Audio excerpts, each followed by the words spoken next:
Good morning, everyone. Welcome to the Trade Ideas Pre-Market Show for Monday, January the 5th. My name is Barry Anderson, moderator of your trading room.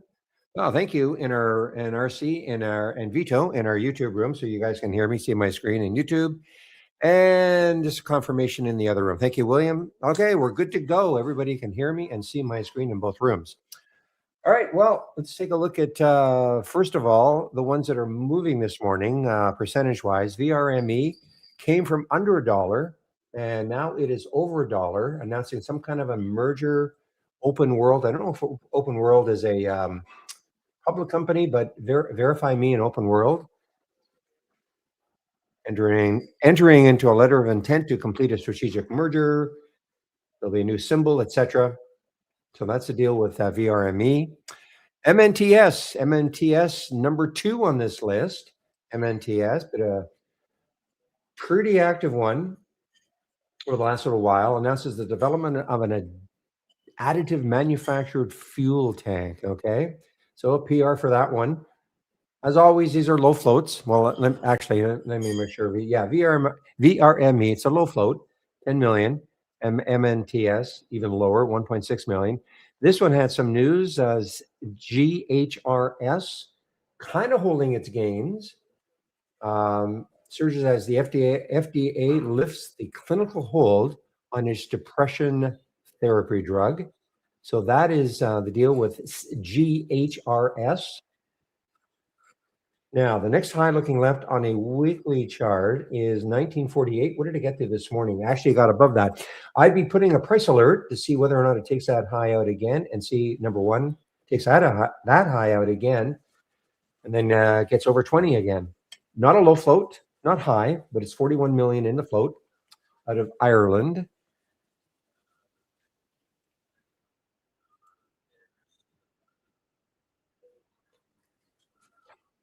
Now, William did a little analysis of this ZBIO.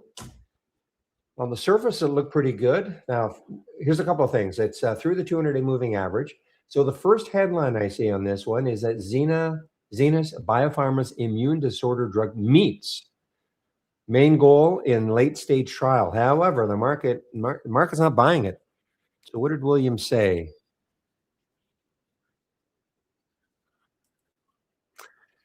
What did you say? Okay, so back of the envelope, 467 cash, a share mostly in cash. Don't really have revenue and bleed cash. The drug that quote unquote succeeded is in 2 additional. Anyway, I see it as statistically positive, and I'm scratching his head as to why it sold off.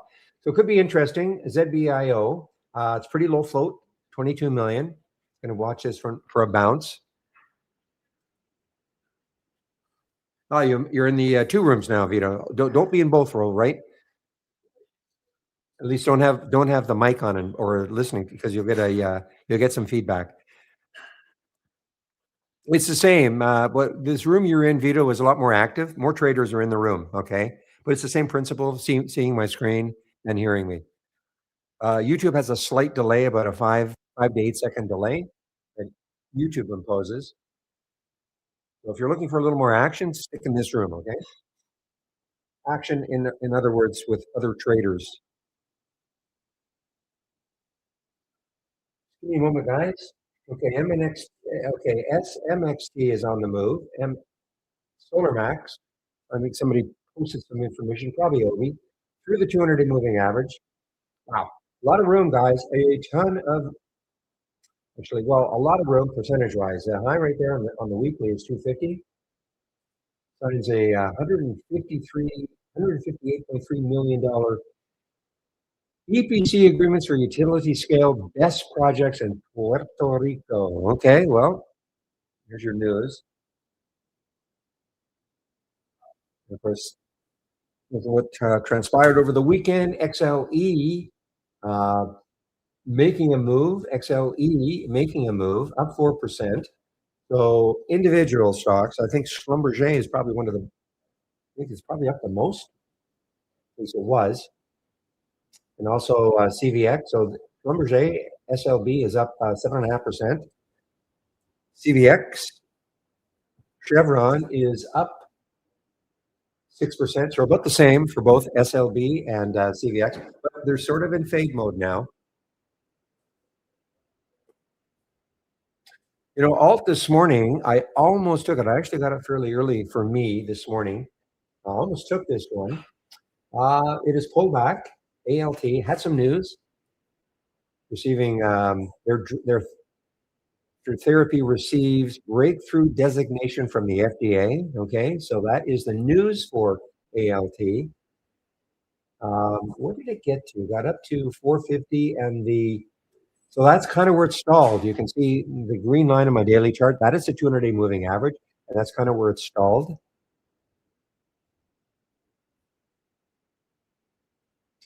PLRZ. This submitting, I don't see why it's down today. They submitted, this is on the 2nd though, January 2nd, FDA pre-request for designation for its nasal spray. I don't know what's down today. Maybe they did. I don't see the headline saying they didn't get it. I wonder if it's because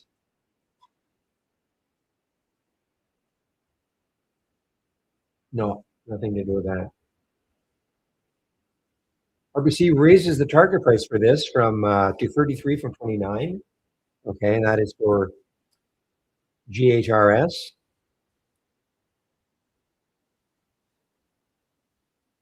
Lot of action, guys. Here are my gap ups, and here are my just a little list of gap downs so far this morning.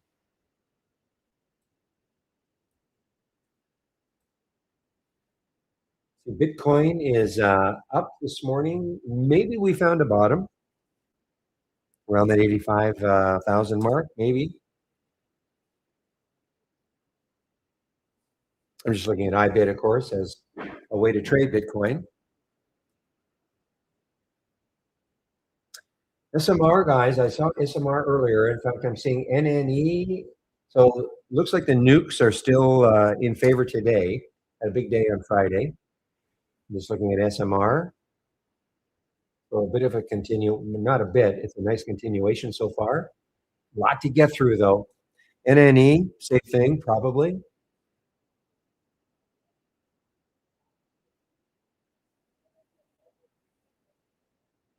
And is it still up? Bed Bath and Beyond had a pop, guys. Yeah, so it's still up there. Rises after insider Marcus Lemonis is appointed as a new CEO. Okay, so he's in addition to his role as executive chairman, so he's now the new CEO. And that is for Bed Bath and Beyond. So having a nice pop. However, looks like to me anyway, getting into a lot of resistance, about 30 cents away. If you look at the daily chart right there, could be.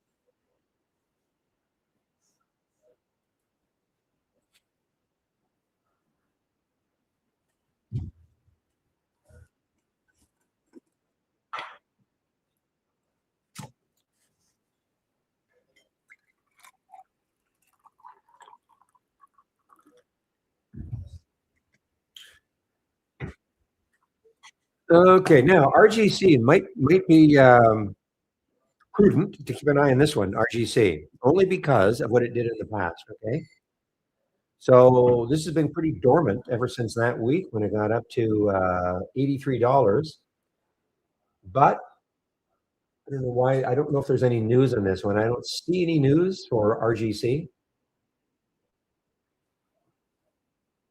Other than lawyers wanting you to join a class action suit. But other than that, I don't see any news for RGC today. We just had, gee, I didn't think it was that long ago. So this is back in June.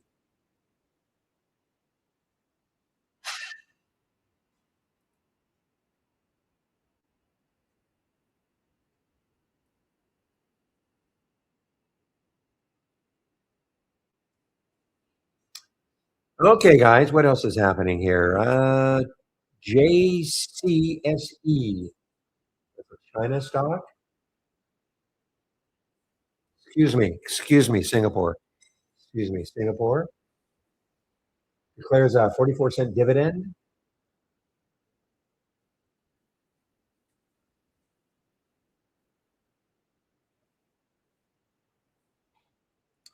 The sector is on fire, but oil, as far as prices, has not really gone anywhere. But yeah, I mean, the sector's on fire, obviously.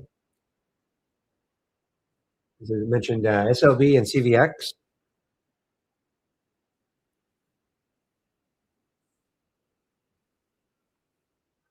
Forbes, take a look at Forbes. 242 next high. It yeah, broke through that. Eco announces multi-month lockup extension. Okay, so I think that they're basically lockup extension of pipe investors. So we're not allowing them to sell anytime soon.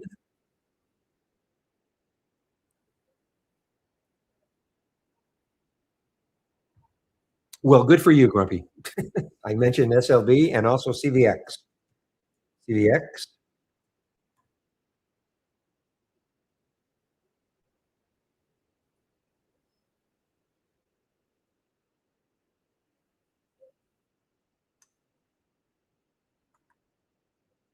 Silver, let's see. Okay, I'm hearing silver right here. AG, let's see what's happening with silver. SLV.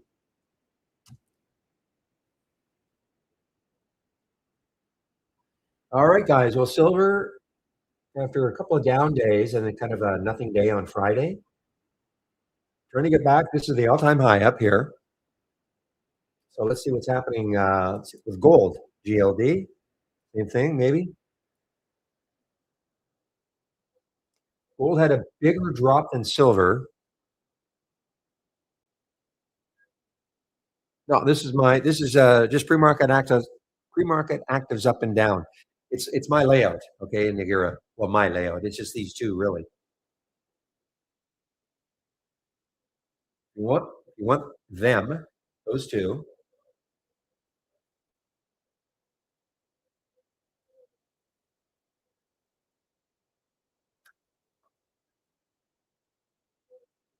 Sorry, I know just trying to get my homepage link here. Yeah, so I mean, if you want those two screens, these two, the pre-market actives up and down. Click on my homepage link, scroll down a little bit, get down to that custom scan section, and right here. Okay, pre-market actives up, pre-market actives down. Now, if you load it, it's probably going to look like a grid. It'll look more like this, maybe. Okay, all you have to do is if you can have it presented like this, or right click and show tree map. Okay, then it'll be presented like this. Up to you.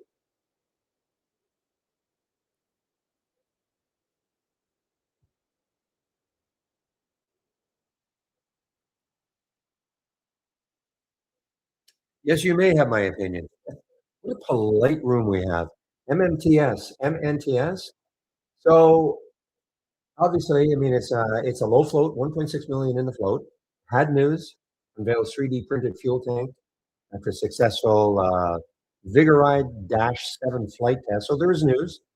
Now, the next high is around 1050. Looks like 867. Okay, so that daily high, so it's above that daily high, and it did get up to 948. So I mean, it's we don't know what's going to do once the market opens or the 930 open, but it does still have some room. Okay, I mean it's got the high of the day or the high in the pre-market, and then it's got this high over here of around 1050. Now whether it's going to get up to those levels, we don't know, but it hasn't had a tremendous pullback. It's still over the VWAP. VWAP's around 850, so it's still over the VWAP. I'd be watching that purple line on my 15-minute chart. That is the VWAP. So to see if it holds it, see if it still acts as support.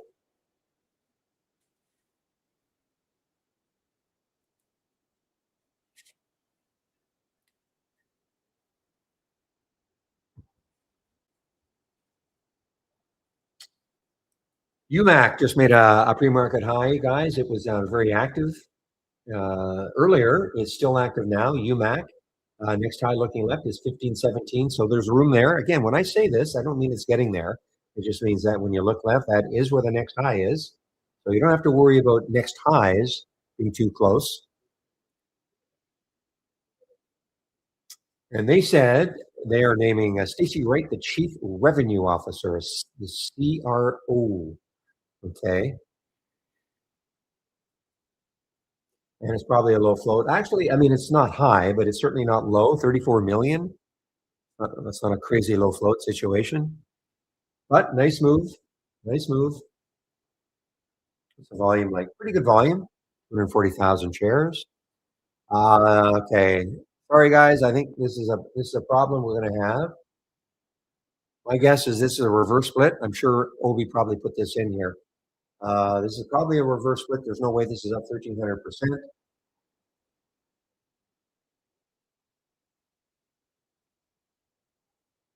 But it's so this is going to be skewed.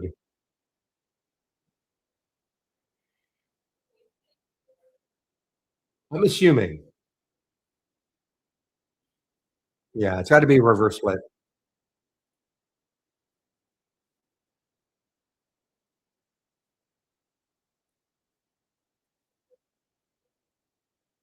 China stock.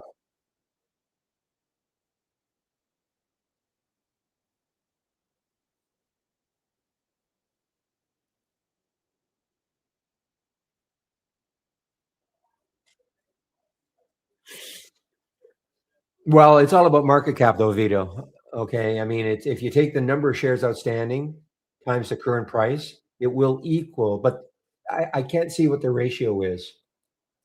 I'm assuming it has to be a reverse split. I don't can't believe this is up 1,800%. It's got to be a reverse split. Let me just see if Obi put that in earlier.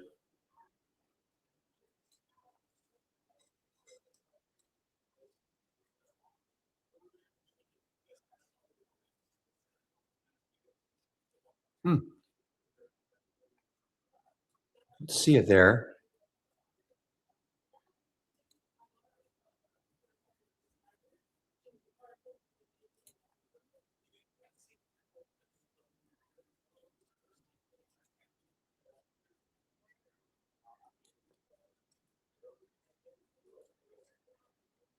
Somebody just did you just ding me there? Ping me, Obi? I can't see it if you did.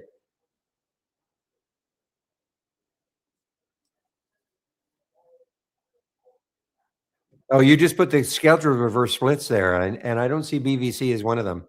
Well, before I say it is, it's just almost impossible that it's up this amount without it being a reverse split.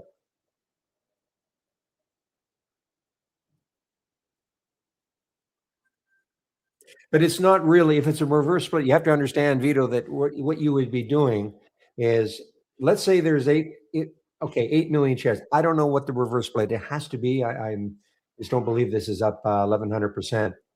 So you would take, let's say it's a 1 for 10 reverse split. You take that float and or the shares outstanding, but let's call it the float. We'll approximate it as the float. You divide that by 10, okay, and then multiply the share price by 10. So it's the same market cap. It's the same market cap. It's all about ratios, okay? So for instance, if you had this share, if you had BVC, and again, I don't know what the ratio is. No, your current, yeah, if you had say 1,000 shares of it before, you'd have, and it was a 1 for 10 market or a reverse split, you'd have 100 shares of it. Okay. So when you multiply by what you bought it for, it is 20. It's interesting. So it must be effective. It must be effective though today because I don't see that it did anything on the 30th. Anyway, it's got to be a reverse split. So it's a 1 for 20. Thank you, Nagira. So it's a 1 for 20.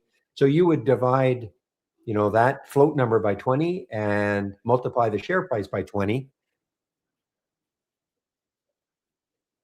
Yeah, they usually do it to get back on exchanges. There's a minimum, though this was there's a minimum share price that, normally, if you're trading on NASDAQ, has to be $1. There are other things, but typically it's because I wanna get the share price over $1. It's a ploy, okay? It's a ploy.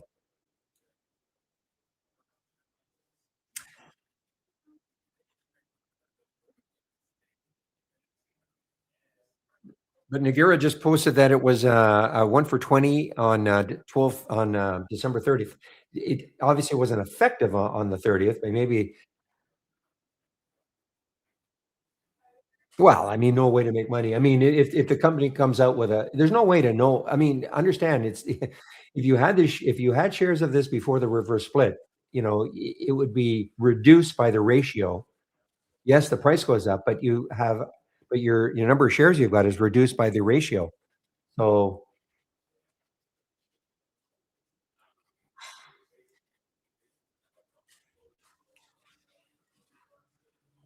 so it's not like thinking, oh man, I wish I had owned some shares here. Yeah, you could have owned shares here, but the price goes up by the ratio, but the number of shares you have goes down by that ratio. It happens all the time, reverse splits. They're nothing. It used to be, I'd say 10, 20, 15 years ago, used to be the end of the company. But we've seen, if a company is smart, sometimes what they'll do is try to put out a press release almost immediately. There goes the MNTS guys. MNTS challenging 10.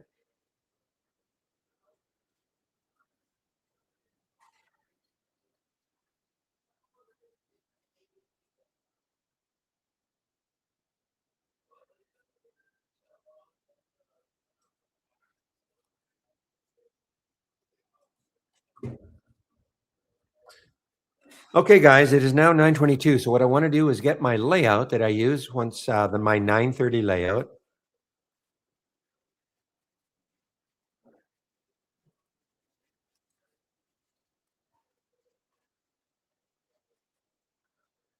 Before I do that, another one on the move here, AMPX. Okay, I want to mark that one down.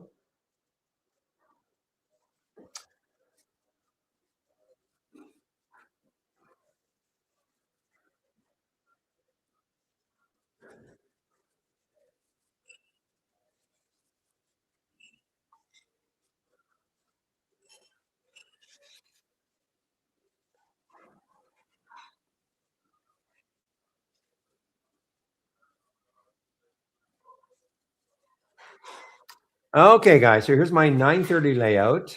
Getting set for the 9:30 open. A couple of races that I'm running that do not start until 9:30. It's by design.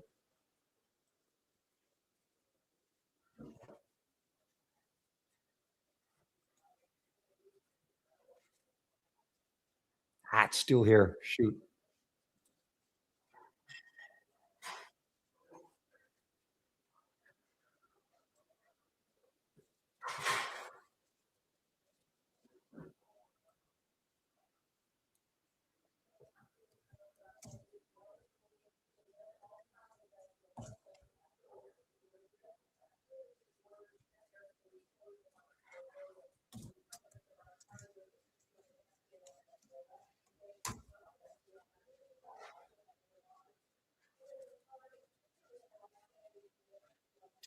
All right. Again, this is being skewed. I mean, this is not up 800% really. Let's take a look at so the MNTS, did it take out 10? The answer is not quite. Now, if it did take out 10, man, it's still got a ton of room, like a ton of room. 1071 is the next high looking left, okay? Well, okay, that I guess it just sunk well, pull back a little bit. So the next high is 1045. Okay, and that's on the daily chart. And then there's one at 1071.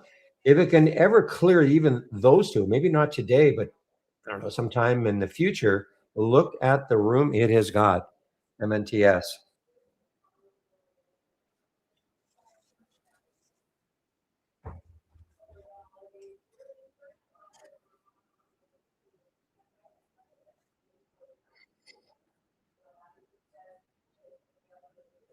I don't think I mentioned DVLT. Yeah, here's DVLT. It looks like Maxim has raised their price target from 3 to 4 for DVLT. Yeah, here we go.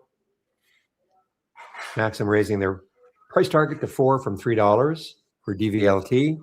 Other low float. Actually, yeah, this is not a low float. It's a huge float, really. 329 million.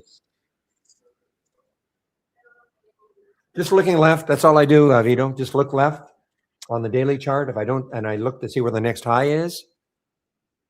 If I can't see it on the daily chart, I turn to my weekly chart. This was pretty simple on the MNTS because you just have to look. No, well, if I don't see it on the daily, for instance, if I look left on the daily, I look left. If I didn't see any of this, it's possible that, the current price, if I look left, that I may not see anything looking left. Okay. All these prices, all this could have been below that. So then I look at the weekly chart. Okay. And if I can't see it on the weekly chart, I look at the monthly chart. You have trade ideas, Vito? I mean, it's just a matter of changing the time frames. Right click here. Here's a little clock we've got there. Yeah. So here's so you create a chart. Put the time frame in you want. I would probably just duplicate the chart. Okay. And then so if I duplicated this 5-minute chart, okay, and I wanted to change the time frame, just got a little clock here, and go to the clock, and I can change my time frame. I'll chip 30 minutes. So it's pretty simple to do. If you don't have the clock, it depends on what. If you're using I don't want to get too confused. I don't want to make it too confusing, but you can always just do this, right click and time frame also. Depends if you're using our browser-based charts versus legacy charts.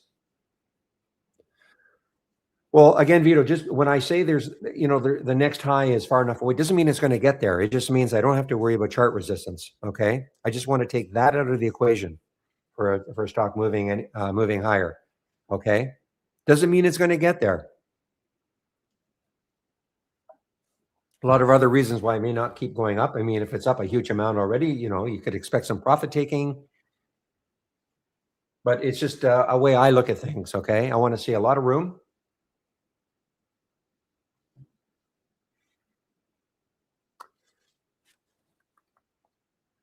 Now, Vito, if you're new to Trade Ideas, I hope you have done this at least. So click on my homepage link. I go over all this at around 10 o'clock Eastern time, okay? But if you click on my homepage link and scroll down to the education section, click on the more info. And I hope you've done this, the getting started with trade ideas, because there's, it shows you about charts and all that. But this is 12 short videos to get you started, okay?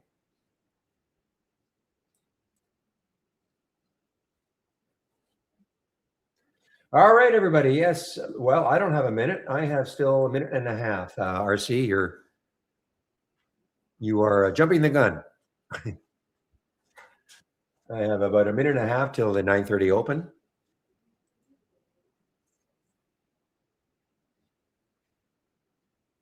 Well, that GHRS, it is teasing 20 again, guys. Well, it was. And you see, when you look left, you can't see anything. I mean, I could scroll back, but so then what I do is I look left on the week. I can't see anything. So now I'm going to look left on the monthly. So there was a high up here of 1951. All right, now we have less than a minute.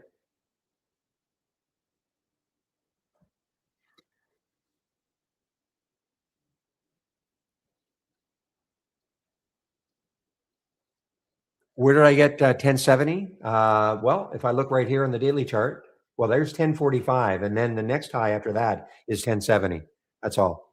Next high on the daily chart is 1045. Then I was just looking left. If it took that out, where would the next high be? And if we can take all that out, man, it's got a ton of room. All right, guys, we are 2-1. Here we go. We're now open. The 9:30 open. And there's no data yet in here because there's no stocks meeting the filter requirements.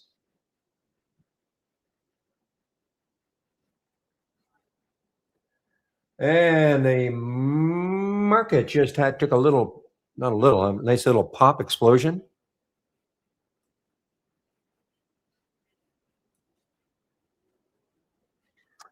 Well, I don't know what to say. I mean, I'm just looking here, and it says the high is 1071 Z. That's back in December of last year.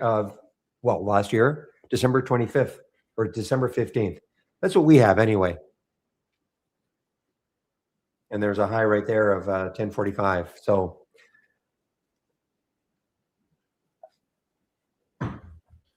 speaking of which, look at that. I mean, it is right at that 1071 mark. We got there anyway. Can't speak. If your chart is different, I have no explanation for it.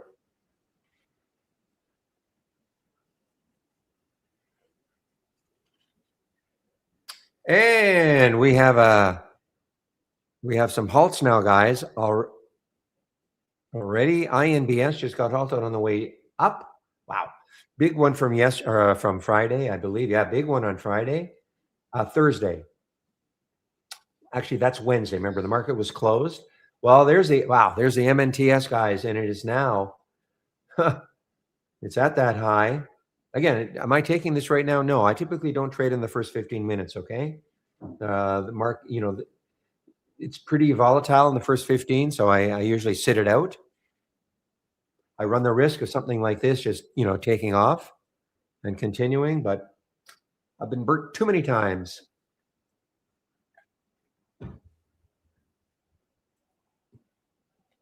That's not to suggest if you're good at trading right off the bat, and you're making money, keep doing it. Look at this nice move on the 9:30 open for the SPY. I think I think I put it in the economic calendar. Or in the economic calendar. 10 o'clock. I don't know how much effect it's going to have, but we have the ISM manufacturing PMI. I have a bunch of numbers from there. ISM manufacturing employment, new orders.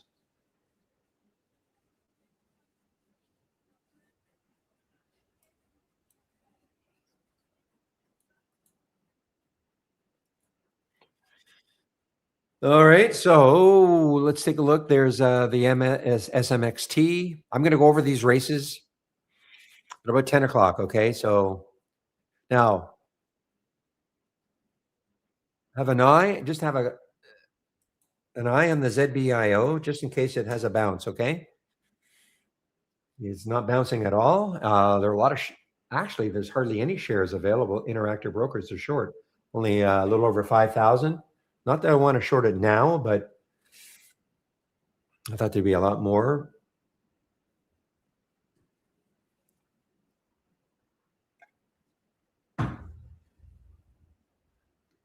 But it's under the VWAP.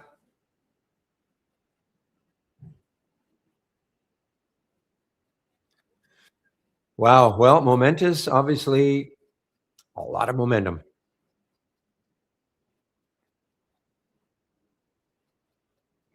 It's all about the float too, guys. 1.61 million in the float.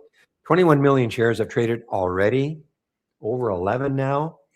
That's 2,100 times normal up to this time of day. Now, a couple of, the VRME, which was a flyer, is now under $1. VRME under $1.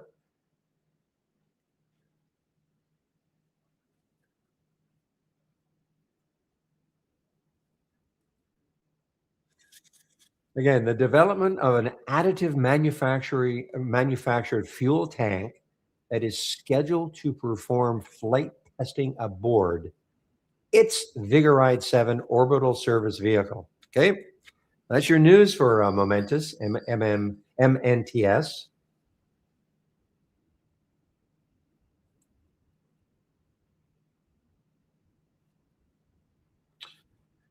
This is not shortable for me at Interactive Broker. So if it runs out of steam, I will not be able to short it. Why is this a great continuation probably for the APLD guys? APLD? Yeah, so APLD had a nice day on Wednesday, better day on Friday, continuation today. The high right there is 29.46. So it got there, a little over that. But let's see if it takes it out again. Because if it does,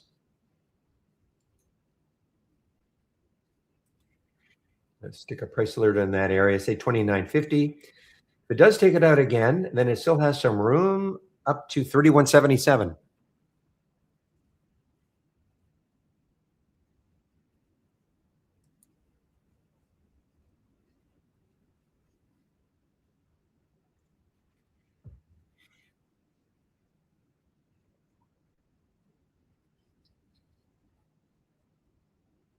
So INBS came out of its halt and 931.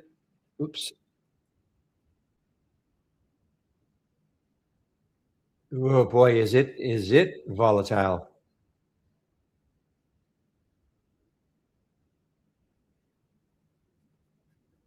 Sometimes I'll take these if they drop down below the halt price, but that dropped all the way down to 880. So it's a little too volatile for me to even attempt it.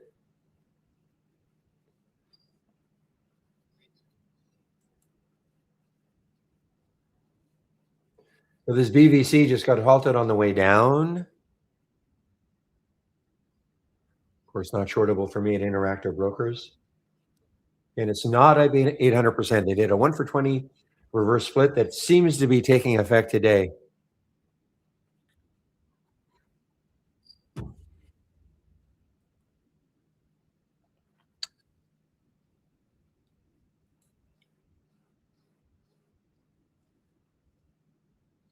Yeah, well, sometimes what I'll do, I mean, but this dropped too much. Sometimes what I do on the first halt of the day, the stock gets halted. So you see, INBS got halted at 931.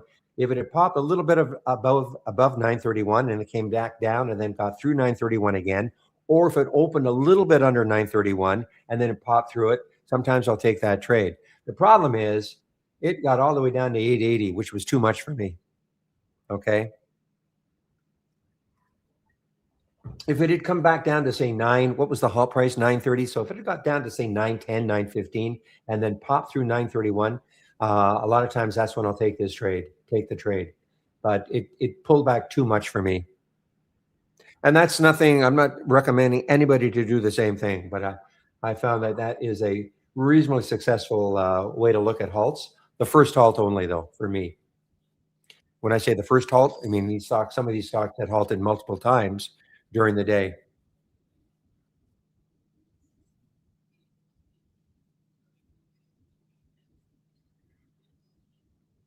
So I guess it's the Trader Workstation desktop, okay? It's not the new one, Burke, in our YouTube room asking me where am I getting my news. But the other one must have news too.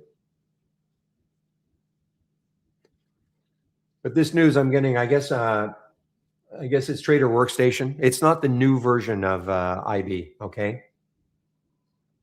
Or the newer version. I mean, it's been out quite a while, so I'm talking to Burke's from our YouTube room.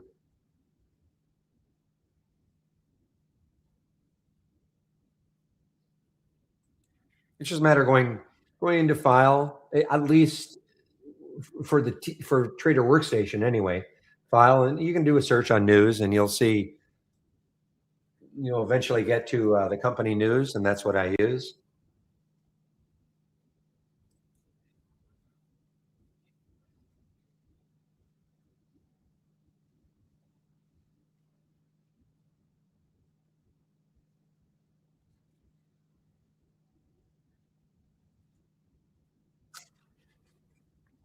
Alts.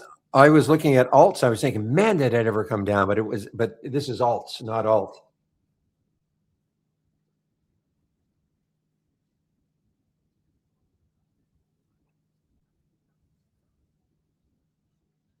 ZBIO is still on its way down.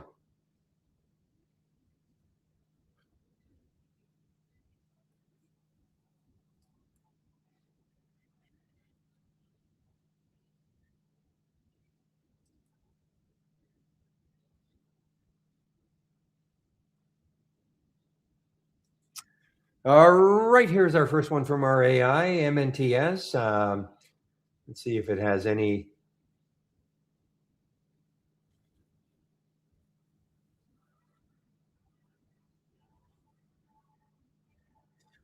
Again, I typically do not trade in the first 15 minutes, so I'm just kind of waiting for things maybe to settle down a little. Not that everything has settled down after 15, but I don't see alt anymore.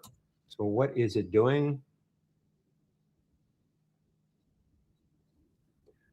So yeah, I mean, it had some news, breakthrough designation for its MASH therapy, FDA granting them breakthrough designation. Pretty wild action in the pre-market, got up to 450, back down to 4, but looking like it's holding.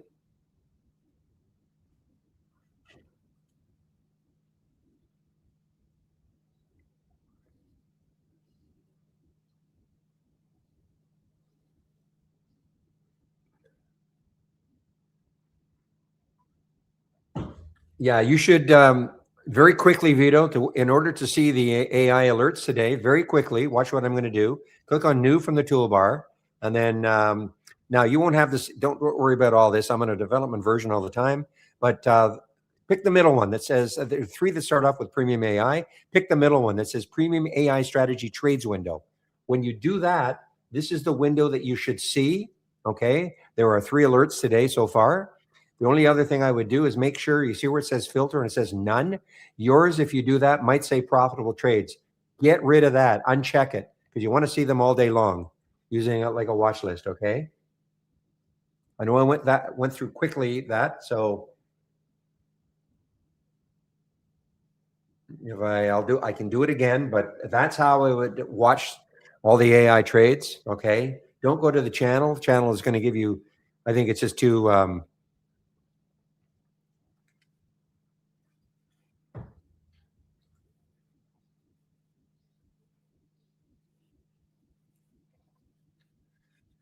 can you filter and show stocks that carry over post into pre and I don't know what you mean. You mean after hours? I mean, if you're talking about the AI, no. If you're asking for that, no. AI is just going to give you these. There's nothing you can. But what are you asking? Are you asking can the AI do that? Filter the AI like that?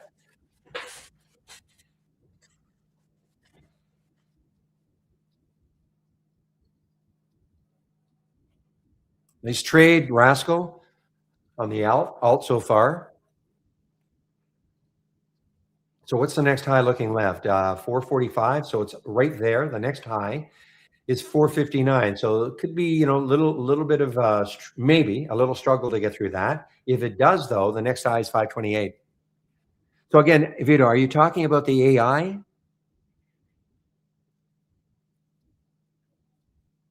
I mean, basically, a stock that really popped in the post market, you'll see it in the pre market.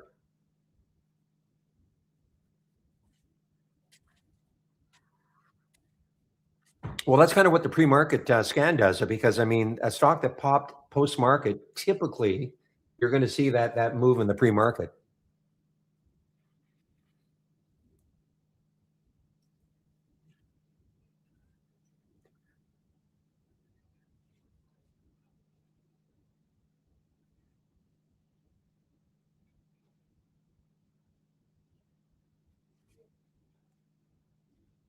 Yeah, you're right. The pre is you're talking Eastern time, 4 to 9:30. But that screen I had earlier, it showed all the ones that were moving in the pre market. Now, does it mean that a stock that's moved like alt was a big one, right? I mean, it doesn't mean that it's going to continue when the 9:30 open, but alt was something that popped in the pre-market. So you might want to follow it to see if it has any continuation. There's no guarantee that any stock that pops a lot that has popped a lot in the pre-market. Look at GHRS as an example. I mean, it's still up 33%, but look what's happening now. It's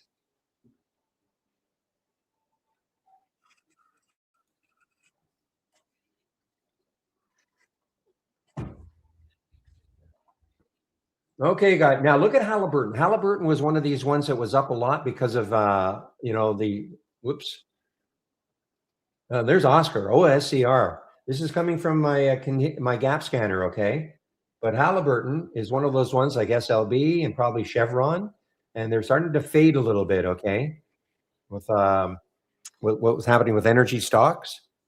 Whatever. I'm in a bit of a disadvantage. I live in Vancouver, Canada, okay? So my if I lived on the East Coast, I'd probably trade the pre-market a lot more. There's plenty of volume in the pre-market. I'd always make sure that there's stock has got enough volume.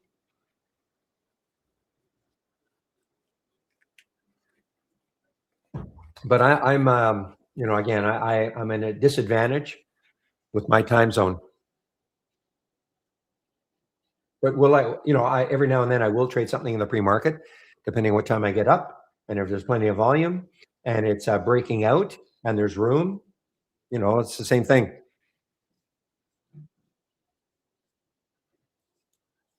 I don't know what you mean. When does pre-market bring real attention? I mean, again, if you have my pre-market actives up and down, I mean, you're going to see it. Some stocks have a ton of volume. I'm sure Alt had a ton of volume in the pre-market. Millions and millions of shares.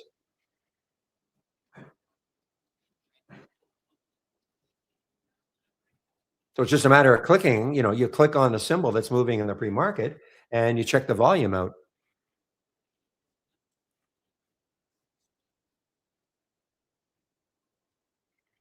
Are you new to trading, Vito? It sounds like you're kind of new to trading. When you say and that's okay, but when you say how does one quantify volume in a stock, what do you mean by that? Hey guys, SMR. I mean, in my single stock window, so look at the volume in SMR, 14 million shares. That's 8 times normal. Okay, so it's not just the absolute number that a stock is trading in terms of volume, but is it abnormal? If you're an intraday trader, then you want to be looking at stocks that are trading abnormally. So you might look at a stock and say, "Wow, it's trading 2 million shares," but what if that's just normal? So we have a relative volume filter that basically helps you zero in. I mean, look at MNTS. We saw this in the pre-market. Plenty of volume in the pre-market if you had wanted to trade it. 31 million shares now, and the low float is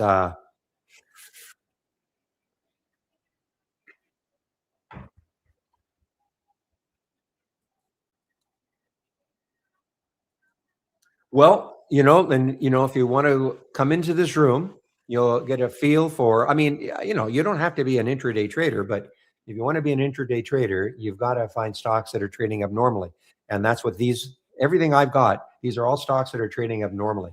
I mean, look at the relative volume: 649 times normal up to this time of day for MNTS. I mean, obviously, it's pretty abnormal. You know,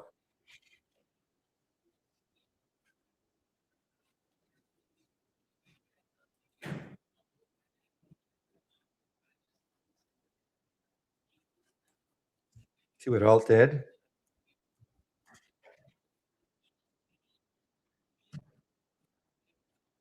So you can kind of see that, it got up to what, 453, and the next high looking left was 445. Okay, got a little bit above that, but not much. And then, 459. So you can kind of see how this little area right there stopped it for a while anyway. Okay. That's why I always look left to see where a stock could go.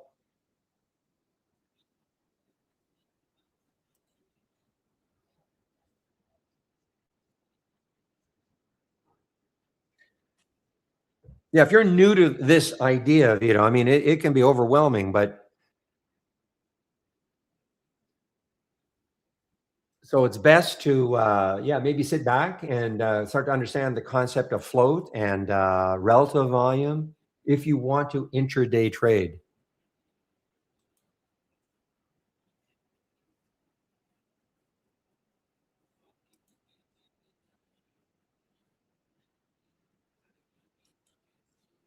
Most of the things you're going to see. I'm going to go over this race. This might be something you might want to take a look at. Okay, just give me about 5 minutes or so. I'm going to go over the information on my homepage, including the races and the concept of racing.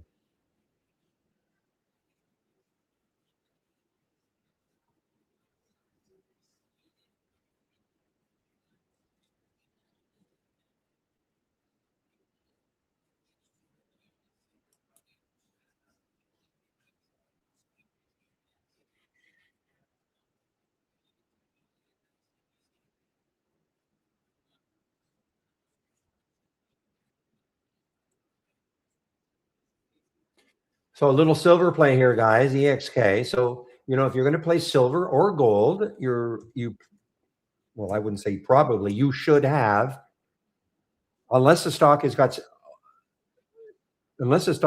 some news on its own, keep an eye on the on silver. If you're going to play a silver play, keep an eye on silver, SLV, the ETF for silver, and make sure it's not, moving down. If you're going to try to go long a silver play, unless that silver play has news on its own, you don't want to go against the sector.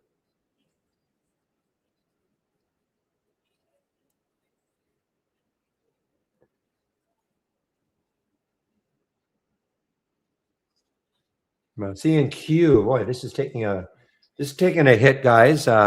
C&Q really taking a hit here underneath the whole number of 32.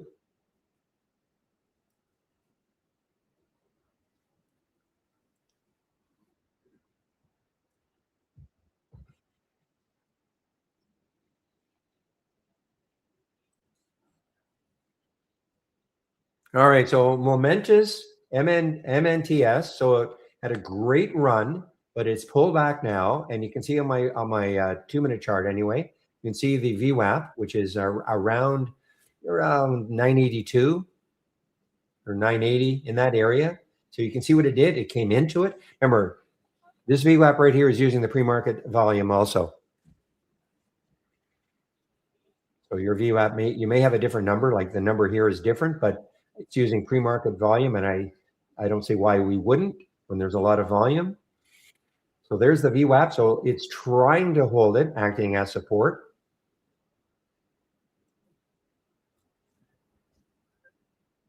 Yeah, well, I'm using it right here. But I'm not in. Yeah, I'm using TradeWave. You can see right here. Now, when you say using it, when I get into a trade, it's not so much seeing a buy flag or a sell flag. It's following the wave. So if I had got into this trade right here at 983, nothing to do with this buy flag here. If I got into it, I'd be riding the wave, got a little parabolic. So I would have taken some off right here. And now I would have held on to some, assuming the wave still did not turn orange. That's how I'm using it.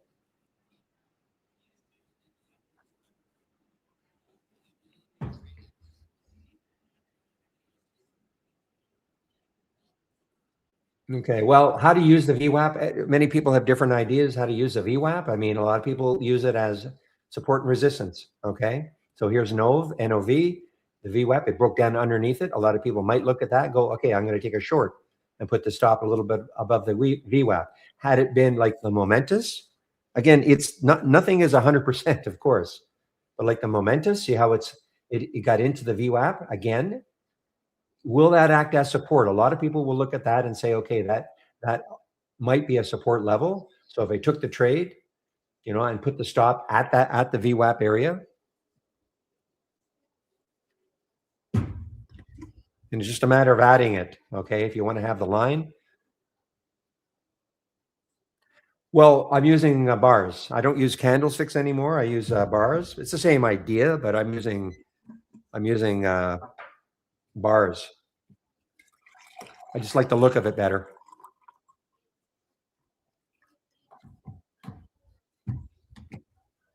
Well, that's me. Okay, that is me.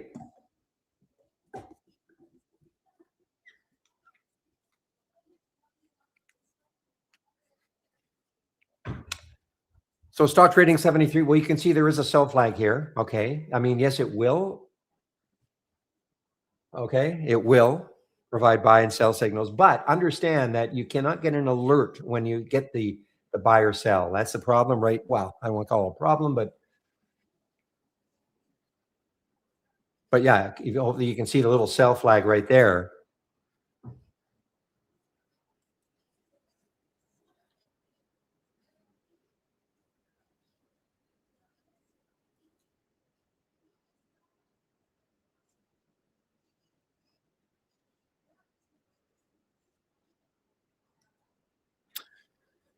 Okay, so the trade of you're talking about the trade of the week, right? 161.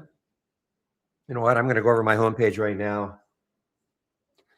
So if you sign up for, this is what I okay. Let me get my homepage up. Okay, man, here's the APLD guys. Now the APLD. This is the high of. Looks like the high right there. So does it have room? It has room. 3164. Not saying it's going to get there, but I mean it is trying to take off that high. But I'm going to go over my homepage right now, and I'll show you what may be happening if you're not seeing it. The trade of the week, that is.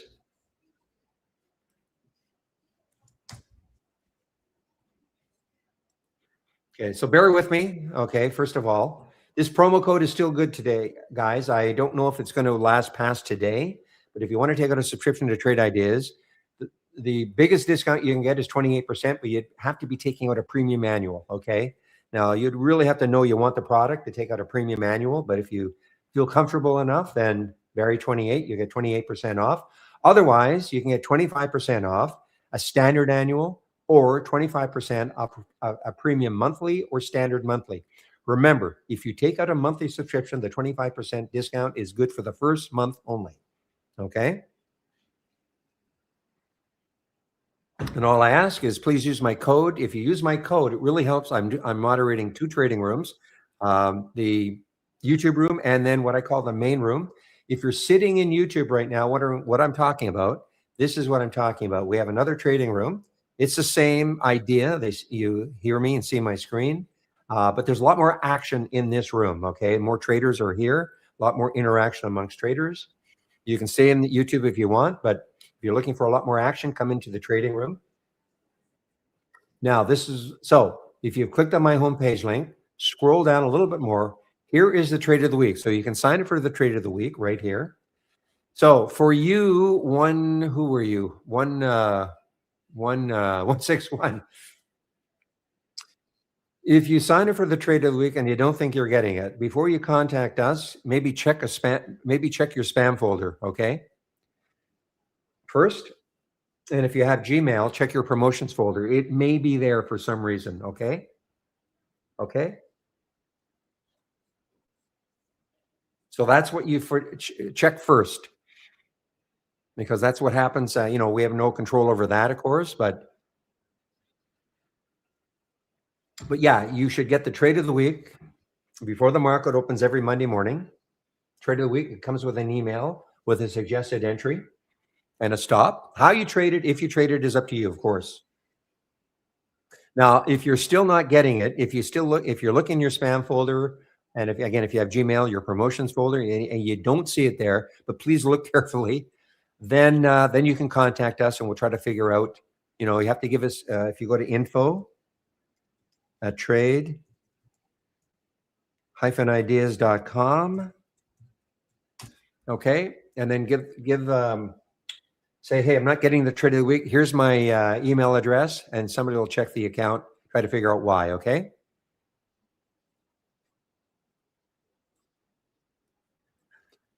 So let me keep going on my homepage. So let's pretend you've taken out a subscription.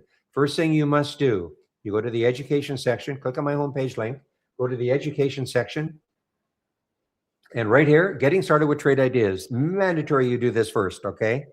A lot of questions can be answered right here. It's not going to make you an expert in trade ideas, but as it's called, getting started. 12 short videos to get you started. You have to do this first, okay? If you don't have trade ideas and you're wondering about the product, you can start off with the second video and go to the end. This should give you an idea about whether or not you want to try us, at least for a month. Back to basics. If you are new to trading, okay, relatively new to trading, this is a free series of videos. There are 15 of them. Take a look at these. It's all free. You don't have to be a member of Trade Ideas also to access this, okay? Last, if you're looking for my scans, technically they're not all scans, but go down to the, click on my homepage link, sorry. You've clicked on my homepage link, scroll down in the middle section. So This is what I use in the pre-market. The pre-market actors up and down. This helps identify, well, obviously the movers. Doesn't mean, stock that's moved in the pre-market is going to continue to move, but, at least you'll like the momentous. I mean, it did for a while, but it's pulled back quite a bit now. And there's no guarantee, though. I mean, you can't say, okay, this stock moved in the pre-market, therefore it's going to continue once 9:30 happens. There's no guarantee of anything. Now, here are the two races that I'm sharing, okay, right now. Here's a large cap race right here. And then this race, the biggest gainer, this is a wide open race, has no restrictions on market cap or float or anything. So you will see stocks that can have some pretty big percentage moves here. Look at INBS, it's up 8.6%. What does that mean? I'll go over the race in a lot more detail. But look at this, it's only up 0.69%. Doesn't mean these are bad. It just means they're less volatile than this race. But again, I'll go over the concept of racing. The Halts resumes down here. And then my gap scanner is going crazy today. Absolutely crazy today. I do have that up and running on my other monitor. I don't have these two up and running. I don't have the momentum scan or the Pepe combo scan. I don't have them up and running. Doesn't mean they're bad. It just means, I've tried to cut down on the number of scans I've got up and running. But you can ask me questions about these if you want. They're all available. Part of the standard service, okay? You're not going to find them, but these are my scans, okay? So you're not going to find them on a Trade Ideas website, but I am sharing all my scans. So let's go over this. Let's go over the races and why I think it's a great idea, especially if you're just starting out. Why? Because it's going to create a top 10 list automatically for you of stocks to follow all day long. You can see there's 7 here, there's 7 here. So how does that happen? So I am running now. Before I continue, because I don't expect people to remember everything I'm going to say about the racing. So if you click on my homepage link and you scroll down until you get to that education section, click on more info, and then right here is our user guide.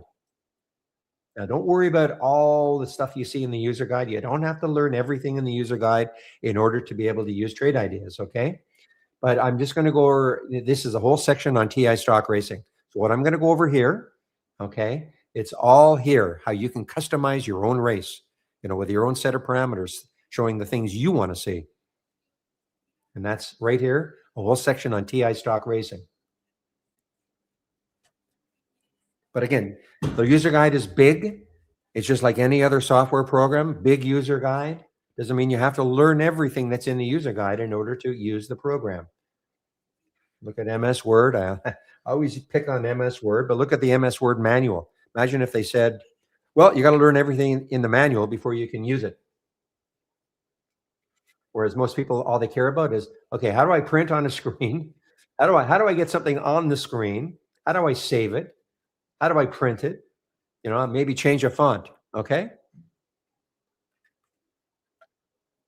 But I mean, if you look at the manual, I mean, there's a ton of stuff you can do. Same thing with Trade Ideas. You don't have to learn everything. Yeah, I'm starting my race at 9:30. Okay, both these races, Burke, I'm starting at 9:30. Or that's just a personal preference. If you want to start your race, in the pre-market, you can go ahead. I've just decided, and it's an option. But if you have a race and you wanted to start racing once you load Trade Ideas, you can do that also. I just have delayed it till 9:30. Doesn't mean you have to. So TMDE, what does that 10.9% mean? It means since I started the race, and I'm running 4-minute races, again, customizable. You want to run a 5-minute race, a 2-minute race, whatever you want. I'm running a 4-minute race. You don't have to do the same thing. Since the race started, so we're 3 minutes into this race, this is moved the most, 10.9%. It is moved the most since the race started, 10.9%. VRME, 4.4%, etc. Okay? And what happens is A top 10 list is built for you automatically of the stocks that have won the most races over the course of the day. You can see that MNTS has won 2 races. This TMDE has won a race before. That's what the number beside the symbol means. It's won a race before. So if this holds, it looks pretty good that it's going to hold. 30 seconds left. That 1 will change to 2. So I'll just wait another 20 seconds to see if that happens.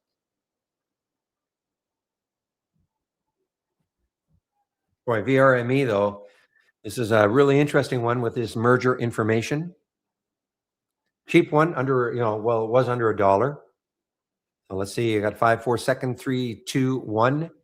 So this is going to win the race, obviously. So you see what happens, filters to the top here. You can see there's your last winner, TMDE, and that 1 turned to 2. Boy, my gap scanner is just going absolutely crazy today. And a lot of it is, you know what a lot of it is? All the energy stocks falling. I'm sure they're still positive for the day, but a lot of them are just, giving up their gains. So here's how you could use the race. Well, after 4 minutes, so the race is over, then another one will start, okay?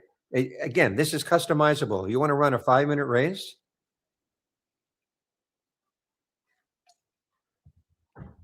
Okay, I'm just, it's all customizable.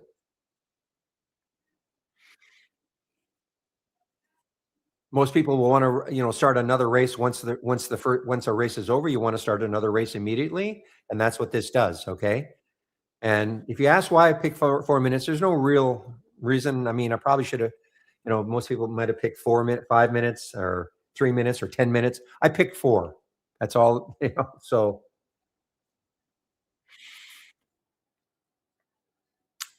Okay, so let me explain the race. And I'll sort of answer your question. How do you play gaps? It's not so much how to play them. It's, I want to know, this is my gap, but there's too many alerts today. I mean, because of what the market has done. Normally my gap continuation or reversal scanner is, way less active, but based on what the market's doing today, it's just exploded. So it's a little hard to identify, the good ones.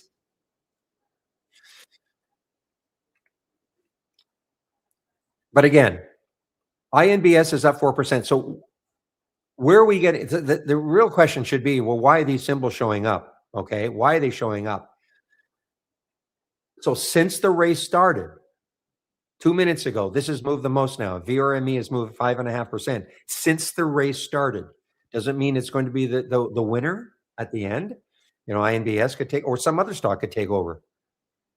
It's like any other race, okay? When the race is over, there's a winner declared, and then it'll get added to the, eventually there'll be 10 stocks in this list. See how there's 8 stocks here. The question should be though, well, why are these stocks showing up? So if I right click on the race and open the top list, remember, all this is in the guide. All races start from a top list window. Notice if I right click on this top list window, right click, and it says launch real-time stock race, okay? So you can create your own top list window with your stock, the stocks that you want to see. Now, before we had races, the way in which a person would use a top list window, a classic question, well, what are the stocks that are up the most today? Well, TMDE is up 143%, VRME 94%, etc. And if you have you have to have the column header, which is the change from the close percent. And so you can sort on any column header that you've got. And that's typically what a person would use. But you could say, well, show me the stocks that are up the most in the last 5 minutes. Show me the stocks that are down the most today. As long as you have the column header, you can. Now these stocks are showing up because, again, remember, all this is customizable. I want to see stocks between $1 and $50. I want to see the volume has to be at least 500,000 shares, and the price has to be up at least 2% from yesterday's close. Yesterday now it would be Friday. That's what I want to see. Doesn't have to be what you want to see. Okay. You might look at this and say, well, I'd like to add a couple of filters. Go ahead. If you have any trading experience, You might you can you can create your own top list window. But this is what I want to see. So the power of the race is this.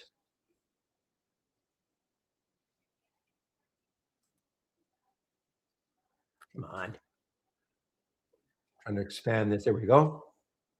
So you can see there's a ton of stocks in this race, okay, or in this list of stocks. So I mean, these stocks here, TMDE and VRME, probably INBS, you're probably going to see them, at the top a lot or winning races because they're so active. People are following them. But the question that we get a lot, well, maybe I'd like to see a stock. I don't want to see a stock that's necessarily up 143%. But believe me, just because the stock's up 143%, it doesn't mean by the end of the day it couldn't be up 200%. But I get it. So maybe you want to see a stock that might be just starting out. So here's TMC. Somebody was posting about TMC earlier. Upstart, okay, UPST. It's up 6.8% right now. What if, for whatever reason, all of a sudden it was up 7%, 8%, 10%, 12%, moving up this list of stocks? How would you ever know that? And what are you going to do? Stare at a list of stocks to see what stock is moving? Well, you don't have to do that because that's what the race does for you. All the race cares about is that since the race started, what stock is moving the most percentage-wise in this list of stocks? It could be here's ARAC right now. It probably it's not on this list, but you know what I'm saying? I mean, a stock could be coming out of nowhere and moving up this list. And so that's the beauty. That's the beauty of it. It doesn't care where it is in the list, as long as it's moving the most percentage-wise in this list of stocks. It'll start filtering to the top here.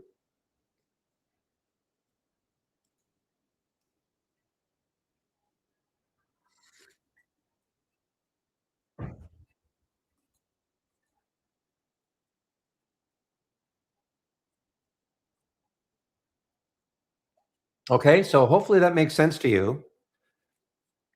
That you can create your own top list window with the set of parameters you want. Maybe you don't like my price range, or just create it completely from scratch, and then right click and launch the real-time stock race.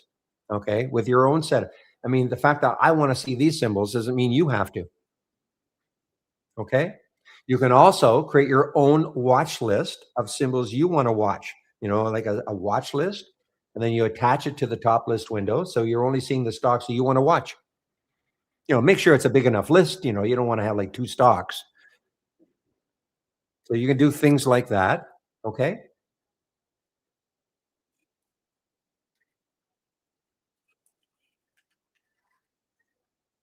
Well, I don't know if we've got a drone. You can create your own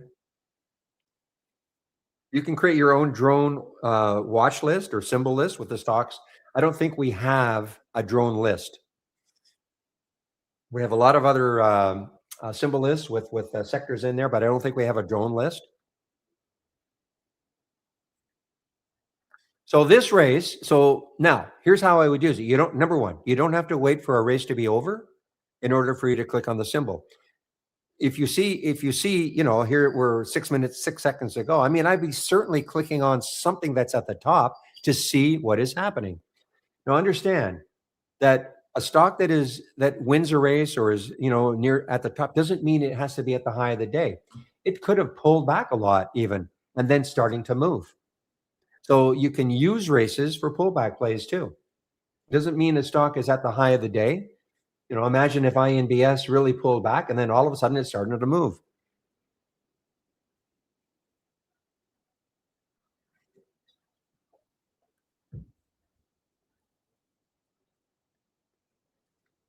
Just give me a moment.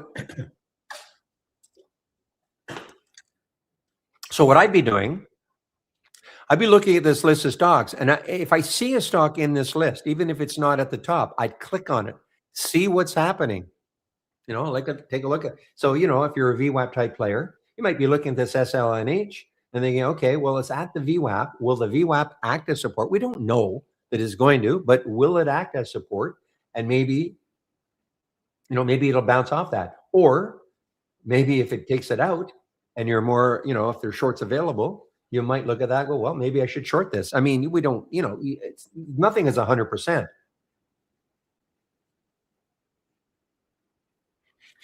So again, you don't have to wait for a race to be over. You don't have to just look at the top ones. The other thing to do is check the ones that have won the races before. See if they're setting up, in a way that makes, here's a CRML. I mean, look how it's holding the VWAP right now. I mean, there's no guarantee it's going to hold, but boy, I mean, it's one, two, three, four, five, six, seven, eight, nine times on the 2-minute chart. It is into the VWAP, and it looks like it's trying to hold. So you could look at that and go, okay. I mean, the VWAP is what, 946 or so, 950 or so. It's at 957. Maybe you want to take a look. Maybe it gets to 960. You take the trade and put your stop just under the VWAP. I'm not saying to do that, but that's a way in which you can look at it. Or what if it finally capitulates and breaks down through the VWAP? You might look at that as a potential short. And then, if it gets close to the VWAP on the way up, that's your stop. I mean, there's no right or wrong way.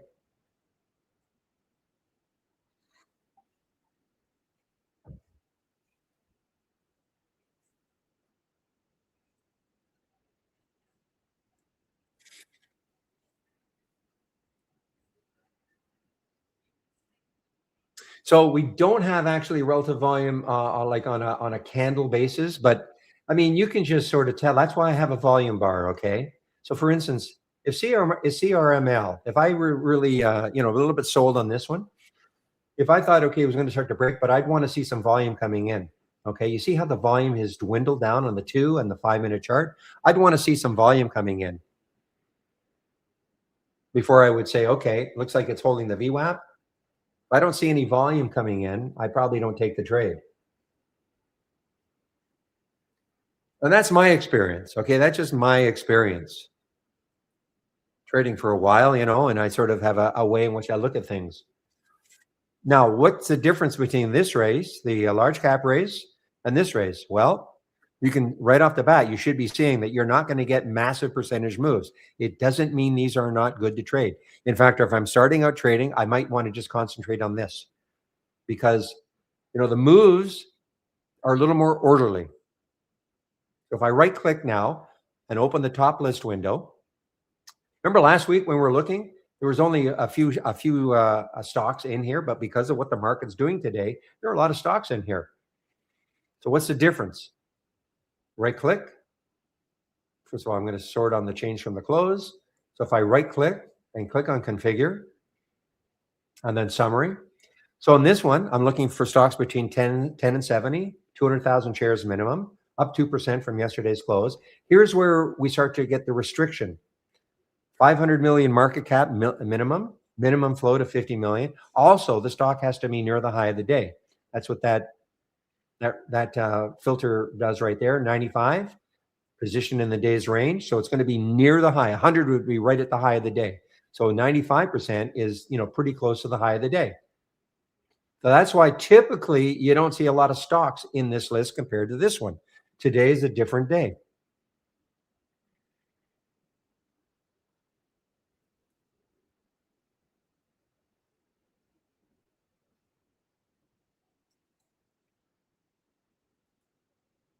So again, this, I mean, it's still, I mean, look how nice, this is a nice looking trade. I mean, a nice looking pattern. Okay. The fact that it doesn't have like massive percentage moves when you're seeing it doesn't mean it's not good to trade. I mean, we saw Highcrift, I mean, few days ago, just have a big rip, with silver, and, again, if you're going to trade a silver play or a precious metal play, I would want to have the ETF up and running also. Unless the stock Highcroft, HY or Highcroft, HYMC had some very specific news on its own. You want to take a silver play, you better, you're more than likely it's going to follow the sector. So that might answer some of your questions, Vito. If you're going to, play an energy stock or a precious metal, you might want to, I would want to have the sector up and running. I typically don't play take silver or gold plays or energy plays because they're so tied into the sector. I'd rather see stocks that are, really trading on their own. They're not too dependent on what its sector is doing or even what the overall market is doing. I mean, the SPY is just, having a great day, of course. And what Trade Ideas is so good at is finding those alpha stocks that are basically more or less trading on their own. They've got either some news on their own. Okay, they've got news on their own that so that they don't really care.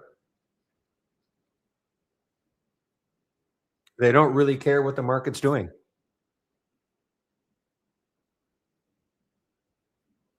Yeah, I see RCAT. Yeah, I mean it's a drone play. Yeah, I mean the drones. Some of the drone stocks are probably doing very well. I mean it's over the whole number. The next high in a monthly chart is $11, and that's the same. Yeah, but $11. So there's room on a monthly chart. See what I mean, Vito? When I look left on the daily, I can't see anything. Obviously, if I scrolled all the way back, but I tend to, if I don't see the next time the daily chart, I'll take a look at the weekly chart and say to myself, okay, it looks like it could have some room to keep moving. Obviously, it's a somewhat it's a favorable sector today.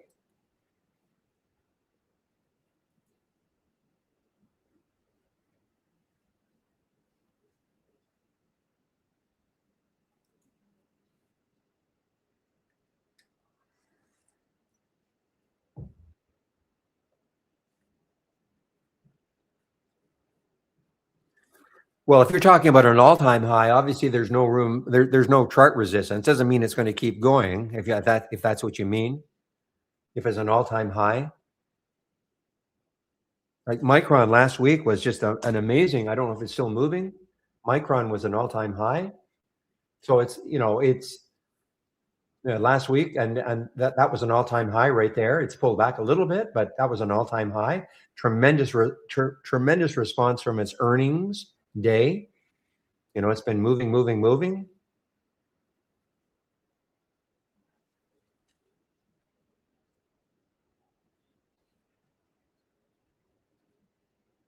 Dylan.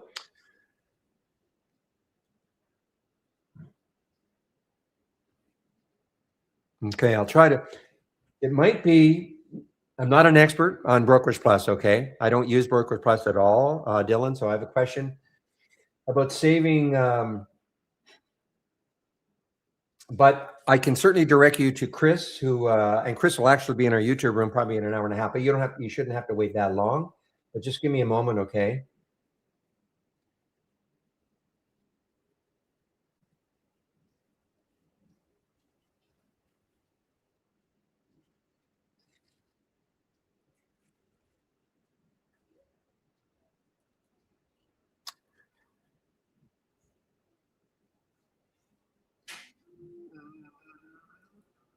Again, this is a money machine. I don't use it.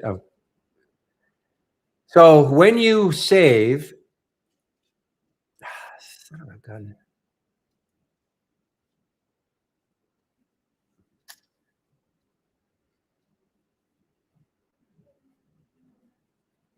Man, oh man, I didn't even have. Okay, just give me a moment, okay?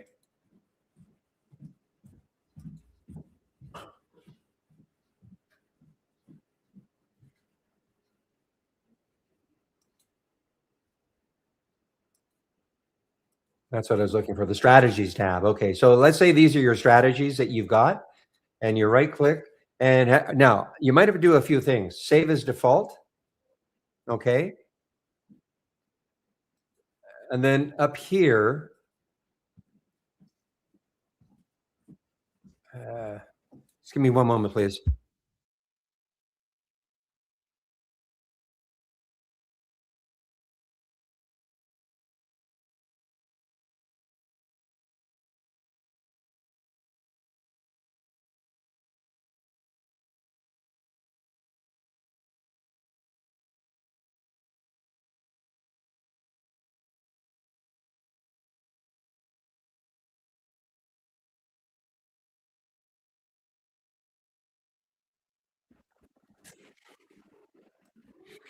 So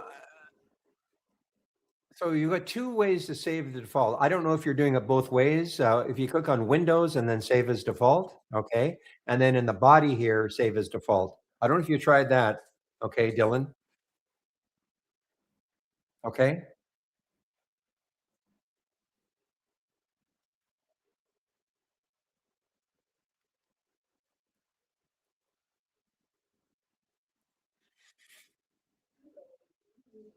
okay. I don't know if you've done both ways to save as default. So if you click in the body of this, I mean, it should. I don't know why if you save as default that doesn't save as default. I know what you mean though. So there's one way, and I would also do this way: Windows save as default. Did you try this then? When you go up to Windows, save as default. Also, talking to Dylan in our YouTube room.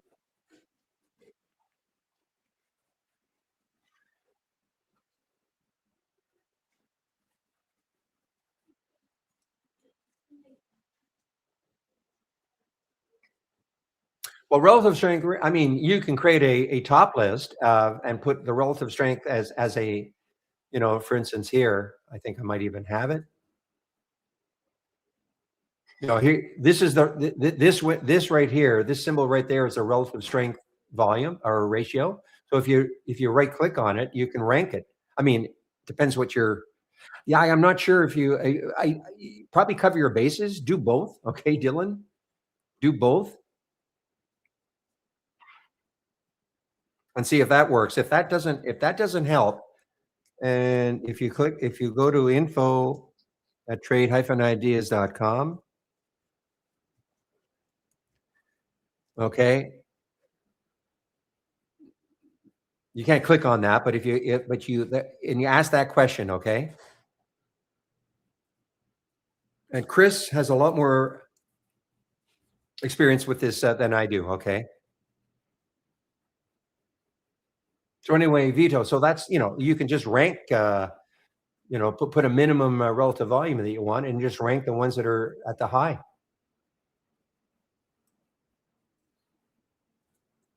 or moving the most in terms of relative volume.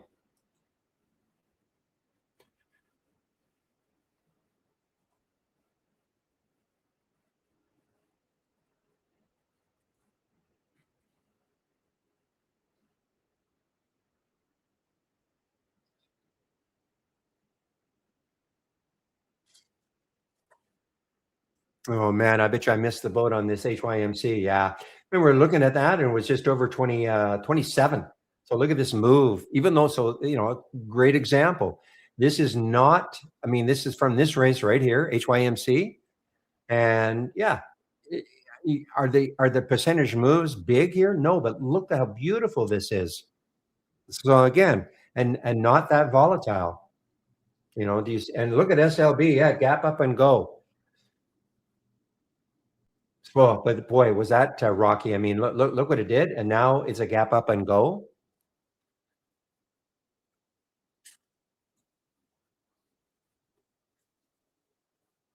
It's okay. I don't mind getting questions about the money machine. I can't use it though because to use the money machine effectively, you've got to pay attention to it all day long. So I can't use it because how am I going to do that and also run a room, two rooms? So I can't do it.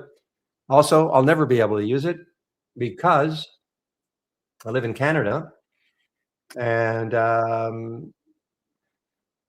you really need a commission-free broker to do it that connects to Brokerage Plus, and we don't have one.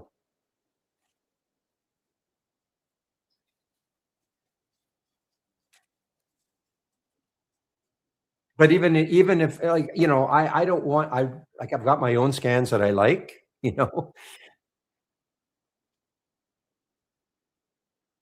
Well, had I seen HYMC, okay, we talked about this. I mean, I probably should have taken it right here. Or when we last talked about it, it was right here, just breaking over 27. I love stocks that, just take out the whole number.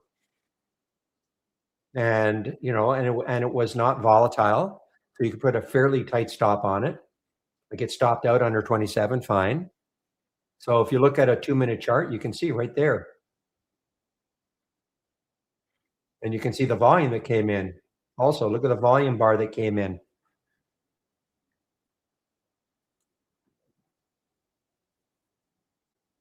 It doesn't mean it's not going to continue higher, but right now for me, I'd be chasing it.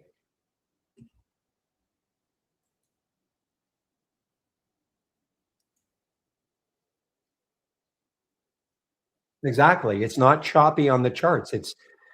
And that's how it, again, had I taken this trade right here, it's not a matter of seeing a buy flag.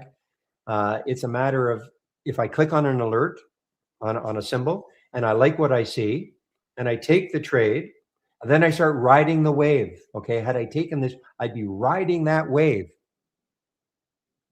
As long as that wave does not turn orange, I'll keep in the trade. Doesn't mean maybe I'll take some off, a little bit, I probably would have taken some off up in this area as the bottom, as those candles were piercing into the body, into the wave, take some off, but not the entire amount. More than likely, if, in the old days, 4 months ago, I'd probably be out of that trade completely. If had I been in this trade based on that. But the wave now is keeping me in trades way longer than I ever used to be. But again, it's not a matter of seeing a buy or a sell flag. It's just a matter of following the wave. Where I get a little anxious is when the bottom of the bars start, here on the 5-minute chart. See how the bottom of that bar is not touching the top of the wave? See how all these bars basically were touching the top of the wave? So not losing sight of it.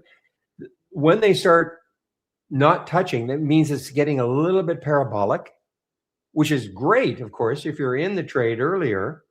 But the way I look at it is that as it starts getting a little more parabolic, traders are going to start maybe taking some profit.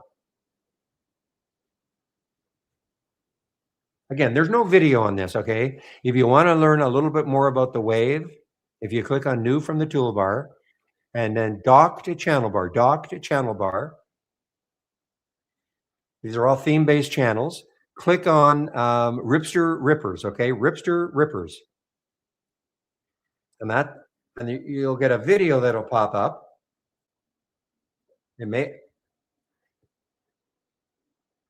It popped up on another monitor that I have. Now, if you don't see the video, it's possible it's behind the channel, okay? It's behind. Look, you can watch this video, and it goes over the concept of TradeWave. And these are some scans that are developed around it. I don't use them, but you just just listen to the video, and that'll give you an idea about what the basis behind the wave is.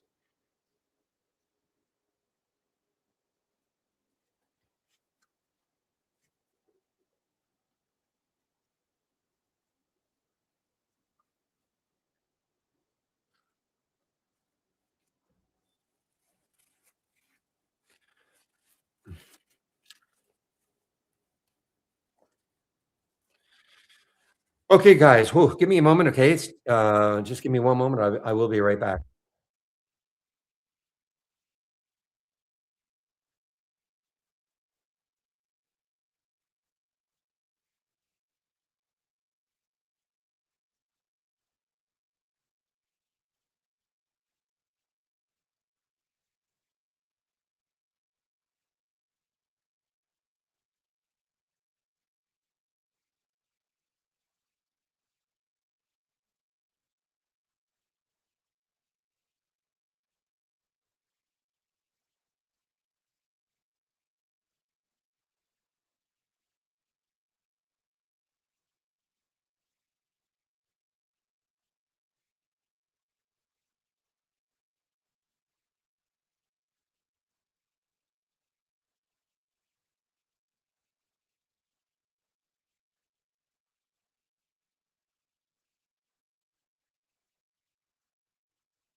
Okay, guys, one more moment. I'll be right back.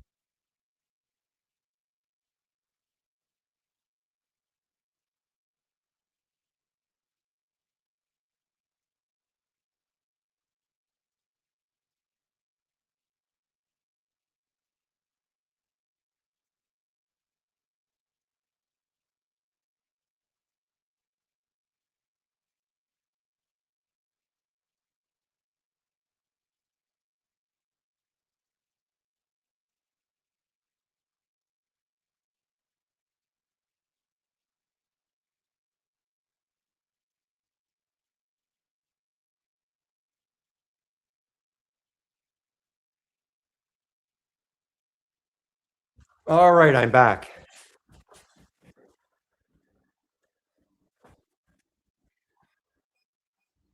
Oh man, there's so many in the gap scanner. It's just too much. I mean, it's there's way too many alerts coming in the gap scanner.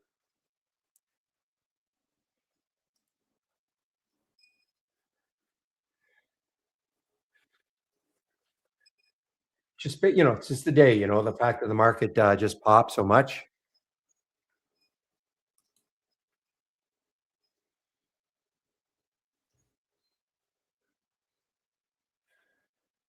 Okay, guys. Now maybe SMR. SMR now is just over the whole number. SMR over the whole number. One of the nukes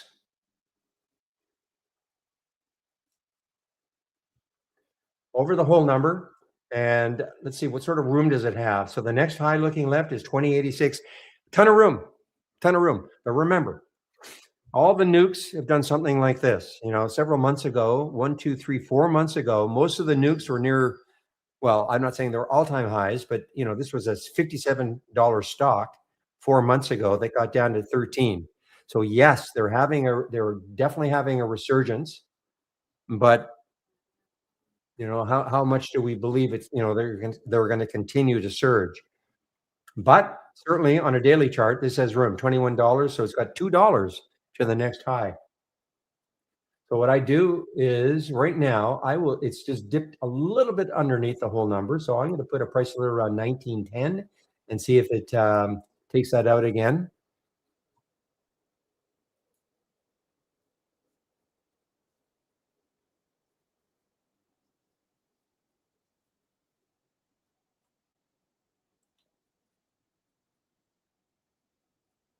Okay, so good question. I wish more people would ask that question, Burke. Trade wave, part of the standard service. It's all part of the standard service, okay? So in order to get the trade wave on your chart, and this is for anybody who wants to have the trade wave on your chart. I'm going to demonstrate it on the daily chart because you can see I don't have it on the daily chart. I only really want it on my intraday charts. You don't have to do the same thing. You can put it on any time frame you want. So the first thing that you have to do is right click on the chart and check use browser interface.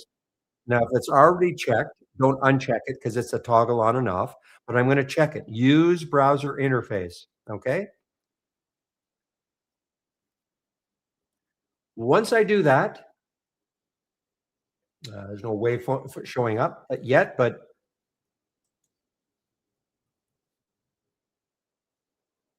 okay. So when you do that, hopefully with the version of trade ideas that you've got, you're going to see the icons at the top here. See there's the heart.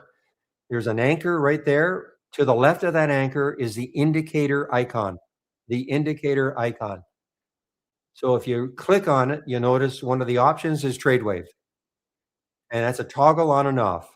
So when I click on it now, the wave is added. Okay. Now, if you cannot see this, it's probably because your chart is too small. Again, I'm just talking in general. Okay. For instance, if I did this, just duplicating the chart. If my chart was small, see how it disappears? So it's just a matter of making sure your chart is big enough so you can see those icons. Just grab and pull it. Google the chart, okay? Now, if you don't see this, you might see FX, FX, F xylophone, FX, okay? It depends on the version of Trade Ideas you're on. So if you don't see that indicator icon, but some of you may see FX, in which case click on that and you'll see Trade Wave, and then you click on it and you'll add it. Okay, yeah. So,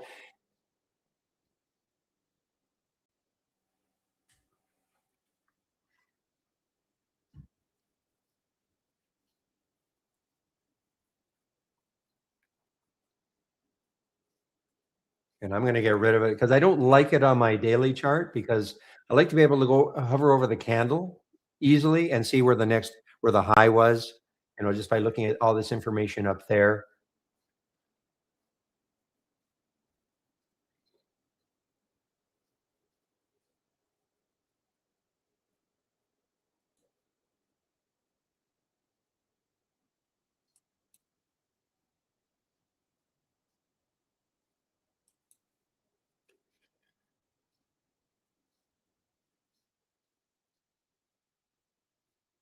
Here's another nuke, guys.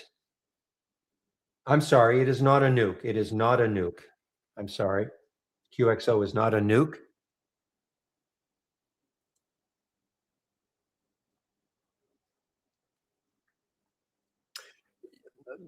So do you want my races or just want to be able to create your own race, Burke?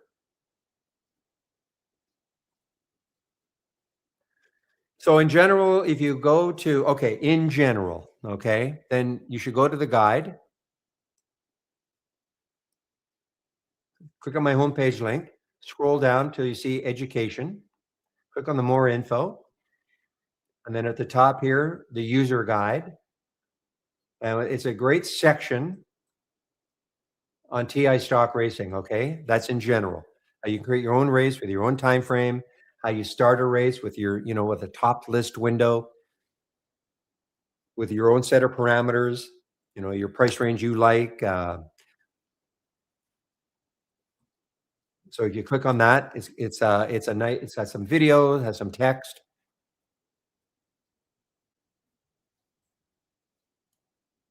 And once you have your top list window that you want, so imagine you create your top list window that you want with your set of parameters that you want, and you right click and launch it, launch the real-time stock race.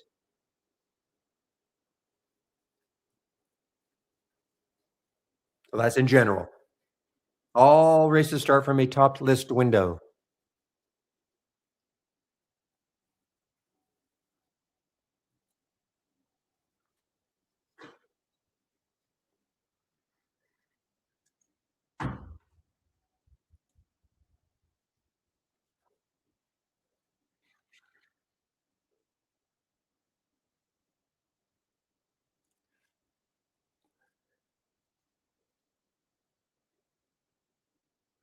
I mean, if you know how to create a top list window, Burke, and with your set of parameters that you want, when I say parameters, I'm talking the price range you might want, minimum volume that you might want.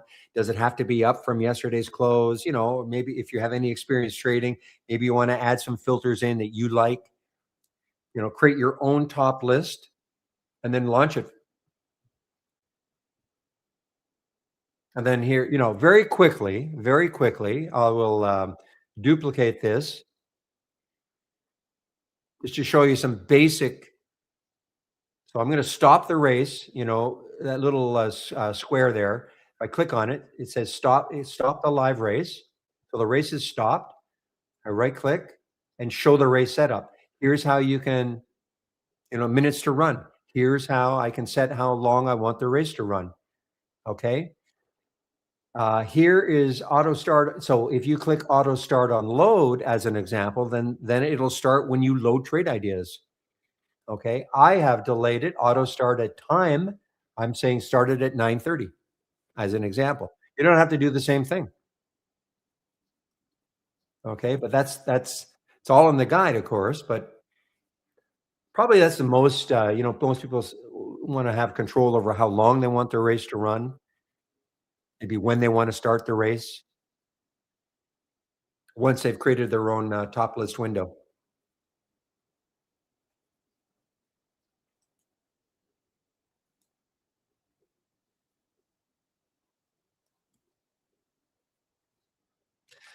Well, William, we should have shorted ZBIO.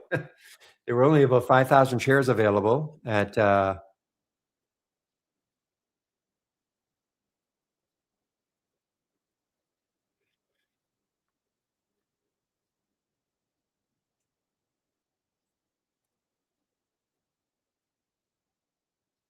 well, just, the single stock window has got a lot of information. Okay. The single stock window.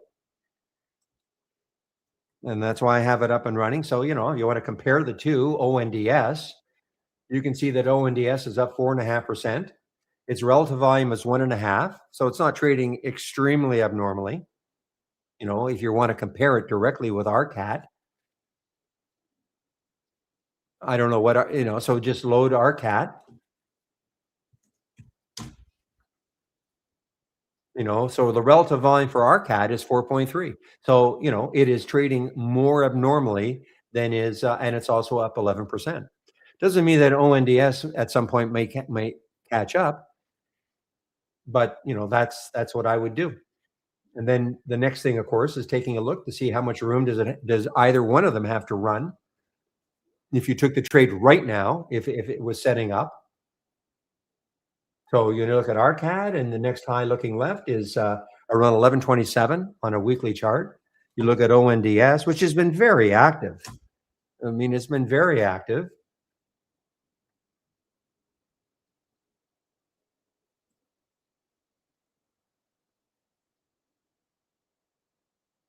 It doesn't quite have the room because the next high is 1170. It's almost there.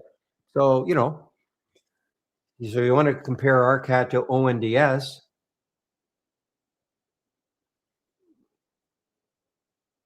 Well, it's up to you, Vito. I mean, that's just the practice trading, okay?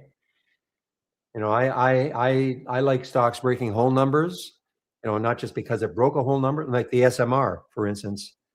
It's up to you. I mean, some of you are more pullback players. You want to see a stock pulling back. If you've got a moving average on your chart that it pulls back to, or maybe the VWAP, there's no right or wrong. No, some wait for a downswing, some wait for a pullback into a moving average. And I can't tell you what moving average to use. I don't use moving averages typically. The only thing I've got is the VWAP. But I'm not a big pullback player either. I'm more of somebody who likes to see stocks near the high of the day, maybe consolidating a bit and then popping up on some volume. That's why I waited, Faith. That's exactly why I waited. See if it would take out 19 again. Might happen later on. Faith is saying, glad you waited on SMR. I don't anticipate. All I do is I put a price alert, and if it happens, then at least I know it's hit the price alert. Doesn't mean I pile into the trade necessarily, but I want to know if it hits that price alert.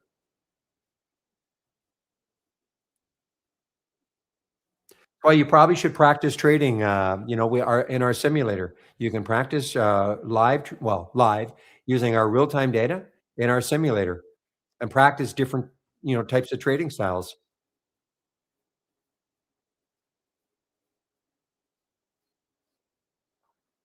BJ, I see you. Yeah, I haven't seen you for a while.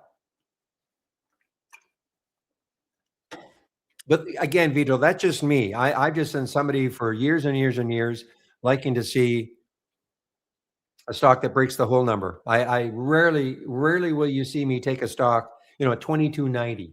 Okay. I'll wait for a 23 break. Doesn't mean I'm going to take it at 23, but it has to get there. I'm not saying this is a good one because it's so extended, I mean, it's like a lot of these energy stocks, HAL and SLB, I'm sure they look exactly the same. They were up in the pre-market, then they had a bit of a sell-off, and now they're surging again.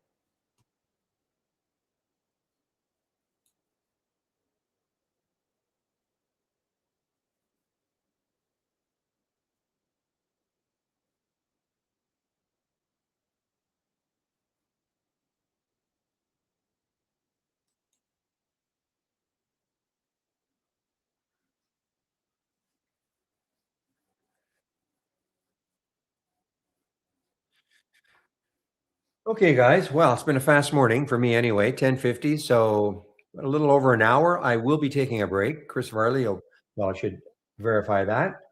Taking over for me in our YouTube room.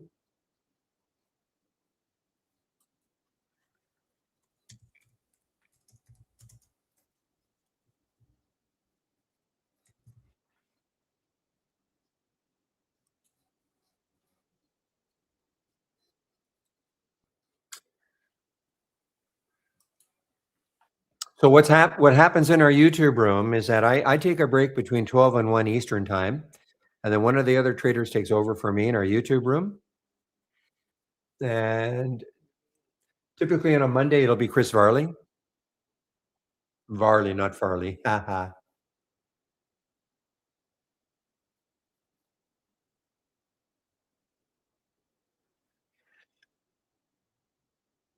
So you can't do that. Sorry, I'm going to ask Pyre Triton. You can identify stocks making 30-minute highs, but not in relation to previous 30-minute candles. Yeah, we're not what we're not good at is comparing intraday candles. Okay, well, not good at. We just don't do that. Okay, I'm answering Triton in our YouTube room. You can well as you know because you've tried it. You can find stocks making 30-minute highs, but it doesn't mean though that is, compared to previous 30-minute bars that it's a higher than.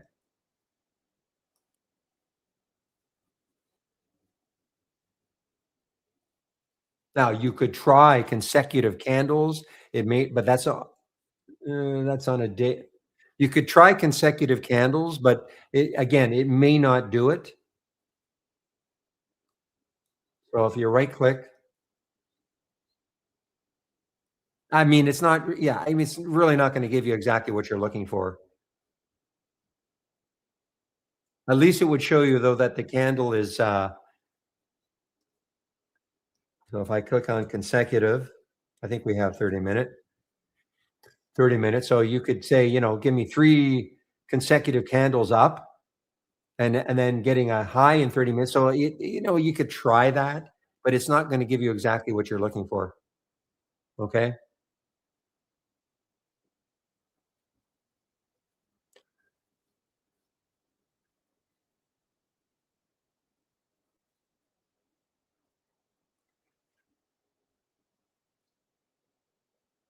Well, we do have some consolidation. I mean, I haven't tried these for years, but you can take a look at this. I don't know if you've seen this before. Consolidation. I'm talking to Triton in our YouTube room, okay? So here's, a 15-minute, a 30-minute consolidation breakout. You can try that to see if it's going to give you what you're looking for. A 30-minute consolidation breakout, okay? Maybe you haven't seen that before.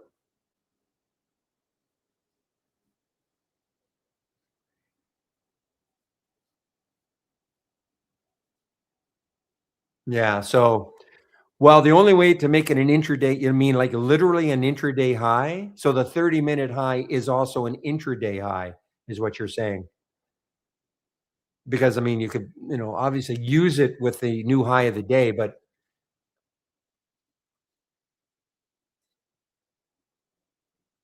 Chris may, if you're going to hang around for another hour, Chris may have something, but I don't. I don't have anything that I can think of off the top of my head. Maybe the position in the day's range, making it near the high of the day as a filter so that it's near the high of the day. Does that make sense?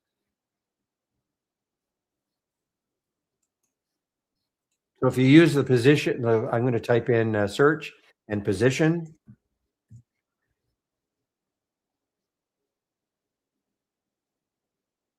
in range, add the filter and, make it, I don't know, 95 or 98. So that's near the high of the day. And then a new 30-minute high. And that might give you kind of what you're looking for. It may not be exactly at the high of the day, but this will be a minimum. You might try that, maybe the position in range, so it's near the high of the day.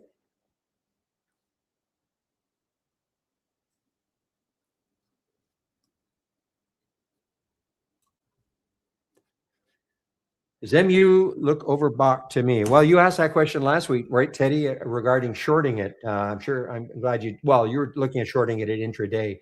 I mean, I don't know if it's overbought. I mean, it's still super strong. It's still an all-time high.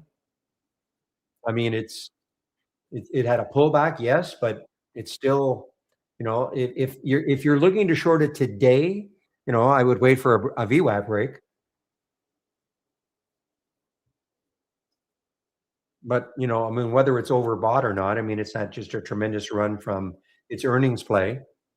It hasn't had a big pullback yet on the daily.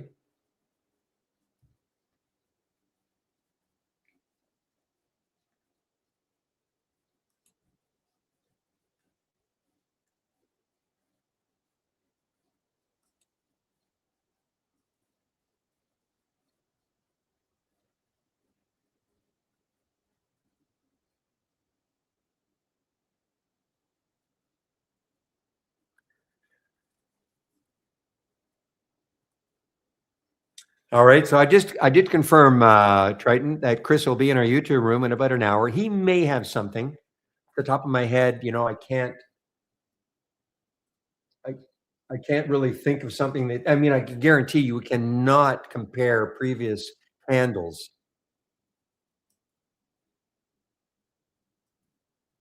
But doing what I said, position in days range, near the high, and then a new 30-minute high. I mean, that could give you something that's very close.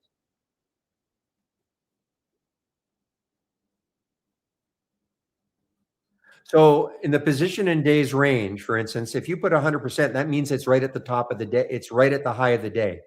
Okay. It just means position in days range means it's at, and you put 100%, it means it's right at the high of the day.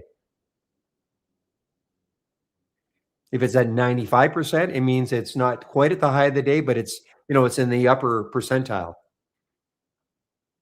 If you're looking for stocks that are above yesterday's high, you can use position in previous day's range, and you could put 100 as the minimum. That would mean a stock has to be at least at yesterday's high. Could be more, but it has to be at least at yesterday's high. The position, I think our position and range filters are really, we've got a ton of them.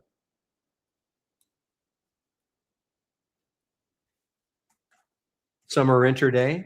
Well, no, so I mean, let me get this down.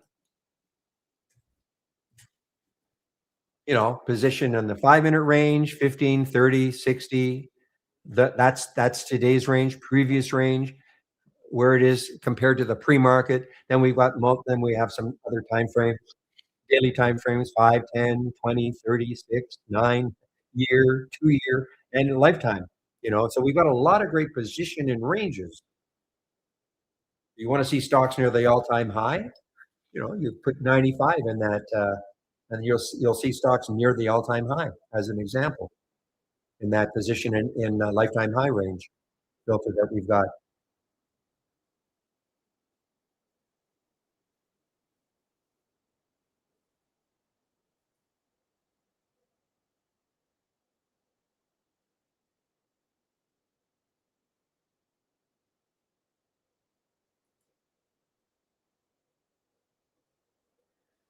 Oh, excuse me. So the uranium stocks are still really powerful, guys. Saw this last week. Let's take a look at the ETF for uranium, which is URA. Aha, SMR just give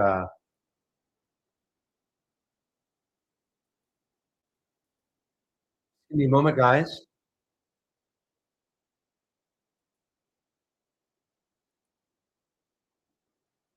Okay, well, it's getting in a little more. Well, it's trying to hold 19, but it's not.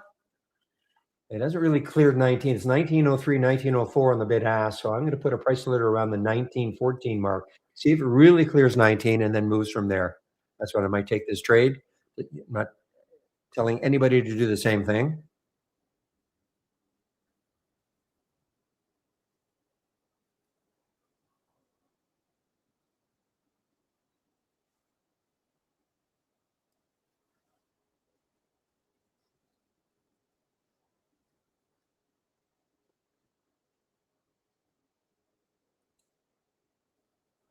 Still teasing us right around that 19 mark.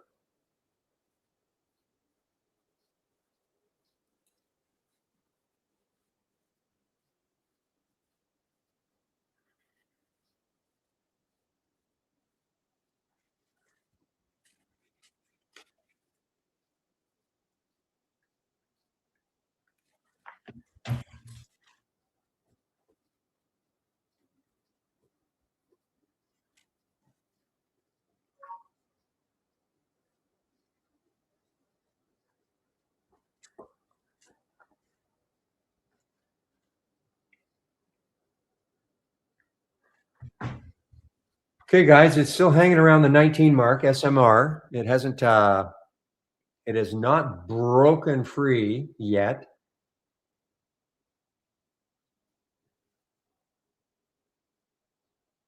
Anyway, URA, I wanted to take a look at the ETF for uranium, and I'm sure that it's going to have a couple of nice little trend. Oh, that's on the five.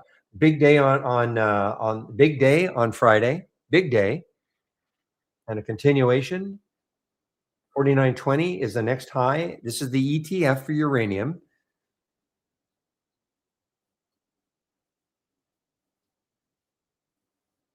All right. Will ZBIO bounce from 15?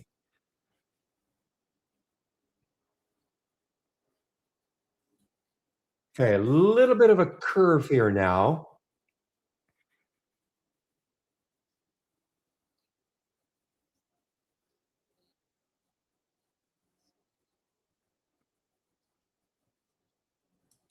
I mean, the news didn't look bad, but now we're getting more of the picture. I mean, now the headline as opposed to the first headline that I saw. So here's the first headline. When I saw this in the pre-market, thinking, man, it must be a terrible headline. But it said meets the main goal in late stage trial, and yet when I looked at it, it was already way down, and then crashes at late stage trial data for lead asset disappoints. So the company might say that it met what they were looking for, but investors not impressed.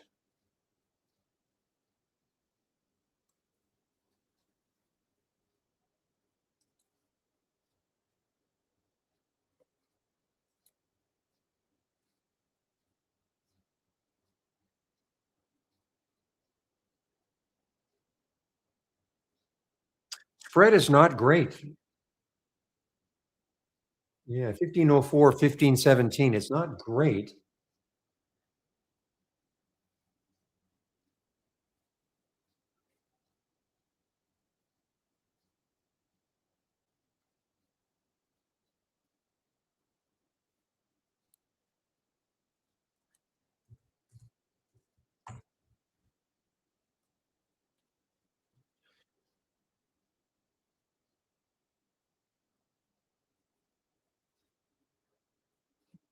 Okay, thank you, Pepe,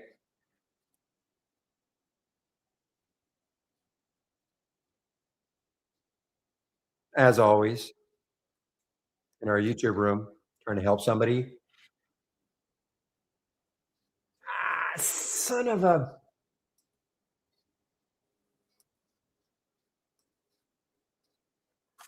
Ah, that little distraction that I had, Pepe. Oh man, I miss getting the ZBIO. I just turned my head to see what the question was in our YouTube room, and that's when it popped. And now the spread is not that bad. I can't take it now. That would have been awesome though. I mean, this is really that's a could have got it around 15:15. Nah, it's okay. Of course I'm kidding, Pepe.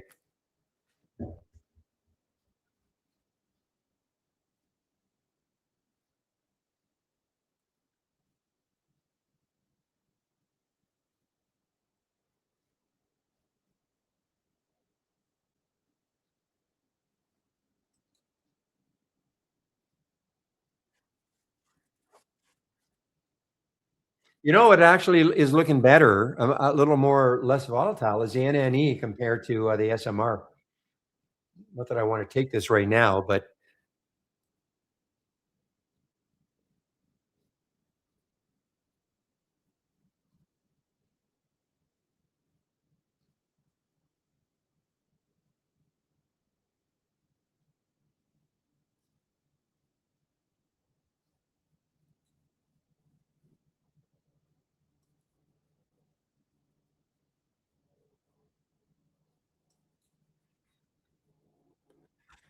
well, okay. Well, RGC, yeah, I saw this one in the pre-market. The reason why we should, well, we don't know what it's going to do, of course, but this is back in June. I thought it was not that long ago, but it's over 6 months ago that this hit $83. I remember this day or this month, and it completely collapsed.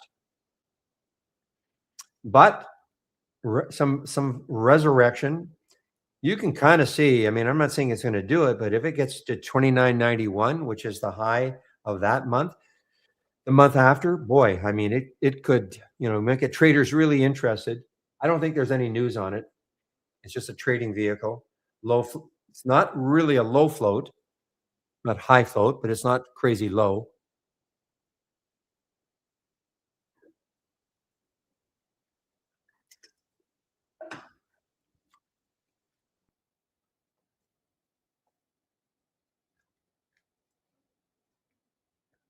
Not for the faint of heart, though, because I mean, it can be very volatile. Spread's not terrible for a stock that could move two or three or $4, but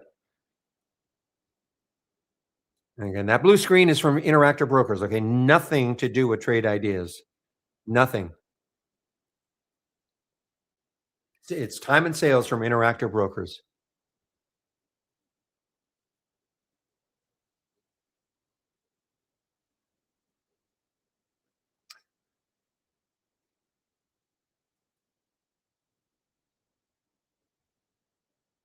Oh, just give me a moment, guys.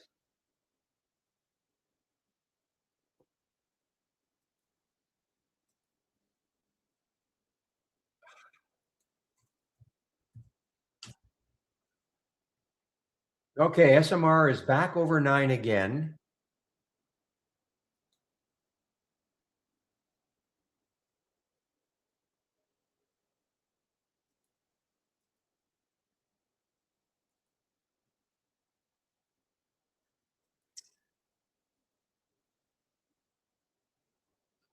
All right, let's see if it has any leg. I'm going to see if it has any legs. I'm in it now. Okay, I want to see it break down below 19. Might and I'm just looking at NNE. I mean, NNE is really leading the charge. So maybe SMR can just hold the gains here over 19 and move somewhat.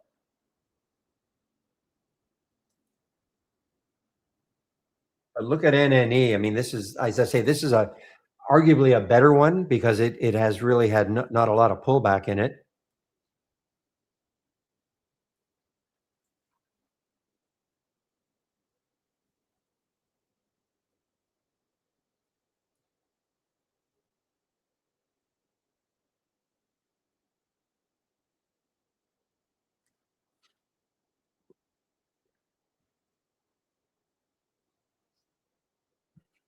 Ah, just as and again, the only reason I'm in this because it's got that room, okay, to 2081. I'm not saying it's getting there, but it's got a lot of room.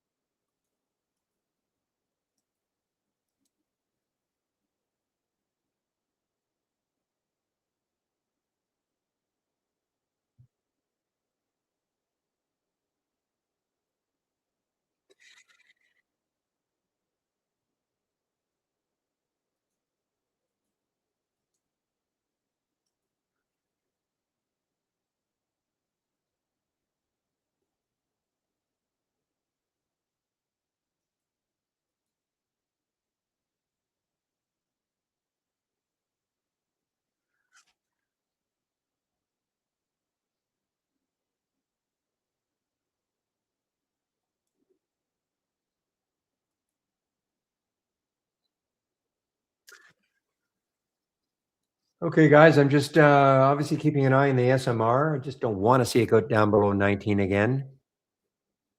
Well, I mean, I can't control that, but I mean, I'll be probably getting out. It's close to 19. Amber thoughts, okay? AMBR. I haven't seen Amber all day. I don't think I have anyway.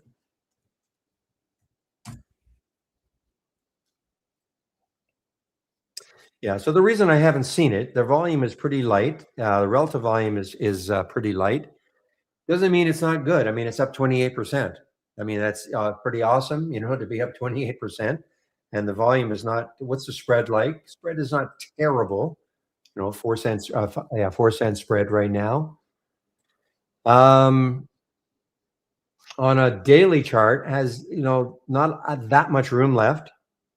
Now, if you took it at 256 and I got to 272, that'd be a nice percentage move. But it's interesting that it's moved so much on little volume, very little volume. That's all I can say.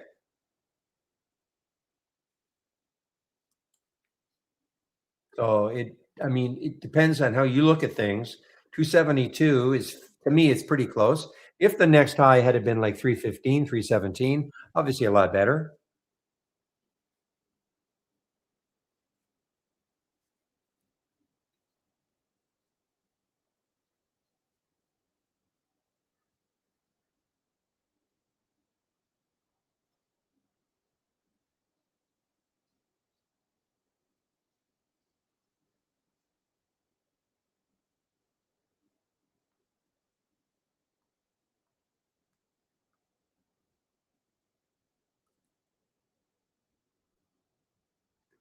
Depends on the spread, unusual.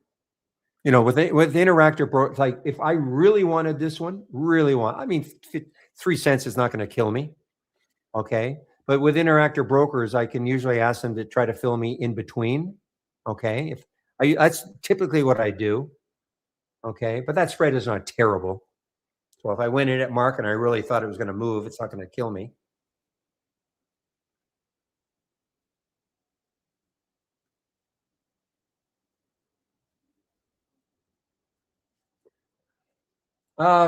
Adaptive. Well,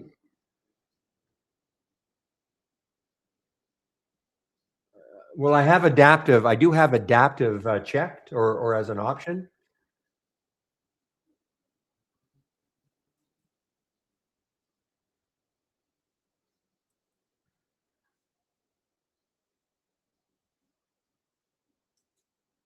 But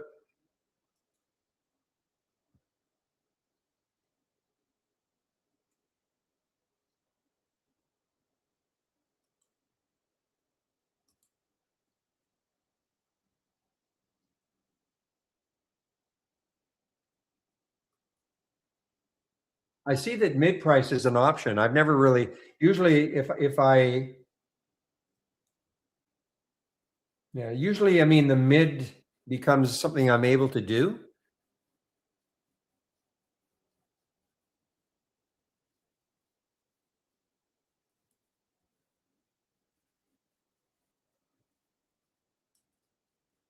It doesn't mean it's halfway though either. It doesn't mean it's halfway. It just means it's in between.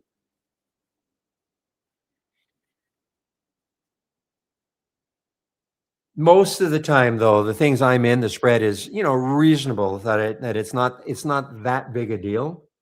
Depends on the price too. I mean, obviously if I'm trading a dollar stock and the spread is 8 cents or something, that's not that great. But if I'm trading a $10 stock and it's a spread of 8 cents, it's not the end of the world for me.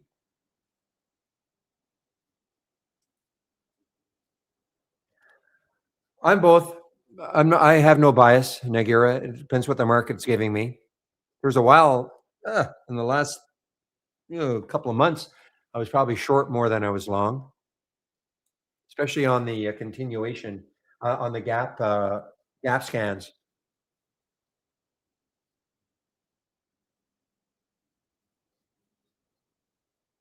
I like the gap up and reversals. I like the gap down and goes for several months. But it just depends on the market. Right now, I mean, the market's so strong.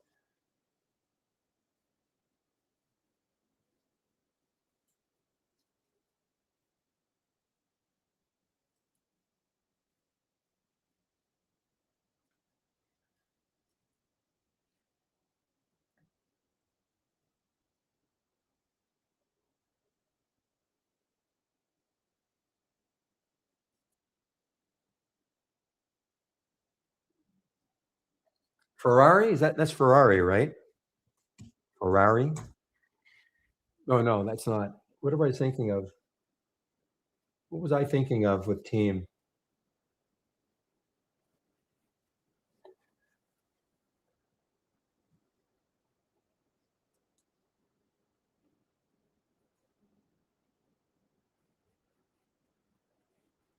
Well, it depends what you mean by setting up scans, okay? If you're talking about do you have an idea about what you're looking for, Nagira?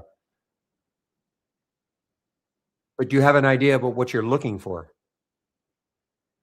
When you say setting up scans, I mean, obviously, Traded has so many different real-time alerts and all those different filters. Do you have any idea what you're looking for? And welcome. I mean, you have to have you have to have an idea about what you're looking for. I mean, you can have my scans, but it may not be what you're looking for. If are you new to trading? Kind of new to trading. You know what? I took myself out of the SMR, well, basically flat. I just don't like the way it's trading.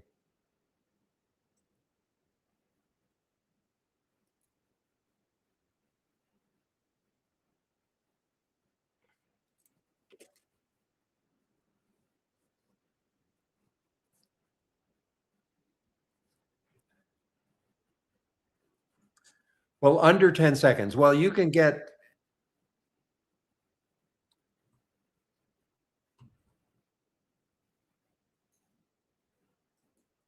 let me show you something then.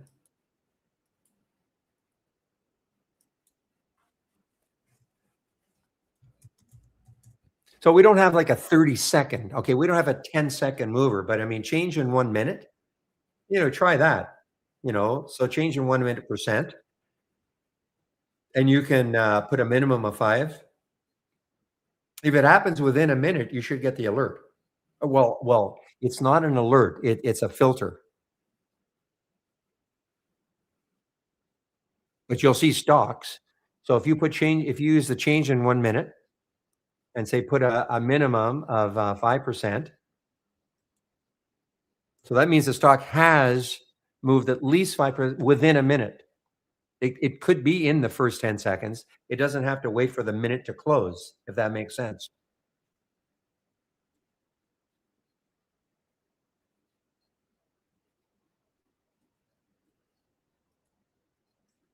The other one, yeah, these are all dollar value running up now. So that's not a percentage.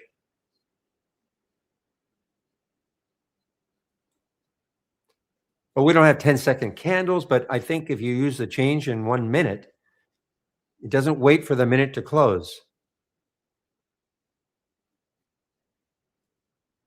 But it doesn't. You see, it's a filter. It's not a real time alert that something has moved 5 cents, 5% in 10 seconds. It's a filter showing us stocks that have done that. Okay, but it shouldn't wait for the minute to close.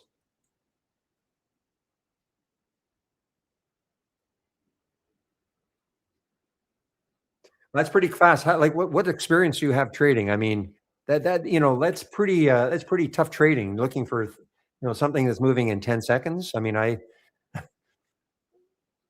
because something moves fast in 10 seconds. What are you going to do? Well, like what are you actually going to do? Take the trade immediately? Because it could drop just like that in the next 2 seconds. Well, good luck. I mean, trying to find stocks that are going to change 5% in 10 seconds. And again, what are you going to do? You're going to take that trade immediately, even if you could find it. And then what are you going to get out? Well, but a factor of news. So you have to then see if there's any news, on the stock. I'm not trying to dissuade you, okay? But you're going to have to look at a few things, and by that time, the stock could have just dropped right back. Welcome, George Harris in our YouTube room. Just joined TI. Welcome.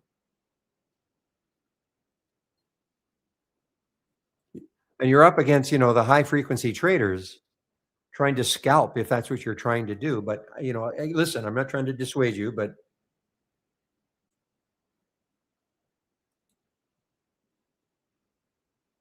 cannot scan for news. No, you can see. I know we're trying to improve our news, but you cannot scan for it. And the other thing is, I mean, even scanning for news, you know, like what news is going to be good? I mean, every stock has news just about every single day, right? I mean, if I look at my headline news for also, I mean, there's going to be some news probably for a stock. So how do you differentiate what is the good news versus the news you don't care about?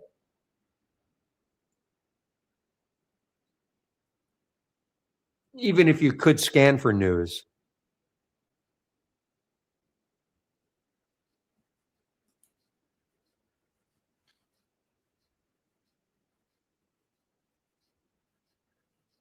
Well, glad I got out of the SMR. It's just not a well, I can almost guarantee you that most stocks will have news, some kind of news that's hitting, right? So that means that every stock will have news, Nagura.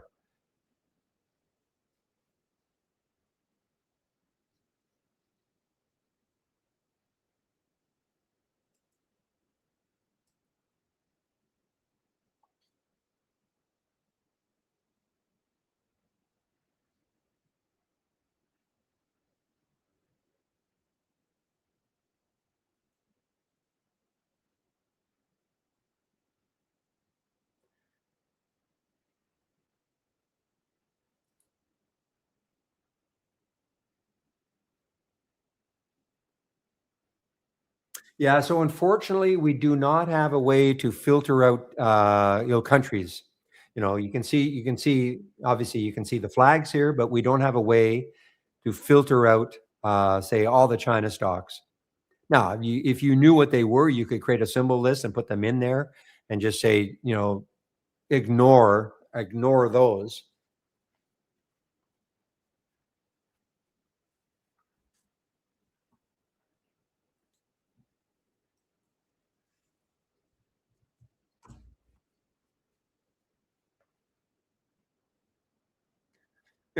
Here's a Swiss stock, right? Oh, Hong Kong. Sorry, I'm sorry. Sorry, Switzerland. Sorry, my eyes are a little blurry. I thought that was a cross.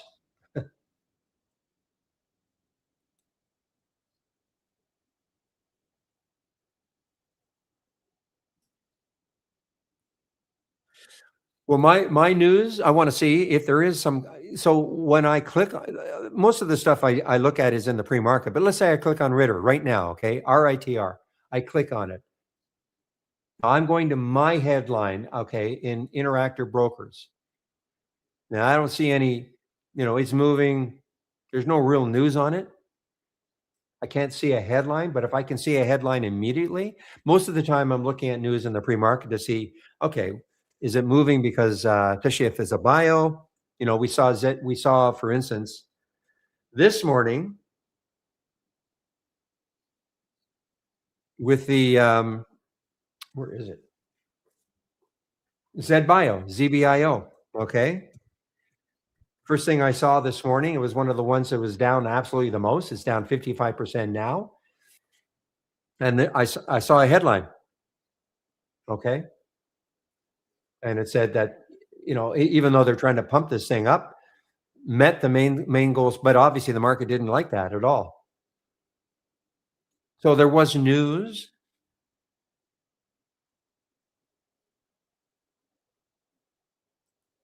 Sometimes, you'll see news that some brokers or analysts are piling into a stock saying, we're putting big lofty price targets, things like that. A lot of times though, we'll see stock moving like crazy and there's no news at all. I'll ask William because he's got some kind of a news feeder, and a lot of times it'll just say it's a volume mover, like a momentum mover. So there's really no news. Other thing, the problem with news can be you can get a little seduced by news, right? I mean, you can get think you can look at news and go, wow, okay, this one is going to rip because of that news. And it doesn't. In fact, it does the reverse.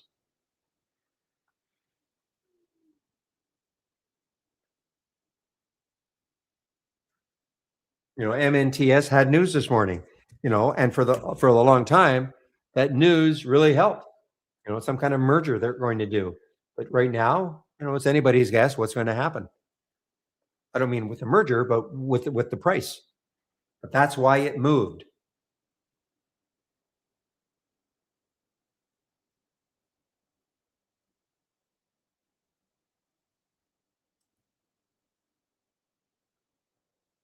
Yep, we have pre-market and after hours.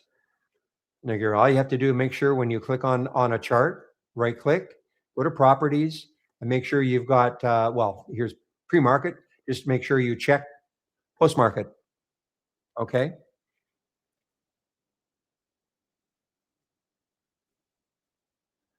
I can't answer that. Why it looked like they were not updating. I mean, it is real time, so I can't answer that, Nagura.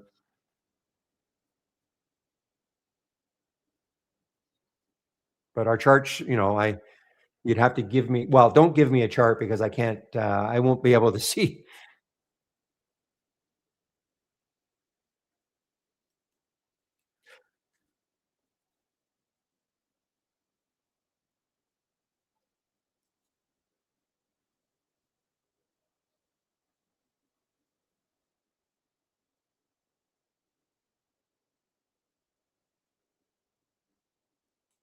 Well, Steve, in our YouTube room. Well, I'm glad I got out of it. I mean, I just didn't like the way it was trading. I mean, it took forever to break 19. Remember, it was up and down through 19 several times. It looked to me at 19, the 1910 mark. Okay, that's where I took it.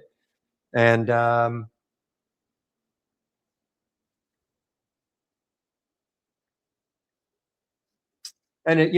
was making a little bit of money, but I was looking to get maybe to the 1950 mark, but just didn't do it. But I got out with no real harm to it.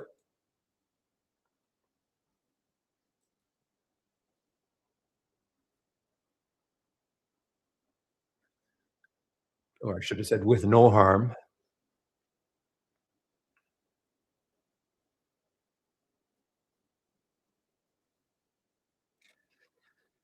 Whew, fast morning, 11:29. So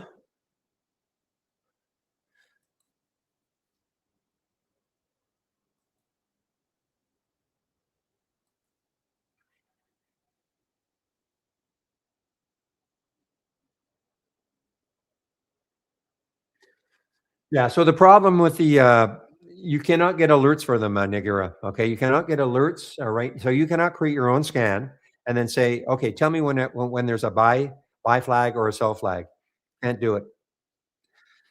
This is a great question, though. For I'm assuming Dan Merkin, the CEO of Trade Ideas, will be in our YouTube room. He back to normal.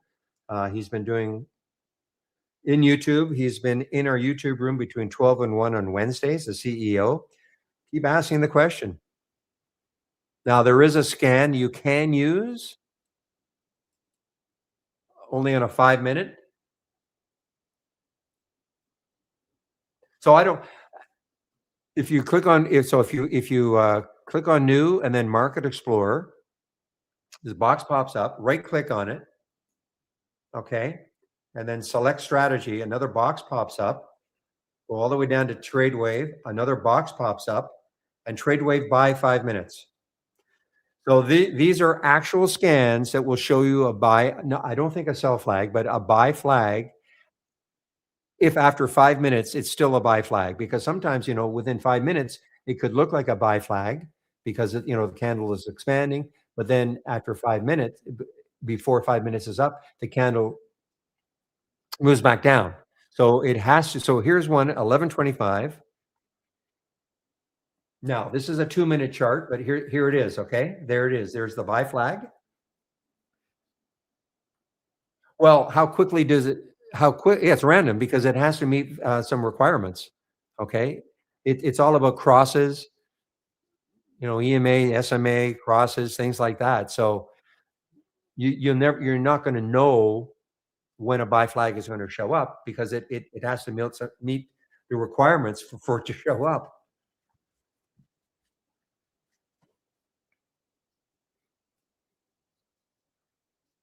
But here's, again, this one though, this is a scan that will show you a buy flag.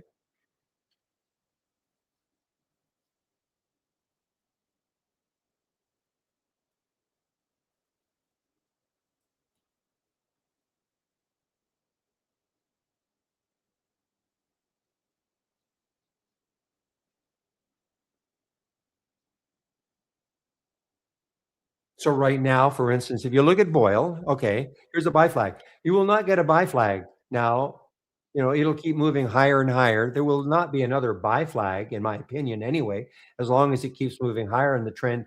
What might happen, you might get a sell flag at some point, but now you won't get a buy flag, another one, as long as the trend keeps moving higher.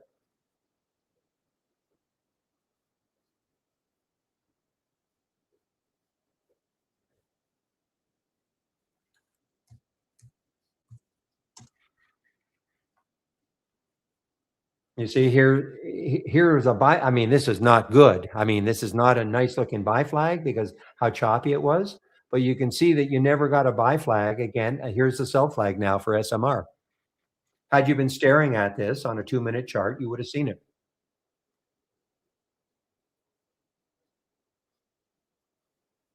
Well, that's up to you. I mean, it depends on the time frame. It sounds like you have a pretty short time frame. So if you're using a 1-minute chart and you see the sell flag, I mean, you can act on it almost immediately if you want. If you're convinced that, the sell flag, the first one you see is going to be the start of the downtrend. So it's fairly easy to act on it if you were staring at the chart.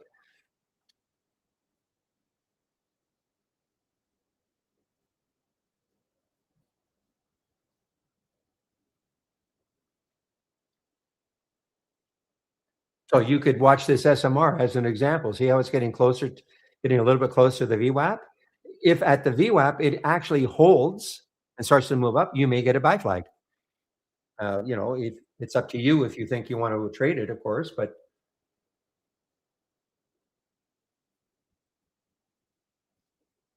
yeah, so I'm the wrong develop asked me a question in our YouTube room. Do I think it's a good idea to swing SMR at this point?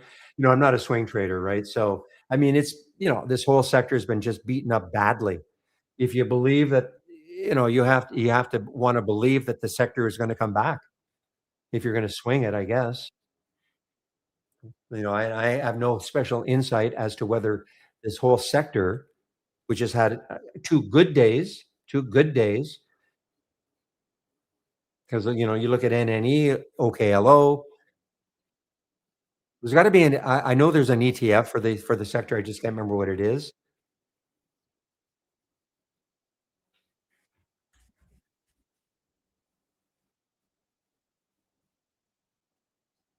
But this has had a brutal. These stocks have had a brutal pullback when all the hype back here. Well, not just here, but starting in I guess April, maybe, probably even earlier than that of last year. But this stock specifically up to $57, and then in 2 months it's down to 14. So I mean, is this really the start of the massive comeback? I mean, I don't know. You have to have a lot of faith in the industry, I guess, the sector.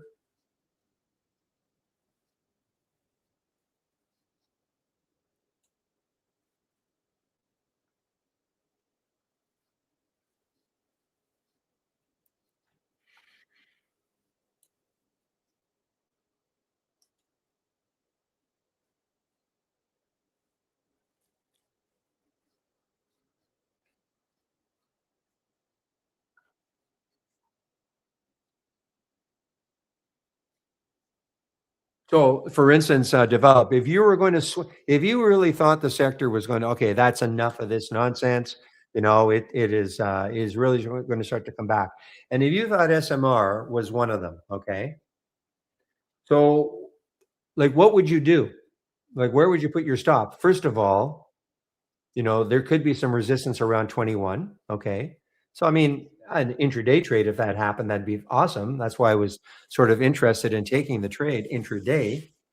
But where would you put your stop? You know, if it's not coming back. So you're going to put your stop at the low of today or the low down here, which is 14. And so if you're going to put your stop, if you thought, okay, looks like SMR has found a bottom, 14 is my stop, and you decided I'm in 18. Let's make the math easy. Maybe it pull back to 18. Maybe it pulls back to the VWAP or so, and you decide, you know what? I think the sector's coming back. 18. So you're going to have a $4 stop if you use, this down here as your stop. If you use the low of today as your stop, it's tighter, but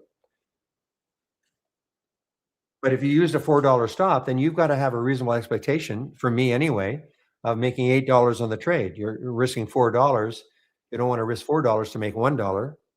So you have to have a reasonable expectation of it moving $8, a 2 to 1. Can that happen? Well, I look at this and I go 21.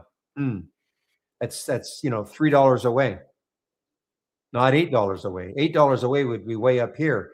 I mean, could it get through all this? Yeah, it could, but it could also stall. So I don't know. I mean, for me, it, but I'm looking at this purely from technicals. If people think that these nukes are going to really start coming back, okay, but that has to be up to you.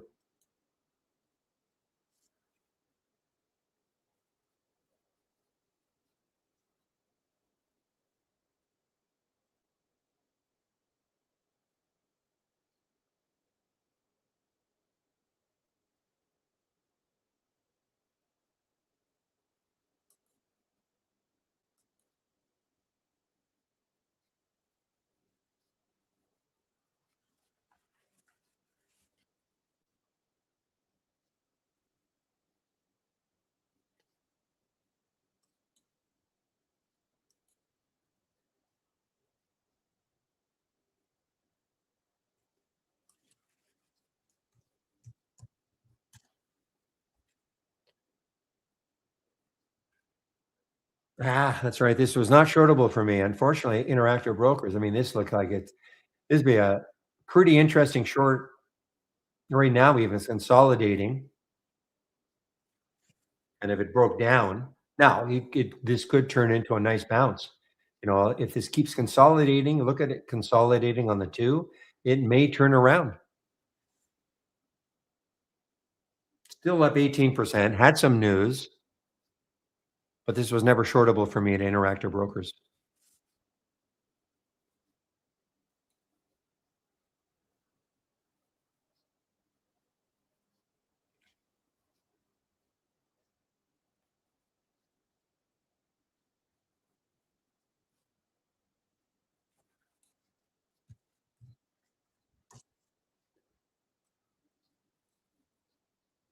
Yeah, you're not allowed to talk about ZBIO, okay, trading RAM.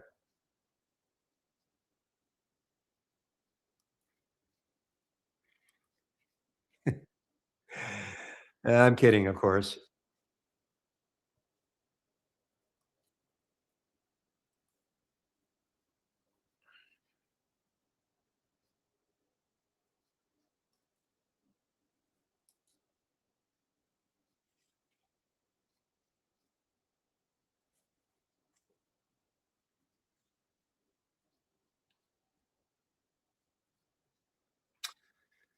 All right, guys, 11:40. So I have another 20 minutes or so. And before I take my break in the main room, I will put the YouTube link in so you guys can head over and listen to Chris. He'll be there for about an hour between 12 and 1 Eastern time. Back to regular hours and people taking over for me in our YouTube room.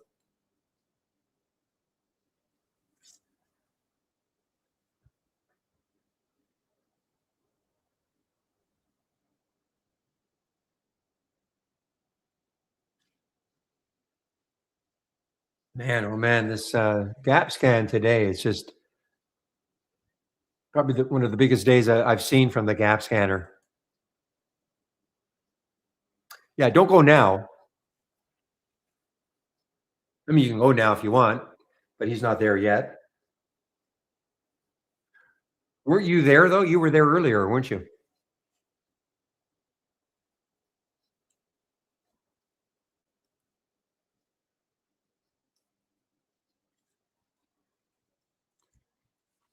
But here is the, oh, you were there. Oh, there was somebody else then. You were always there, here. We say here.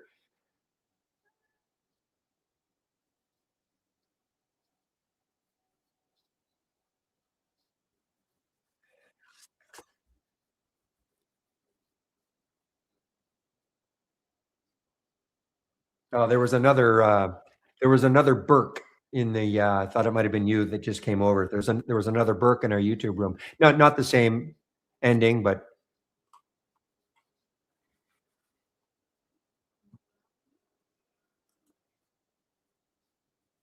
well, no, I guess it's not you, obviously. Sometimes when I see somebody in our YouTube room with a very similar name coming into the main room, I just assume they've moved over. And Burke is not something that's that common. So, anyway, it wasn't you.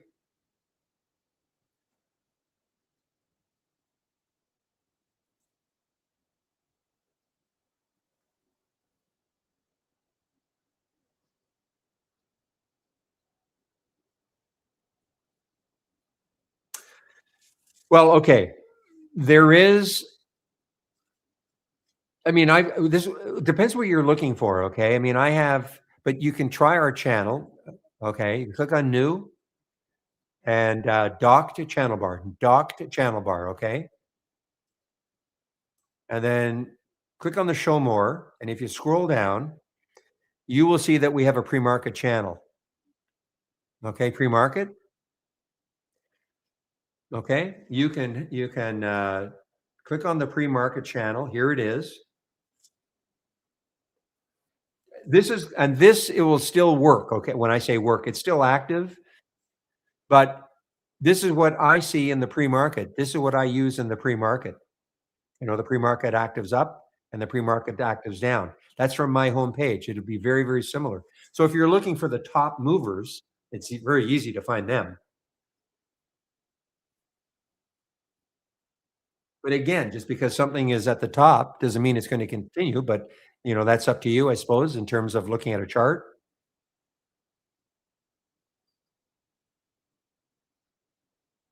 Okay. And this stops because I guess it stops at 9:30. That's why there's no data here. But this continues. This is a race. But this is basically what I don't go to this channel, but on my homepage, I've got something called the pre-market actives up and the pre-market actives down. And those will be the top 15 stocks moving up or down.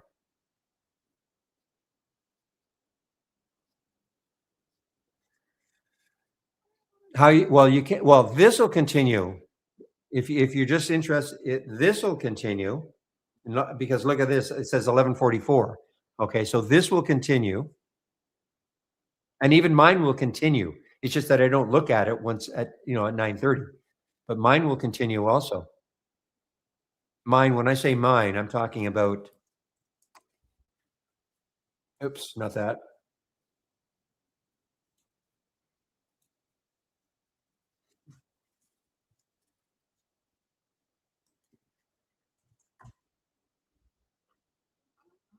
So when you click on my homepage and you scroll down a little bit and you get to the custom scans section, and this is what I use in the pre-market. They look very, very similar. Pre-market actives up and down. Now, the only difference is it'll be in grid format. So what do I mean by that? It'll look like this. This is the grid format. And all you have to do if you want the display like this, which I like a lot better, is just right click and show tree map. So it'll look like this. Okay. And so mine,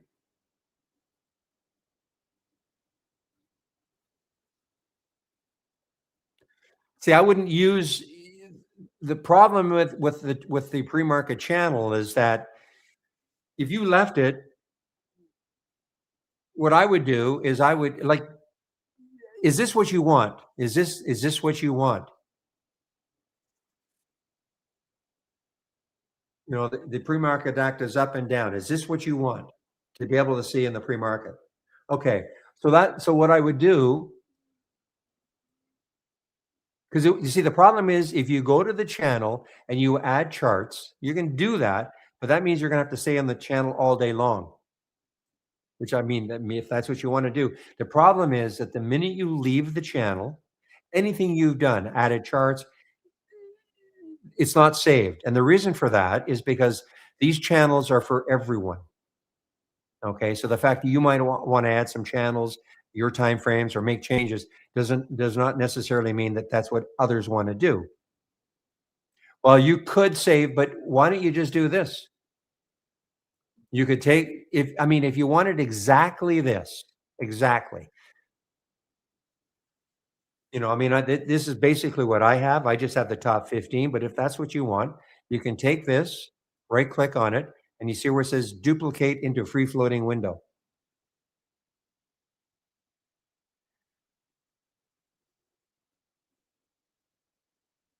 I mean, I see what you're saying. I mean, you could take this and save it, but you could also take like anything that's in a channel, you can duplicate it into a free floating window, and it showed up on my other monitor. Okay, so now this is free floating.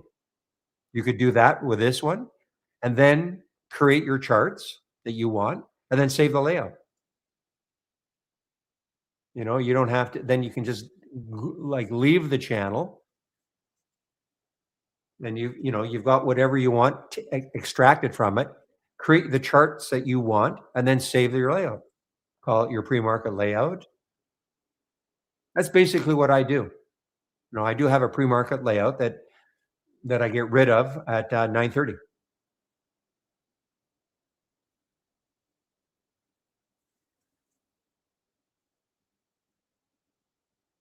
So okay, and so you create, so take whatever you, and then file, save or share to cloud, save or share to cloud. Whoops, save or share to cloud.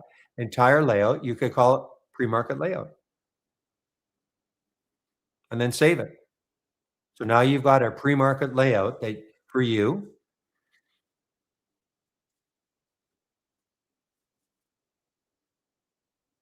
I mean, I don't know. I mean, if that's what you want to use all day long, understand that these will still work once the market is, once the market at 9:30, it'll still continue to give you data. It's just that I don't use it once after 9:30. That's all. But it is still continuing.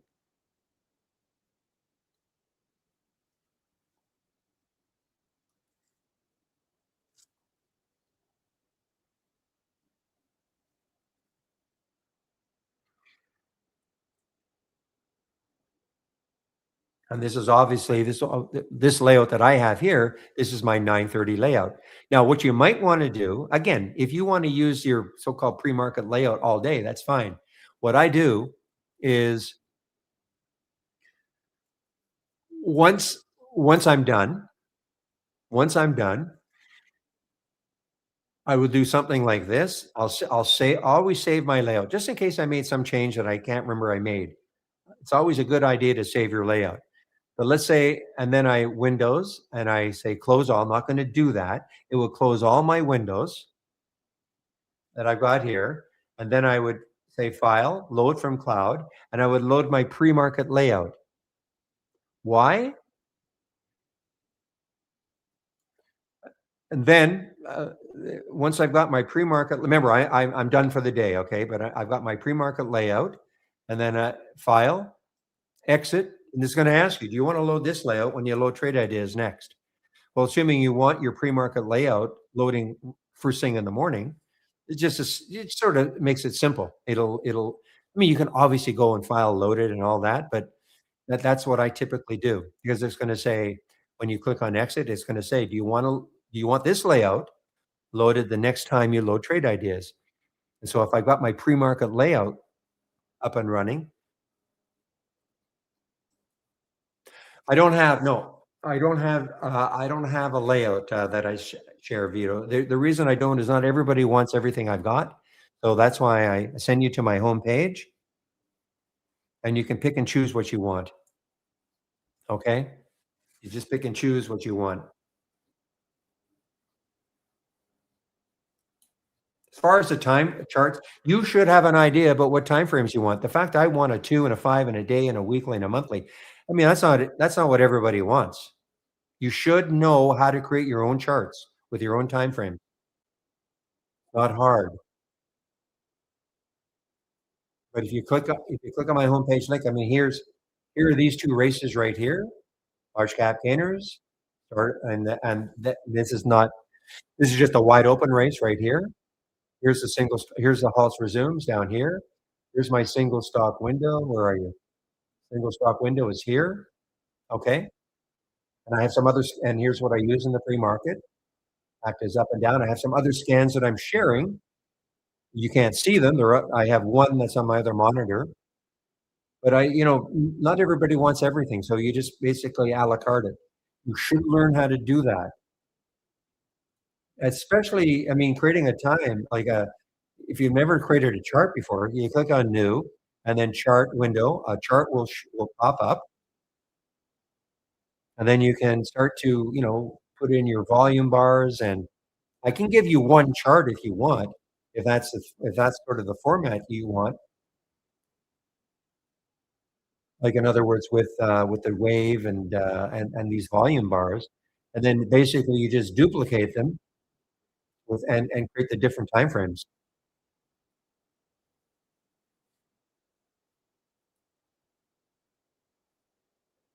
All right, so I can say I'll give you a 2-minute chart. Okay, here's a 2-minute chart. Save or share to cloud. Okay, so here's my 2-minute chart. Okay, and then it should look so. Hopefully, it'll look something like this. Now, yeah, it should look something like this. And then if you want another time frame, just duplicate the chart. Right click, duplicate the chart, and then up here, where's the little clock, just change the time frame. 5 minutes. And if you want another time frame, duplicate the chart, put it on a daily chart. I mean, this is something you should know how to do. Okay, I'm not saying, because it's just sort of part of the basic things within trade ideas, creating charts.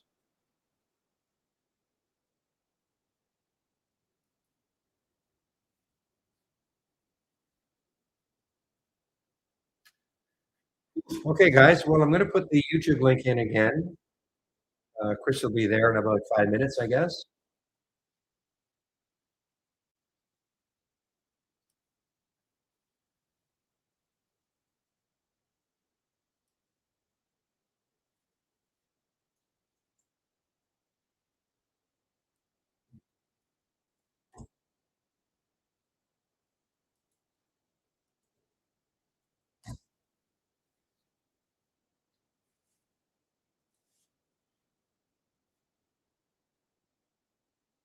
Yeah, so the problem with that, Nagura, is that your idea of support and resistance and my idea of support and resistance and Vito's idea of support and resistance may be very different. Okay, so the only thing we can do is look left and see where the next high is on a daily chart. Now, whether that's resistance or support, resistance on the way down. Okay, some people will look at the VWAP as support and resistance.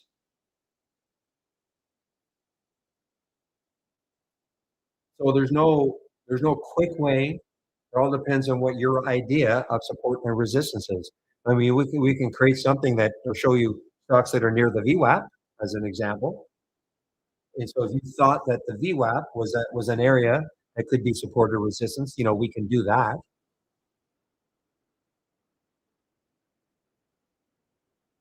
Yeah, the only thing you can do is take a look and find out where the next high is on a daily chart. Assuming you've clicked on an alert and it's the high of the day. That's the only thing Otherwise, I mean, what I do, I load my chart and I quickly look to see where is the next high.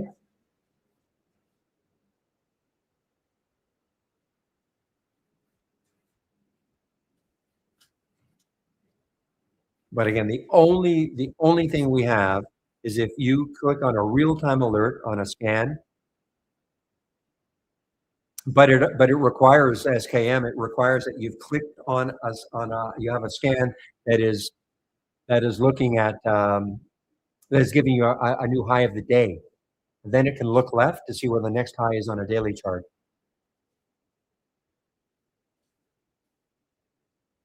I look at the daily, weekly, and the monthly. The only reason I look at a weekly or a monthly if I can't see the next high on a daily. Like UPST is maybe a good example. I mean, looks like that might be the next high. 50.48. So that is the next high. But what if that was 50, just slightly underneath the current price? Then I'd be looking at the weekly chart just to take a look. And if I couldn't see it on the weekly chart, then I go to the monthly chart. Hopefully, I can see it on the daily chart. I mean, obviously, I could keep scrolling back and back and back on the daily chart to see where the next high is. But most of the time, I don't do that. I just quickly look at a weekly chart.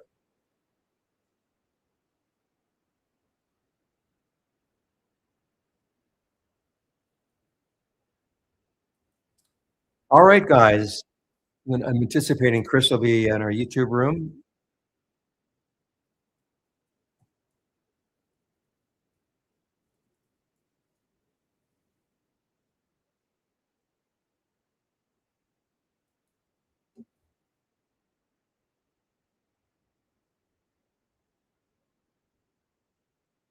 Give me one moment.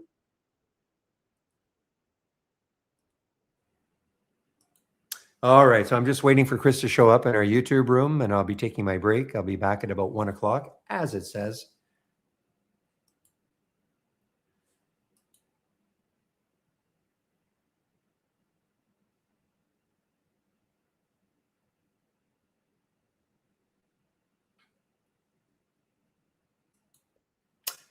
All right, I heard a little pop in our YouTube room, so I'm going to assume Chris is there. So, guys, in the main room, I'll see you guys in about 1 hour. Chris is in our YouTube room now. Nagira, you may want to head over to our YouTube room. You can ask questions of Chris. He might have a different take on all the things you've been asking. Okay, so I'm going to mute myself now in the main room. And now I can welcome back to, hi, Chris, back to, I guess, a regular schedule. I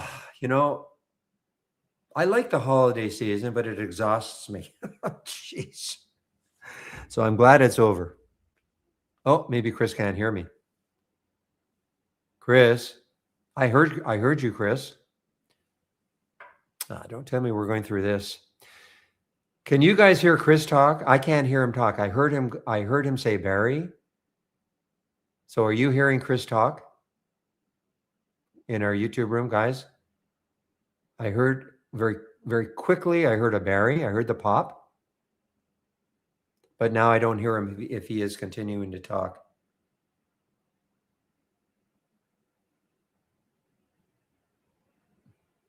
Can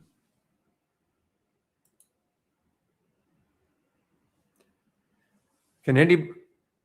Okay, so Pepe, so it's the same. Okay, so he's having. So the issues are the issues are on his end. So I'm just going to put that, Chris, we can't hear you.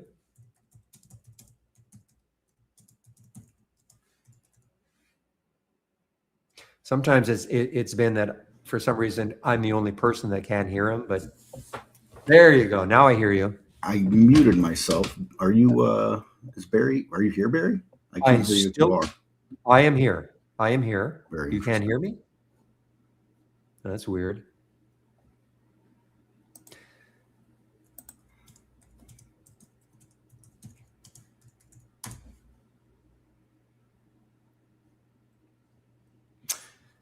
So what I'm going to suggest, if you can't hear, if you can't hear me, I'll leave. Swap the screen. Okay. I don't know why I can't hear you.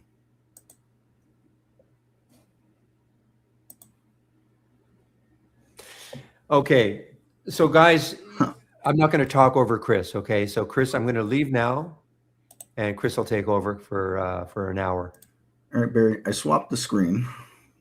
Unfortunately, we're not going to do any pleasantries at the moment, it looks like.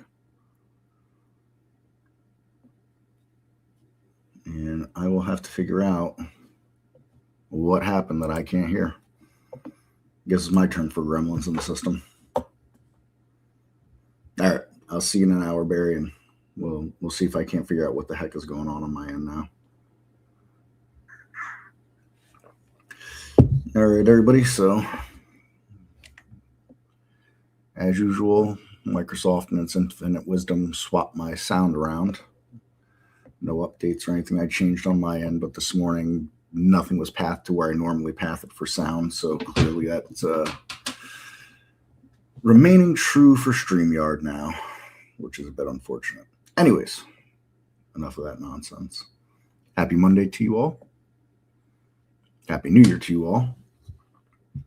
Let's get rock and rolling. In the event there are folks that are new to this format, we go for an hour here taking over for Barry. Free for all, live Q&A, no pre-done content, so we rely on you to drive the content with your questions. I personally always think it's better when you folks are asking questions, driving the content in the direction that you want for the software. But of course, if you don't have any questions, I'll do my best to keep this informative and engaging regarding the software and or beta markets.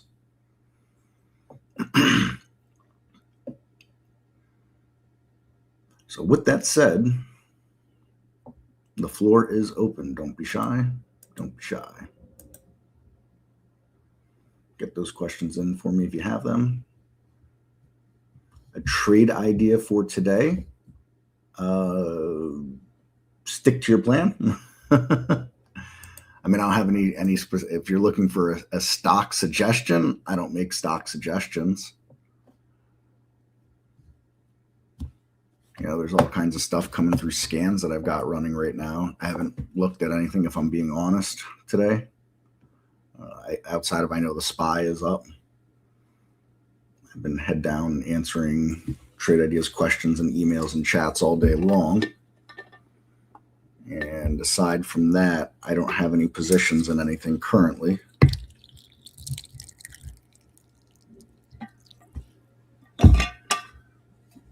You want something I'm looking at? Sure, why not? But please, you know, do your homework, do your own trading. I've been in and out of AAOI a ton over the last year. When I say a ton, I probably traded this thing like 5 or 6 times as swing trades that held sometimes for a few weeks. So I'm watching it again. If it can kind of hold in this area up here, draw a line.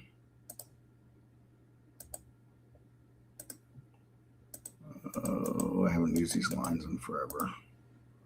That's why, because they freaking suck.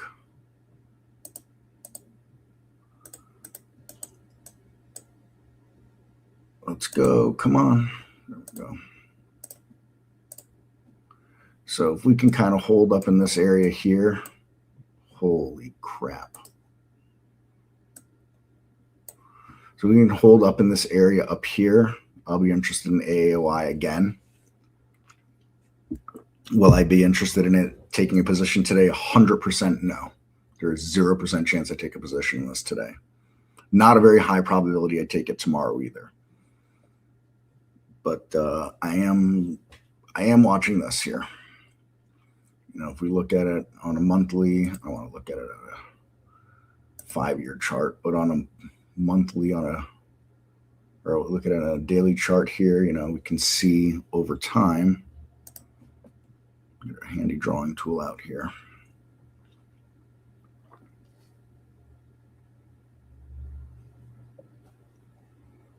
Since April when it bottomed out, you know, we've mostly made higher lows and higher highs. I will say we had this happen here. And it got that low and then it took that low out. But the entire time it's made higher highs with that whoopsie right there. And then, you know, we had this pull back into here, which was nice after a move up. So it was a higher low there. So anyways, I am watching that closely, but I will not.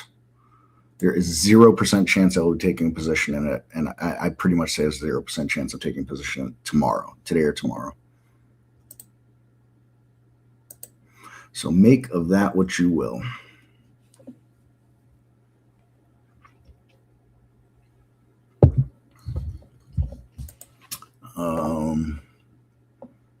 Outside of that, I'm also watching this APLD, but I don't know about that one.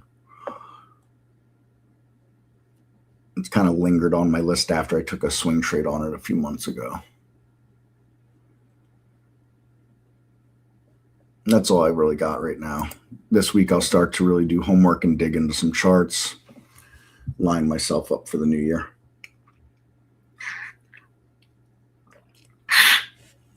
What am I looking at in the next couple of days on AAOI? I'm looking at it not to violate really below this line that I just drew too much.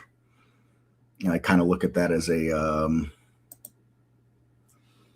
short-term resistance and support. So, it was resistance through here, couldn't get through it, got up through it, bounced off of it, see if it can bounce off of it again. Violates through that, then it'll nullify the idea that I've got going on there. Not that I won't revisit it at some point, but that point will be further in the future than now, or than in the next week or two. So that's what I'd like to see there. I mean, some other interesting things about it. It's not a large float by any stretch of any imagination. Has a pretty decent short float on it. It's a high beta stock to start with. So it could cut both ways, high to beta stocks. They can reward you if they move with you. They will punish you severely if they move against you, though. It's in the AI space, regardless of what anybody's personal feelings are. And just to throw it out there, my personal feelings is most AI stuff is total nonsense. I mean, like total garbage nonsense. But I mean, there's no real thinking done by any AIs at this point, at least none that the public can access. And anybody that tells you anything different's a liar or doesn't know what they're talking about, or both. They just know how to answer questions based on probability, essentially, and prior engagements. They don't critically think like a human being yet, anyways. But that's neither here nor there. The fact is, it's a hot space. It is not going away anytime soon, I do believe. That doesn't mean that AI stocks are just going to be, woo, we're rocket shipping. They're going to look like this, Oh, we look good. Nope, just kidding. Oh, we look good. Oh, really, just kidding. Oh, we look good. Who knows? That's what you're going to see from a lot of those a lot of AI stocks. It'll end up something like, I don't want to say the .com bubble and in the crashing and how it took the NASDAQ for, a decade to recover or longer, whatever it was. But it's going to look like that in the sense of you're going to find, a number of high flyers out there that end up crashing and burning hard and merging of different things. And then, as the ashes clear and the phoenixes rise, you'll find your next big, huge tech companies out there to start to rival, whoever's out there, or join, the big ones that are out there, your Googles and your Microsofts and your Amazons and all those things like that. So I don't think that AI is going to be any kind of flash in the pan, for example, blockchain and, when that, the NFTs and all that nonsense was going on several years ago. And, you had, all these people telling you how they're going to be the next big thing and all those things like that. And you had, a couple of weeks here and there where those kinds of stocks would fly up based on news and then crapped out. You didn't see any of those become a next big thing because they were never going to be. AI is a little different than that. And by a little, I mean a lot.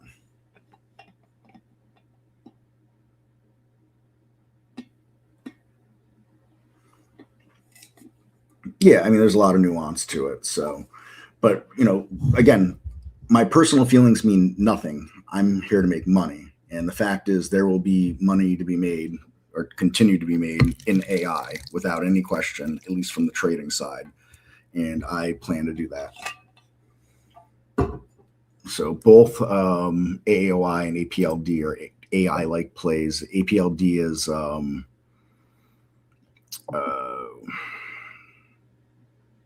sorry, I'm having a complete brain fart here.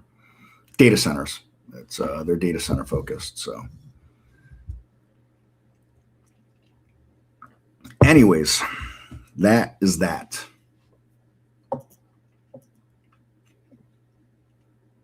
And then, as far as Barry in the AI window, Barry has the AI window open. He looks at the re-entries a lot. He's a huge fan of the re-entries on Holly. I don't do a whole lot with Holly because I'm a swing trader and I have very specific things that I'm looking for. And Holly really doesn't alert much that meets my criteria. And generally, if it does alert anything that meets my criteria, I'm usually going to find it on one of the scans that I want that I'm using anyways. So, but as far as day trading goes, Barry does have it open and Barry does use it. There's not a trade from it every day, but I'd say, several times a month, Barry uses the AI.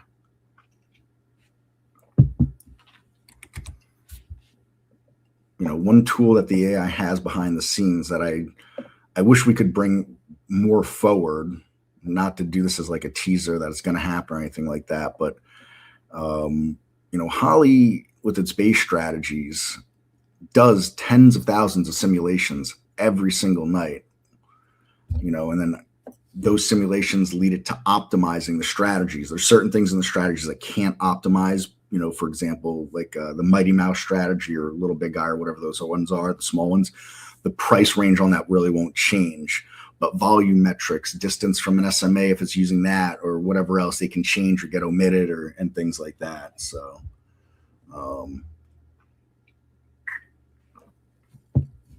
that's a superpower of Holly's that I wish I could implement myself, because I do a lot of back testing. I've been doing a lot of back testing again. Like probably every other person that's in here listening, I would love to create an automated strategy to run along my discretionary trading to add to what I'm doing every year. And, back testing is the way to get to that. It's not from lack of effort that I haven't made it, but I've been on the cusp a few times and got discouraged and quit. And this will be the year I don't quit. Whether I have success or not this year or not, that's another question, but I will not stop at any point this year until I make my way to that promised land.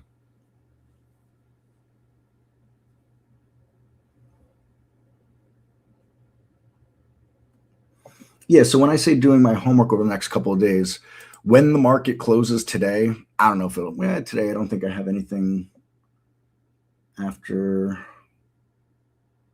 Sorry, my life is dictated by my daughters. My personal life is dictated by my daughters and their schedule. So sometimes I'm doing my work after the market. Sometimes I'm doing it at 4:30, 5 o'clock in the morning when I wake up. What I do is, so this is one scan that's an example here. I'm going to share that scan as a link real quick here for those that don't have it.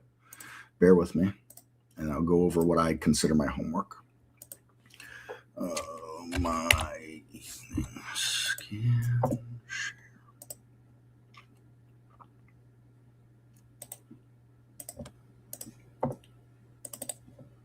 I think anybody with, kids that don't/can't drive themselves around, their lives are, fairly dictated by their schedules, all normal stuff. So, all right, that's that scan. And just real quick, what the scan is doing, because, it's important what the scan is doing in the context of things that I'm looking for in my trades, my swing trade ideas. So stocks $11 and above, a relative volume of one, trade at least 750,000 shares on the day or more. They got to be 75% above their low of their 20 days, low of the 20-day range. It was 75% above the low of today's range. So essentially, I want stocks that are, they got decent volume. They don't have to be crazy, but I want to see there are people actively trading it, and, I want to see that they've got some kind of uptrend, at least over the near short term of that 20 days. Now, the way I have the scan set up, unfortunately, it's going to have stuff like this here that I don't give a crap about. I can tell you because it's up 45% from the prior day's close. So I don't, look, there are people that are trading this on these days and they're making money, and good for them. I tried my hand at day trading for long enough to know that this is just not, it doesn't work for me. That's all there is to it. It was probably one of the hardest things I've ever done in my life to say, yeah, me and day trading, we are not together anymore. We are broken up. So, I'll go through each of these charts, though. Obviously, I can omit things that are up ridiculously. But something like this is interesting to me. This is a nice looking chart here. You got this beautiful move up here. It comes back. Now, I'm not crazy about the price here and what it's done with the price, but let's forget some of the other things and just talk about the chart for a moment. We're only focusing on the chart and not necessarily price or anything like that. We had that nice pullback in after really getting ahead of itself here, and then a nice grind back higher. And, it could be running itself into a double top. I have no idea. Now, look, it's had 1, 2, 3, and if today just were to hold where it is, it's 4 up days in a row. I wouldn't really consider that an up day here because it actually gapped down and turned around. So, make of that what you will, but I don't know that was necessarily up that day. But, when you got 1, 2, 3, and now a fourth one like that, that's a chase at this point. But let's say if it were to pull back into $10, that would be pretty awesome. If it were just consolidate around here or fade a little bit like that, anything like that, that's the kind of thing I'm looking for now. And so while I'm not going to do anything with this stock at the moment, it is possible later in the day, it gets on my short list of stocks to look at. And I'm going to go, chart by chart, right through this and this scan here, and mark up, things that I do and don't like. Kind of note to myself / a journal, I like stock XYZ because of these items.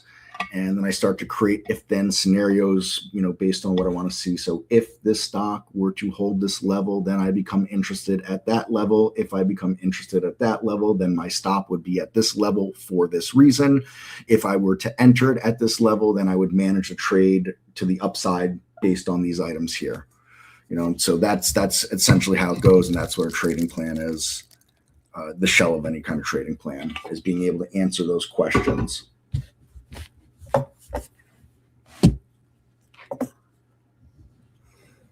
Yeah, strictly swing trader, no intraday setups. And that's not to say, let's say I take towards the end of a day here, or at the beginning of a day, I say, you know what? I've been watching it. It's my setup. I'm getting it. It's 10 o'clock in the morning or whatever. I'm taking this trade, and then I intend it to be a swing trade, and then all of a sudden the trade moves like 7 or 8% in my favor during that day. I'm likely taking something off the table at that point. Anybody that has, any trader that has good risk management skills, meaning, they're not letting winners turn to losers. They're sticking to their stops. Their stops have a logical reason behind them that are tested and work. Anybody that does that gets a 7% profit and takes, takes some of that profit home with them. Those traders usually work out long-term. Chris, I'm a day trader and trade small caps, floats for whatever is moving on. I was going to say are good examples of what I trade. Is there a scan filter that you would recommend as a good starter? Yeah, there's quite a few numbers, and TSLA, fire your question away. It's an open forum here, folks. So just fire the questions in, and I'll make sure that I get to everybody's stuff. If a lot of time has passed and you feel like I maybe missed it, I didn't ignore it. Just throw the question in again, because I get lost on tangents, and I don't want anybody to think, oh, he's ignoring me. I wouldn't do that. If I don't know the answer to something, I'll simply tell you I don't know, to shoot me an email, to remind me to do some research, and then I get you an answer that way. So, but as far as day trading and momentum scans, there's a lot of stuff you can do here. Let's open an alert window, and we'll go through a number of items here. So, probably the most popular alert is the new high alert on the day. If you were to add that to any scan, you leave this blank, you're looking at just today then, like that. Some other popular bullish alerts, running up family. So any of these ones, running up now, running up and running up intermediate, all nice bullish alerts that are very popular to use for finding stocks like what you mentioned before, INBS. What else is up bigly today? BKKT, OSCR, those stocks that are up, double digits from the prior day. So those are really popular. Then we run into, volume. Relative volume happens to be very popular. Now, it's important to understand what these things do, aside from me saying, hey, they're popular. Well, great. But what the heck does that mean, right? Yeah, exactly. So if you select any data point, whether it's an alert or filter, you press help, you're going to get a page like this. It's going to go over some items in here. Now, relative volume, I'm just going to throw this out there because I think it's important to explain at least a filter or two like this so folks can kind of get in that mindset of thinking of how data points work. So the relative volume filter is something I call a reactionary filter. And what it's saying is at this point right now with the volume we've done at the rate we've done it, this is where we're headed. And then I would go on to say that if the volume were to slow, you'll see relative volume slow. And if the volume were to pick up from that point, you'd see it pick up. So for example, we can see here in my single stock window, ONDS has got a 1.38 relative volume, meaning to this point in the day, that's where we're headed right now. Now we can also see that volume on this has done that throughout the day. So, volume continues to do that. We'll continue to see that drop. And should we see it move back up, we'd see that move back up. So that's what I mean by reactionary. Now, once you get a time stamped alert in the alert window, it's just going to say this stock did this at this time. And it's stationary after that. Now, if you keep getting alerts of the same stocks, it'll update what those cells based on what the changes are, whether it's the total shares that you're displaying, the relative volume, so on and so forth like that. So relative volume, I think, is an important one. It's done as a ratio. So 1 is normal, 2 is 2 times, 3 is 3 times, 4 is 4 times normal volume, so on and so forth. It uses 30 days as its baseline. Then we also have some of our intraday volumes here, which are extremely popular for the momentum traders. 1 and 5, I think, are your most popular. I would say then 15, I think 10 is the least popular of those top 4, and 30 is the least popular of the conglomerate of those 5 there. These are done on a percent basis with 10-day baselines. So 100 is normal, 200 is 2 times, 300 is 3 times, 400 is 4 times, so on and so forth like that. So those are the real popular ones that I'd be pointing at anybody that's looking at for building intraday momentum scans in that regard. And those are just some basic things to look at, Then you can consider other things like RSI. We've got some RSI that's on some intraday timeframes here. Probably going to want to look at the shorter timeframes, generally speaking, for shorter term momentum, right? Bollinger Bands. Contrary to popular belief, while Bollinger Bands are popularly used to revert to the mean, John Bollinger, who's the creator of Bollinger Bands, actually created them as more of a momentum indicator: break a top band, momentum upside, break a bottom band, momentum downside. That is not to say that people don't very successfully use it as a revision to the mean, and that doesn't mean that John himself doesn't use it to a revision to the mean as well, because he does.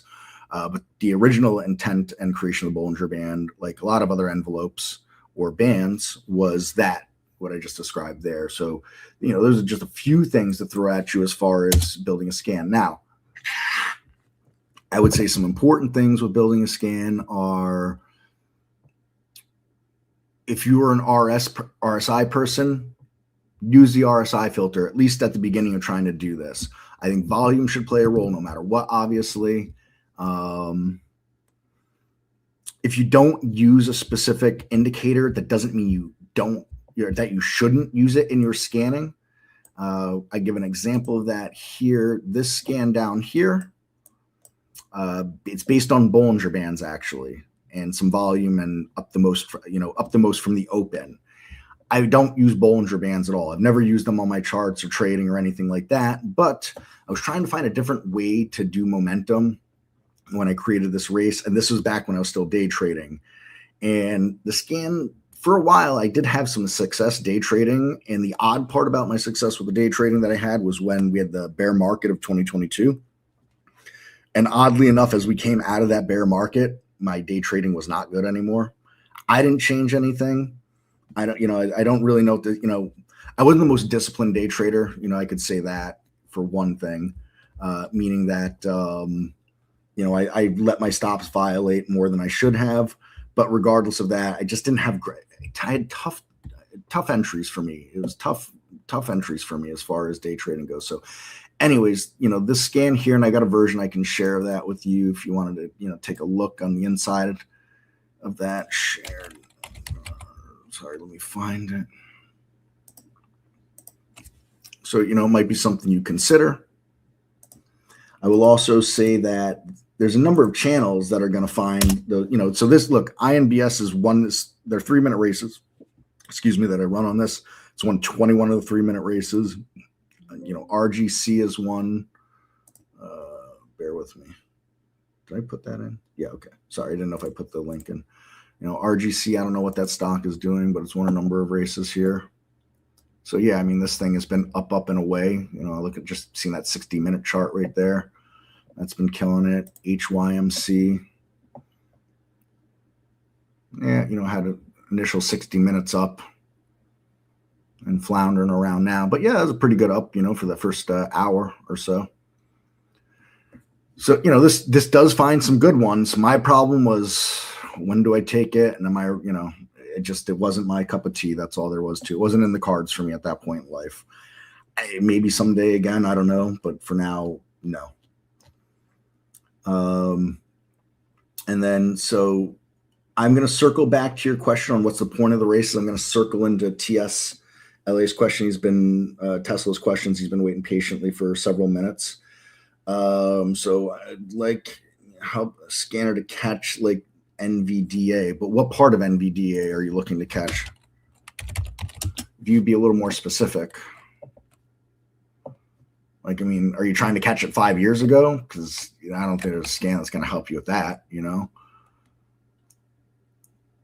If you were trying to catch it, for a fade today, then you'd want to look for stocks that, gapped up and have then given up the gap, so things that I'd be looking at. Let's get an alert window out. As far as alerts go, I'd start looking at new lows on the day or the running down family.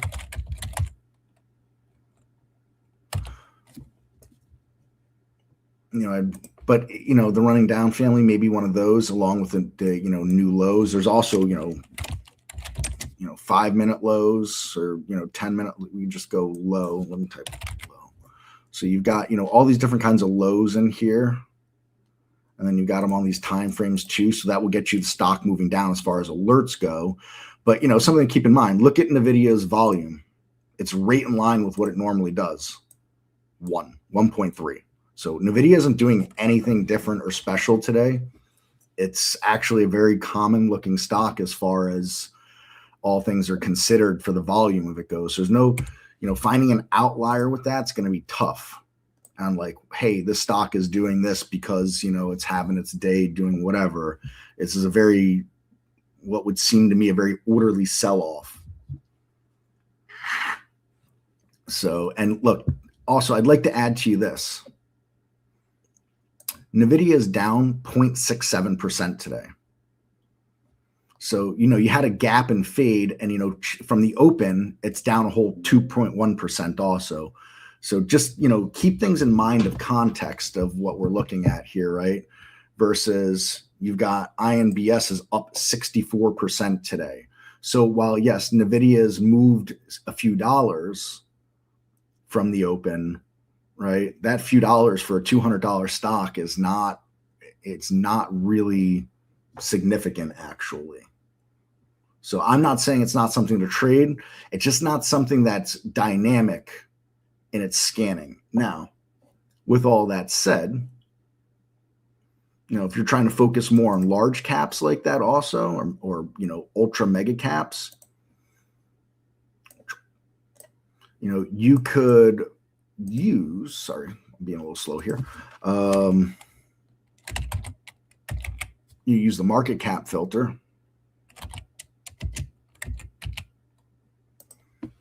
So you could find this market cap filter here. You take that, we could add that filter, and we could say, we got to have at least, I don't know how far you want to go up that line because you've only got a handful of stocks that are now in the trillions as far as market cap goes. But, I don't know, maybe you want to start at like 800 million in the float.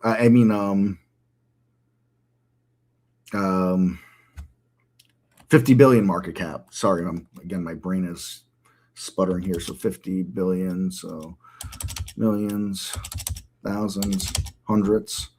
So you could do that, and that's going to, really cut your world of stocks down a lot. I don't even think at that point you care about price range, because you're really cutting your world of stocks down by going that higher. Even 500 billion, you're really, really cutting it down. And then from there, because you're cutting things down so much, and I don't know, I'm going to assume, and if I'm wrong, go ahead and, correct me and guide me a little bit. But I'm betting if you're trading stocks like that, you're not really caring if they're up or down necessarily, just that they're moving. And so then I would say this is a place where you might want to do something like, a new high and a new low, so that you can catch the moves up and down. If you're not obviously you're not shy to short, and a good chance you want to find longs too. You're not particular on any of that. And then, you might consider something like, I'm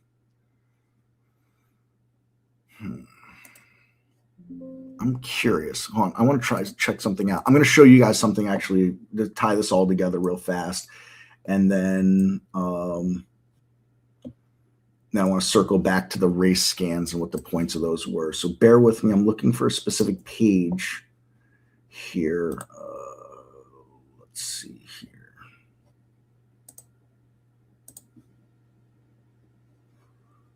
Come on, where is my page? It's called Stocks Like This. I've shown it off a couple times over the last few months. So I think it's an underused tool, but I think some people that start using it abuse it. And I'll explain what I mean by that in a moment.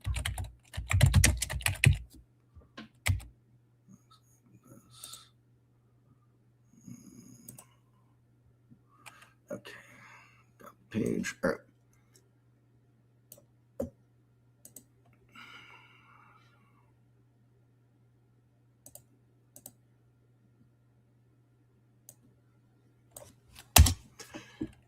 I'm going to share this link with you all so you can load this page with me. And this is how you can back engineer a scan. But the problem is a lot of people that start to back engineer a scan throw like 60 filters in there and a couple of alerts. And the thing is, when you start getting that specific, only that stock at that time did that thing. And the odds of another stock doing exactly that, again, are not very high. So you got to keep things broad to let the data in. There's certain things you're going to want to do, like, for example, our market cap, to make sure we're only alerting the market cap stocks that we want, things like that. We could take NVDA and NVDA. Let's look at a chart at a time where we think we might want to catch something about it.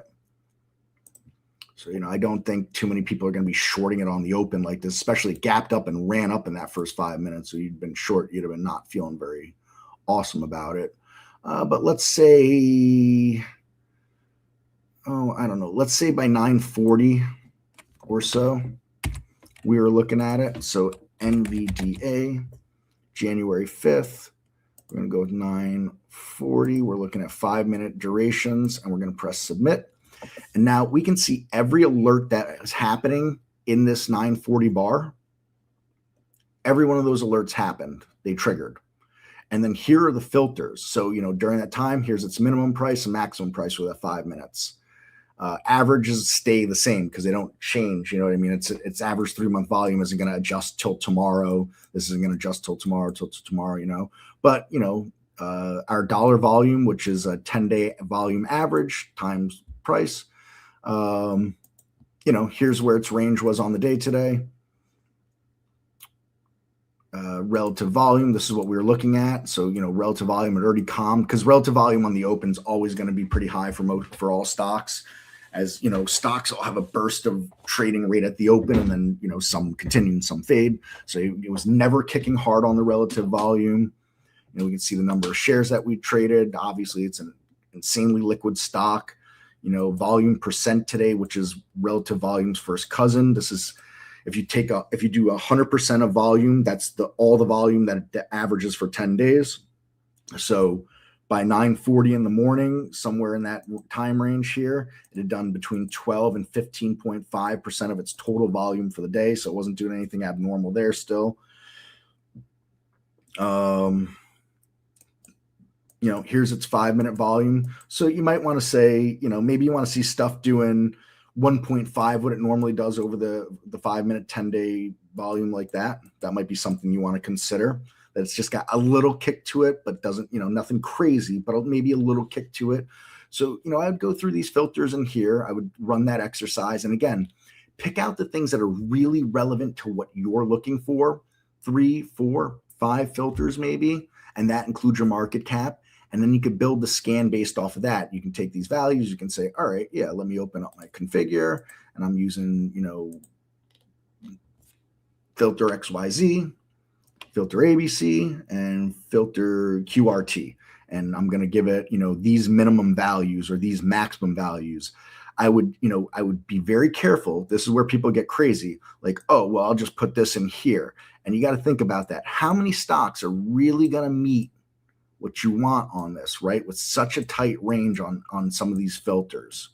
So that's where people get themselves into trouble with the stocks like this page. So I think it's an underutilized tool, but I do think it gets used in the wrong way a lot as well. So hopefully Tesla, that helps you out a little bit for catching those moves and how you can catch them, especially when you got something. Again, it's not that like I'm not banging on it that's nondescript, just that, I think it's actually easier to find the stocks that are going crazy than the stocks that aren't going crazy, but do have some kind of trending move you want to be in. Those I think are the tougher finds actually. So that is that. And of course, if you have follow-up questions about any of that, don't be shy, don't hesitate. I'm going to minimize that for now. And then we'll circle back on the races. So here's my big thing with the races and why I like them. You can see I'm not running a ton of scans here. This is my liked list. I don't do a whole lot with that. It's there. My evening scan list, I don't really look at that much during the day anyways. And when I was day trading, these were the last 2 day trading scans I used. I didn't use any other scans for day trading.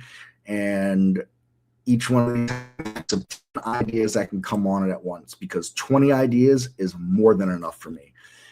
Anybody that's like, oh, I need a top list with 1,000 entries on it. Like, you're really, for day trading, you're going to look at 1,000 stocks today. There is 0% chance you could look at 1,000 stocks and process that with your brain and make any kind of rational decision on them. And I do mean 0%, right? So what am I interested in, right? At the time when I was doing this, I was interested in stocks that are up the most on the day.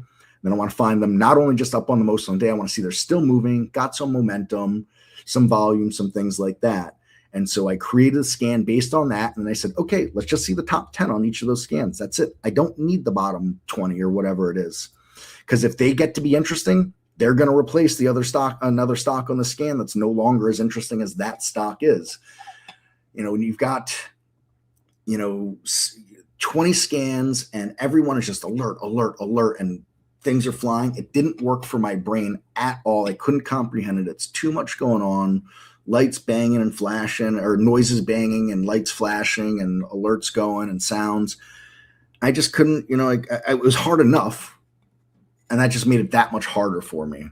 So, that's why I created I didn't create the races. That was our CEO, Dan, created the races and the concept of them. But I created race scans. And it started off, I just really created the race scans so I could understand the function of them and support it and so on and so forth.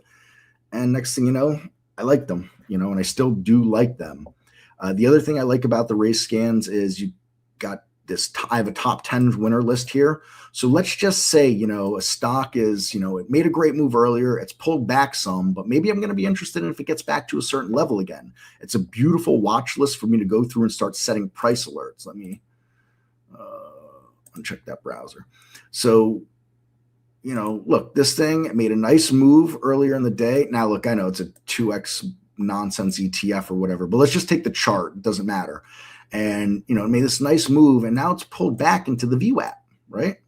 That's actually, when I was day trading, kind of stuff that I was looking for. And if it can make a bounce off that VWAP and recapture up above that declining 8 EMA again, maybe it's got a shot to take on high of the day again. And so maybe I want to set a price alert at, 1550, 1575, whatever it is, So now I can set that price alert, set it. If it goes off, I'm interested. If it doesn't go off, delete it at the end of the day. No big deal, right?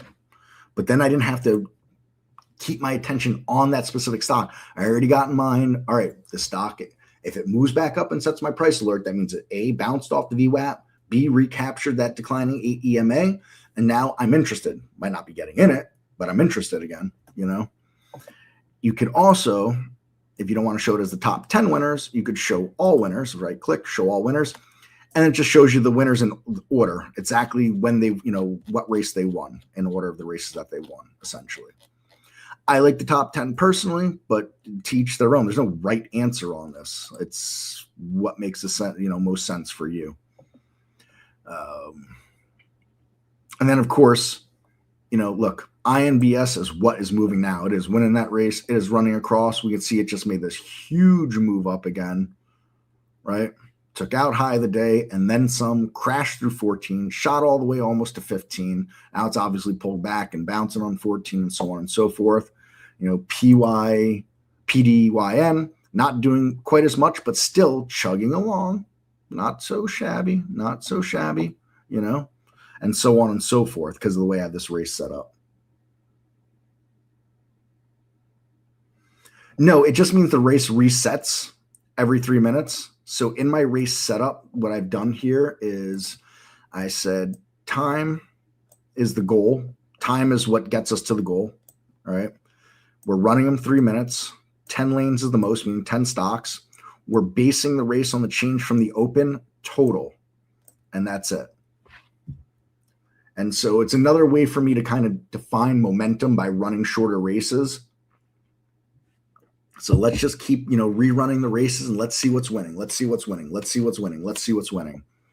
And then I'm sorting them on change from the open to, the order that they go in a descending order. So the ones that are up the most on the day at the top, the ones that are up less in order descending. And that's what that's doing there. The base of the scan, the top list, if I don't know if everybody knows that or not, but I should probably share that. So at the core of every race is a top list. So here's the top list behind it. If I right click and go to open top list, and if I come to configure, and I come to search, if I come to Windows specific filters, you can see exactly what I did with this race. So I said, first off, I said scan, I want stocks between $2 and $30 that traded at least 400,000 shares on the day. I want them 85% above the low of the bull, above the lower Bollinger Band. I want us moving up. I want us moving up to the top band. I want to see if we can break that top band. And then I put this volume metric in here intraday just to make sure the stock is trading fairly consistently. Because when I first created this scan and I didn't have any kind of intraday volume metric in it, I was getting stocks that were up a lot, but they would just trade huge lots and then not trade. So it would trade like 30,000 shares, didn't trade for 20 minutes. 50,000 shares, didn't trade for 20 minutes. Another 16,000 shares or something came through, didn't trade for another 12 minutes, whatever it was. I didn't want to trade stocks like that. I want to trade things that I want to be in things that people are consistently in and out, rotating in and out of. And I said, then I told the scan, once you have found me all those stocks, I want you to put the ones that are up the most from the open at the top of the list. And so that's what we've got here. Looking like that. And then if I have the race set up, we can see that these match down the line over to here for the top 10. This will now, if something all of a sudden isn't moving it now, this is what I should say.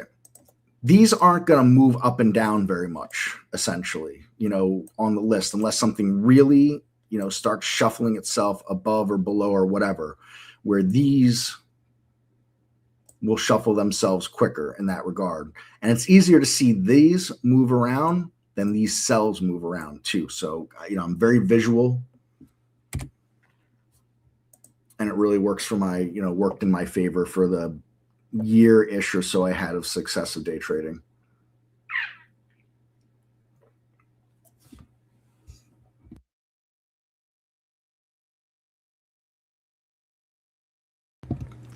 So hopefully that all makes sense.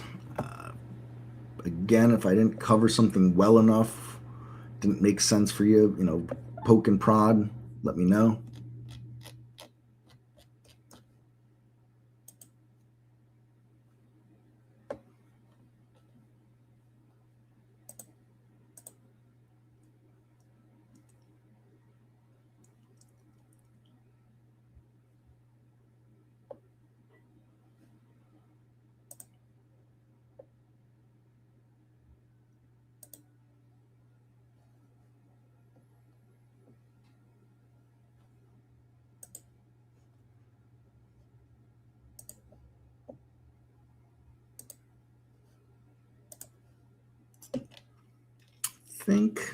Sorry, I'm scrolling back up on the comments. I think I've covered everything that's been asked.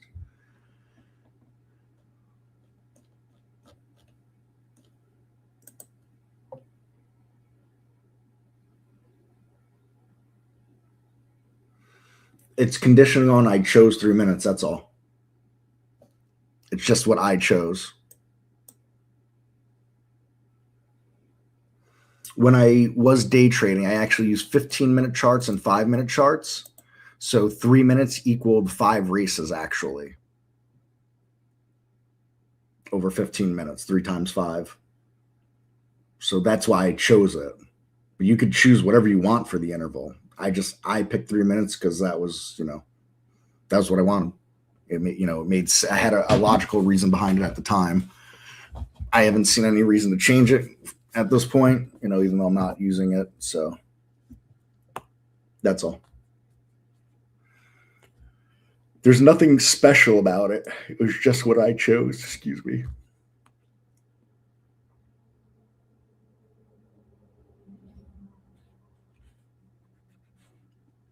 It's not revaluating every 3 minutes, just resets. Everything resets to here.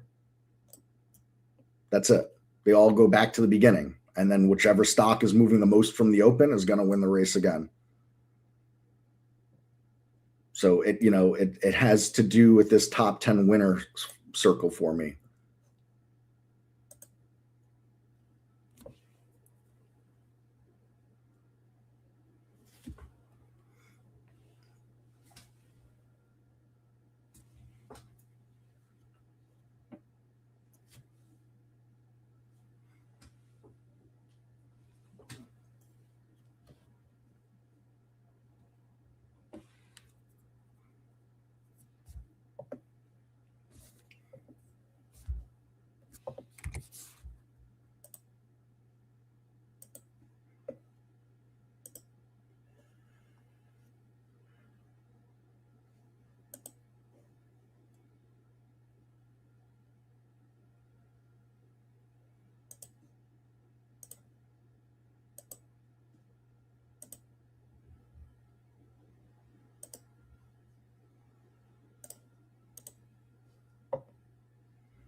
That's exactly it. Nothing special about the 3 minutes. And it's special to me personally, but that's it. It doesn't have any special significance to the trading universe or world. It's just, if you run, let's say 30-minute races, you're not going to get much of a watch list over here, right? It's, 30 minutes just to get one winner, essentially. So this is, it's just another way for me to keep track of, all right, these stocks have won. I can go through them throughout the day and start marking up some price alerts and things like that, as a secondary, what should I be paying attention to essentially for the day, or continue to pay attention to throughout the balance of the day.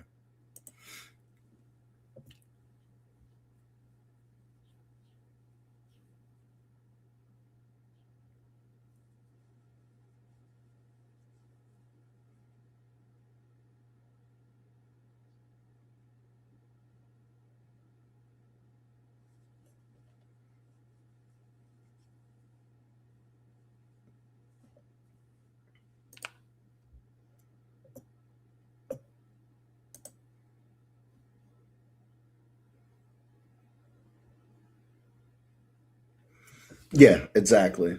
But also, the one-time winner, it doesn't mean it's, invalidated but at the time it may just not be interesting enough for me to get involved with it. But I could set a price alert, at a certain level where I'd be more interested and more inclined.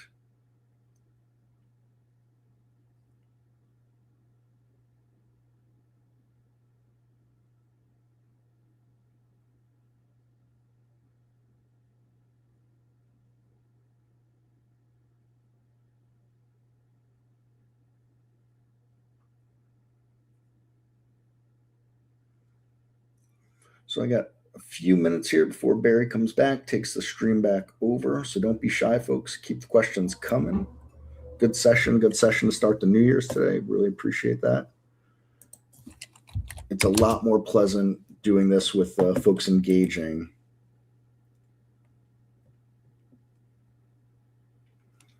I have no personal update on it. I told the dev team that it's not working, even though they said it should be. And the ball's in their court now. I know they're looking at it. They're actively trying to, get it working. They thought it was working. But for whatever reason, the developmental build that we were using internally, it did not translate to the public beta. So I can just say I know it is actively being worked on and was expected to work, even though it is not currently working, unfortunately.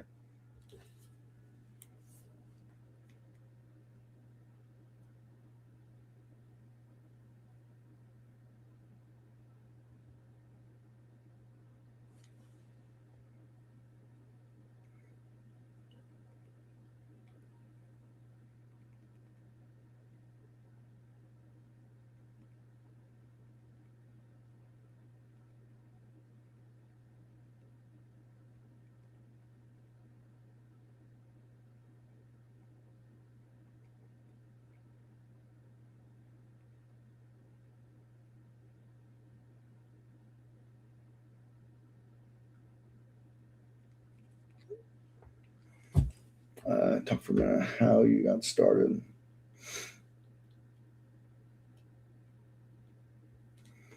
I mean, how I got started, I don't have any finance background at all. I was a career restaurant person,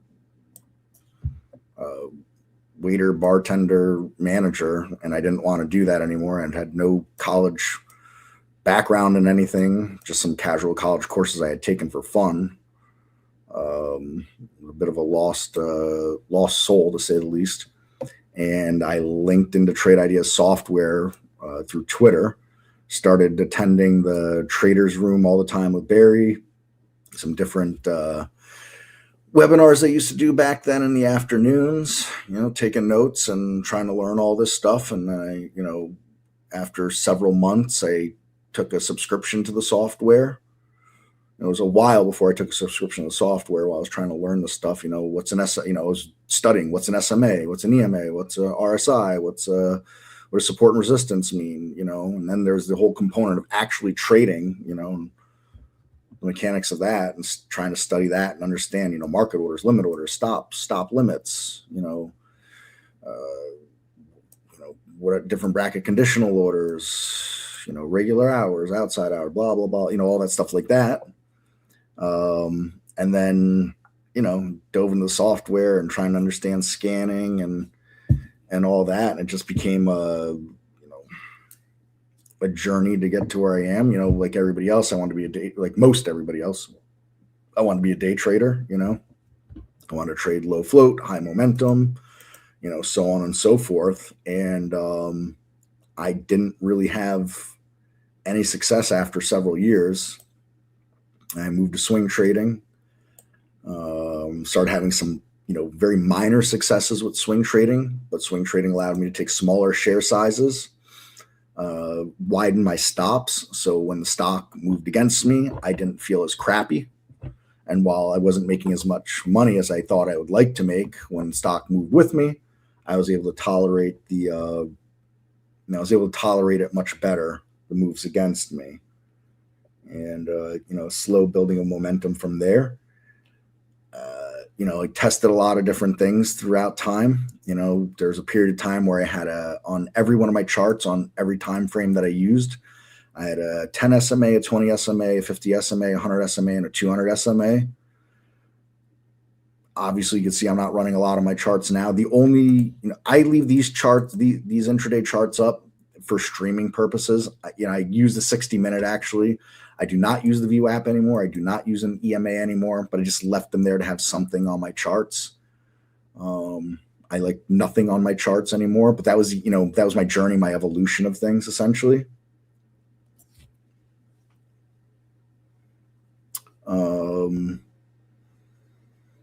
I started, I was for a while, I was going to try to trade, different cross patterns and stuff like that. That didn't work out for me. I started trying to find stocks, bottom fishing, finding stocks that were falling and trying to pick bottoms. That did not work out for me. My first was like, most people, momentum. I'm trying to find high of the day momentum and buy that. And what I discovered, I was really good at buying the last high of the day, or like the second or third to last high of the day. Like I was an expert at that. But if I tried to short stocks also, I found that then they kept going if I shorted them. So, of course, I thought it was a big grand conspiracy against me, like most people do, and had nothing to do with the conspiracy and all to do with the fact that this isn't something you just do, it takes a process. So, that's kind of the stuff that I could share as far as that goes. I think it's good and important to study a bunch of technical indicators. You don't need to study all of them, but, study a few, decide, hey, I'm interested in this. I'm not interested in this, and for what reasons, and, test some stuff, trading, journal. I cannot stress how important journaling is. Maybe not to everybody, but, if you journal, I took trade XYZ because of this reason. I chose this stop because of that reason. I chose this upside management, whether it's a target, a timed exit, or some combination thereof, because of this reason, so on and so forth. And then after you journal, let's say, 50 trades, and better to do it in paper than real money, but, to each their own. You start a column, trades that worked, trades that didn't work, and why they didn't work. And you're going to find the reasons they worked. You're going to find a lot of consistency between the trades that worked, and you're going to find a lot of consistency on the trades that didn't work. So, no overnight success stories in this world, unfortunately. And then, sorry, let me start going through 8475. Hi, I was here earlier and was told to ask you, maybe you have an answer. Question: is the new high filtered in alerts? Since the setting is in days, does that mean it only applies to? Yes, new high only applies to daily time frame. That's it. If you want intraday time frame for highs, there's 5, 10, 15, 30, and 60 minutes. There is no, you cannot break these down. New high, new low, new ask high, new filtered high, any of these. These are days. They're daily. There's no way to break it down. They have filters attached to them, so if I put a 7 in here, it means it's looking back 7 days, and that includes weekends. As you look here, 52 week high equals 365. The same on the lows. There's no way to put fractions or decimals or anything like that. This is daily time frame. Period. End of story. No ifs, ands, thens, or buts about it. No workarounds or anything like that. You want intraday time frames? Hi. Spam this out. You got 5, 10, 15, 30, and 60-minute time frames for those highs. And that would be it. No other way to do that.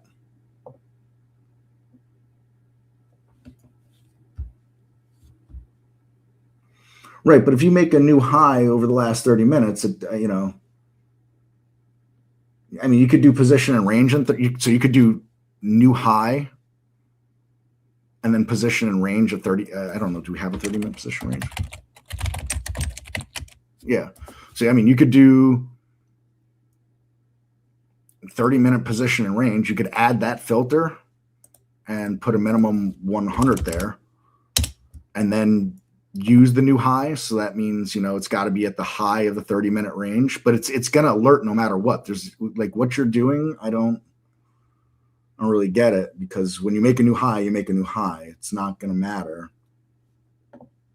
you're going to get the alert.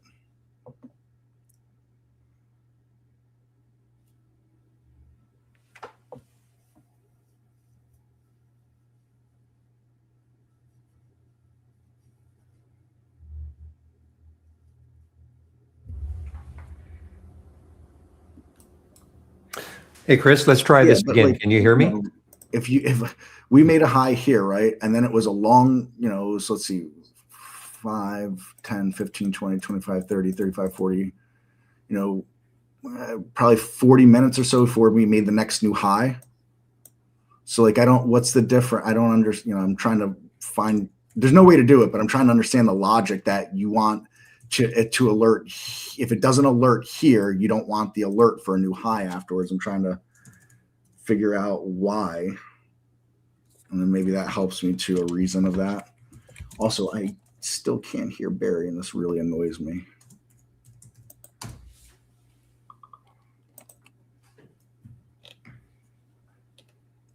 Hold on. Sorry, I want to open my settings here. Okay, guys, I want to make sure you guys can hear me. I think you can. It's just Chris cannot hear me for some reason. Just want to make sure. So if you guys can hear me in YouTube, there, Barry? I'm messing with some settings. Yeah. If you guys can hear me on YouTube, just let me know. Chris cannot hear me. I've got to take over for him. That's all. Yes, you can get intraday high alerts. Every time, if you use the new high alert, every time there's a new high in the intraday, you're getting alerted every single time, unless the rest of your filters aren't met. But if you use that new high, every single time there's a new high, you're getting an alert. Why is this not working? This is ultra frustrating to me.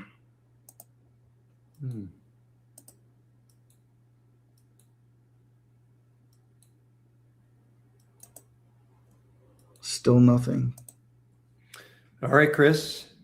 Even though my test is not working. How do I do this?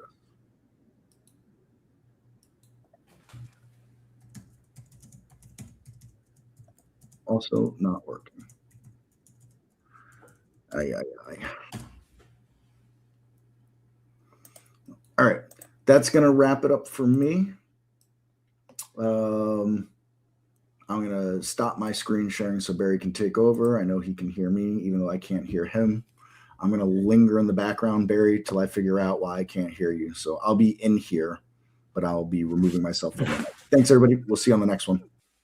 All right, guys. I should be live in our YouTube room. I'm just going to get the mic. Okay, should be live in both rooms right now. Give me one moment as I get my music going. There we go. And really my announcement. So just want to make sure, guys on YouTube, I mean, for some reason, Chris could not hear me. I could hear him. I don't know you guys could hear him, but just want to make sure you guys can hear me in YouTube.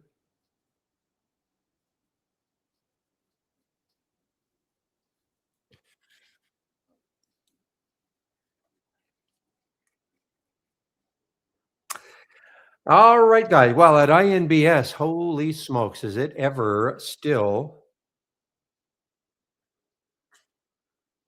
This is interesting because it hasn't really had a massive pullback yet.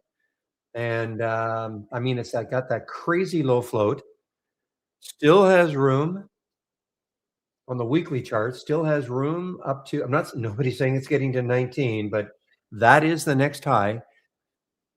So guys, just want to make sure, in YouTube, you guys can hear me, right? Just anybody say yes, answer yes. Just want to make sure that stuff isn't happening there. I know you guys can, I'm sure you guys can hear me in the main room.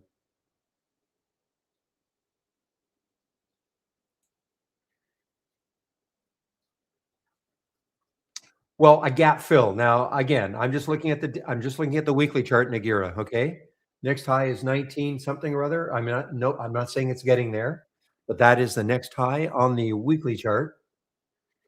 I like the way it's kind of holding for a very active stock with such a crazy, stupid low float. I mean, it's basing nicely, just over 14. It's one of these types of stocks that in the afternoon, which we're now in 106. You get some volume coming in, it could have a pop. I'm not saying to take the trade now because it's going to. I have no idea if it will, but it could. And that, I mean, it's all about that float. So somebody in YouTube, just anybody in YouTube, just let me. I just want to make sure. I'm going to type in test to make sure you guys can hear me. Hmm. There. Okay. I just. Oh, okay. I'm sorry. I'm sorry. I had to scroll down. I had to scroll down. My fault. Okay. Thanks, guys. I didn't see all the yeses. Chris, you popped in again. Can you hear me now? Hmm. So, Burke, obviously, I did not do a good job explaining races. I know, I'm sure Chris helped you a lot. I did obviously did not do a good enough job explaining the races.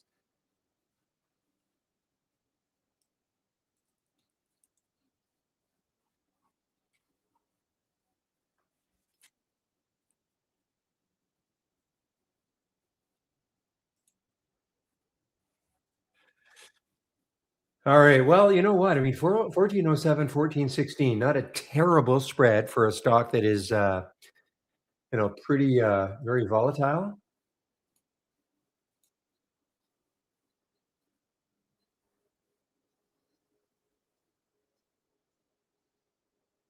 Ah, tried to get a little bit, but I missed it.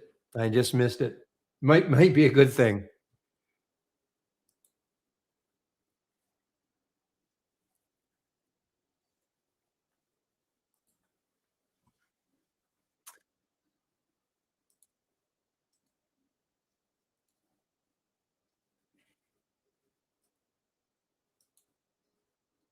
What's the high of the day up here? It's probably up here around $15.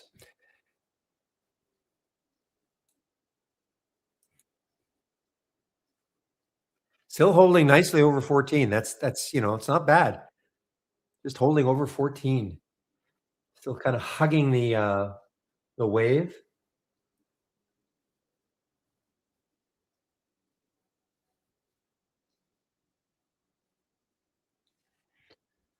If it gets to 14.25 on the bid, I may take this try. I might take the trade.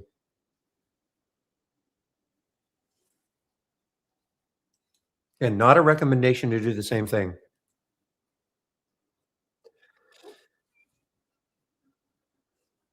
Yeah, I missed where I wanted to get it. I'm looking 14.25.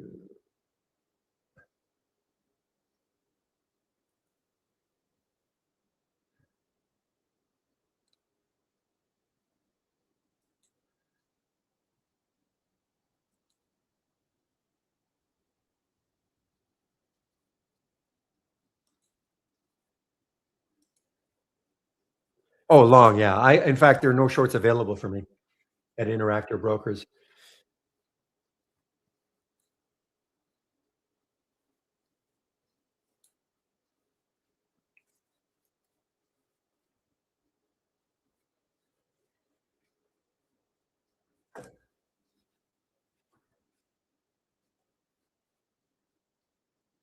Cat and mouse right now, right in the mid 1420s.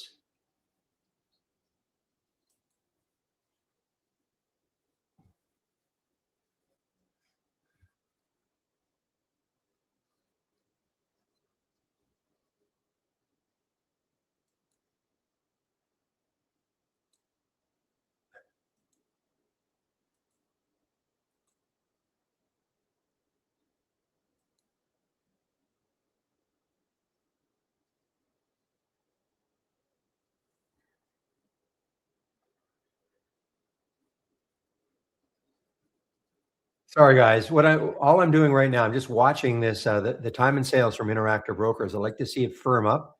If you get to 14, at least 14.25 on the bid. Yeah, and again, you don't have to do the same thing.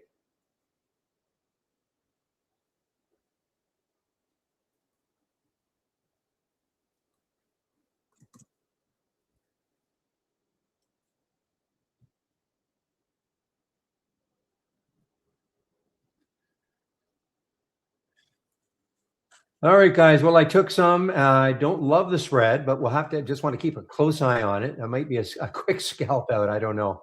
All right, look at that thing go now. Just taking some off. Taking some off. Beautiful. Sorry. I was waiting for that 14.25 on the bid. Oh, what a nice pop up to 14.60. Now I can hold on a little bit.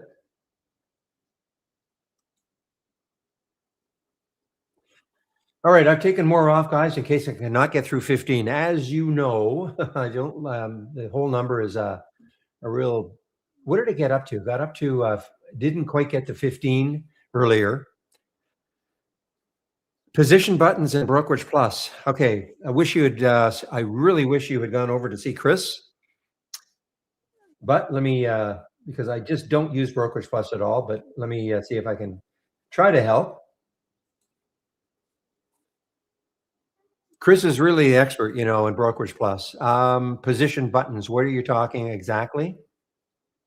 Positions. Okay, positions. What are you talking about?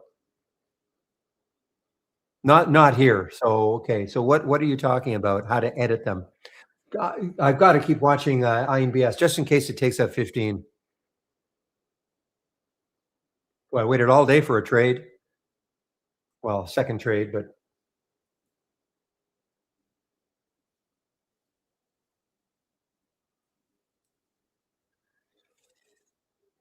yeah, I know it got over 15 and it came right back down.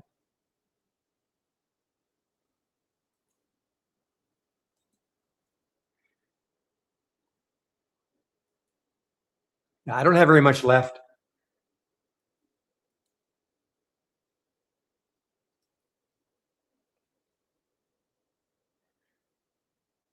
I'm just waiting to see if I can have that. This is a classic, guys. Late day, late day. Well, it's not that late. Usually, it's around 2 o'clock. Maybe you get some of these moves, but with these high flyers, I shouldn't say that. I'd say maybe anytime after 1 o'clock.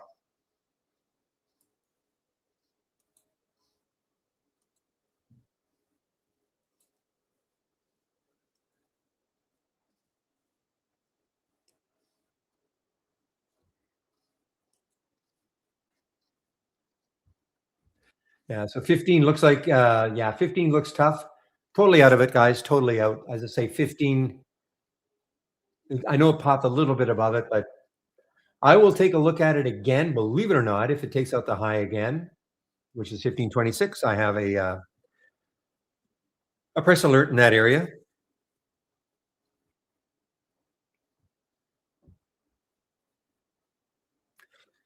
So, what do you mean exactly regarding the buttons? Buttons to the far right. Okay, I probably don't know, but let's just take a look. Oh, you. Oh, I see. You're talking about these guys over here, the so-called hotkeys that we've got. Oh, okay. Well, flatten gets you out of a trade. Okay, so if you highlight something you want to get out of it, you just flatten it. You could highlight a bunch of them or several. You can flatten, or you could get out of them all. Okay, get out of half your position, double your position. Reverse just means going from long to short, or vice versa. Okay, and then this will just you want to get out of your long trades. Limit means you have to put some kind of a like what would be your limit for getting out, like a nickel higher than you see how you can put. I don't use this at all, but I never have. I can't use. I've never used Brokerage Plus, but so was that good enough? Flatten gets you out of a position, or if you click, or you can highlight the ones you want to get out of.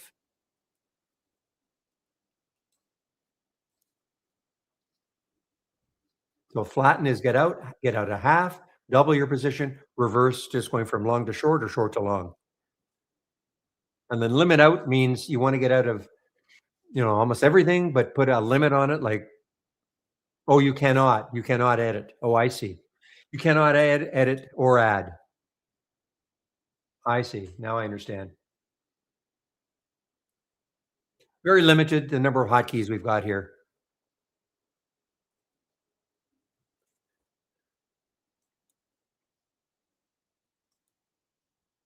So sorry.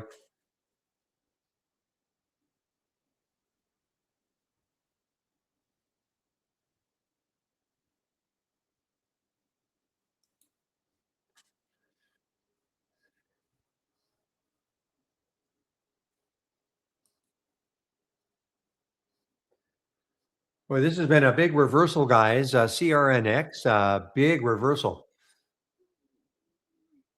And the high was up here around two. Oh, this is only $2. What? No, I'm sorry. My eyes are $53 down to 49 now. Pretty big reversal anyway. Oh, you can. Okay, there you go. Pepe says you can. Have you always been able to do that?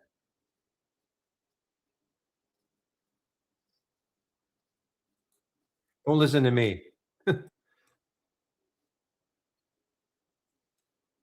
So you can actually add a button here.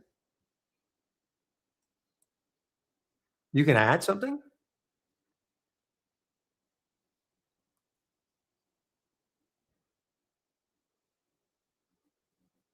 Ah, that goes to show how much I know about program. So well, I don't know how long that's been around. So tools, options, B plus, quick buttons. Oh, cool. Okay, there you go. Create new. Ah, I had no idea. No idea. Cool. So here,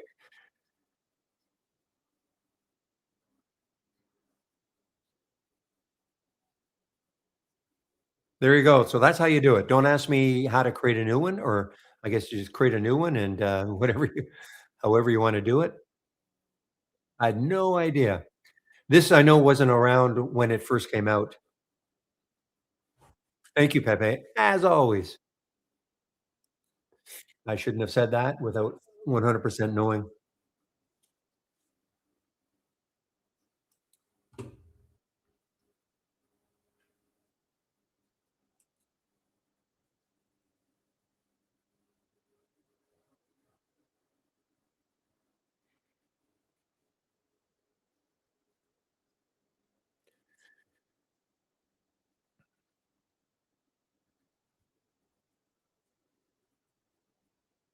So, Burke, are you still around? You asked a bunch of questions about the racing in from Chris.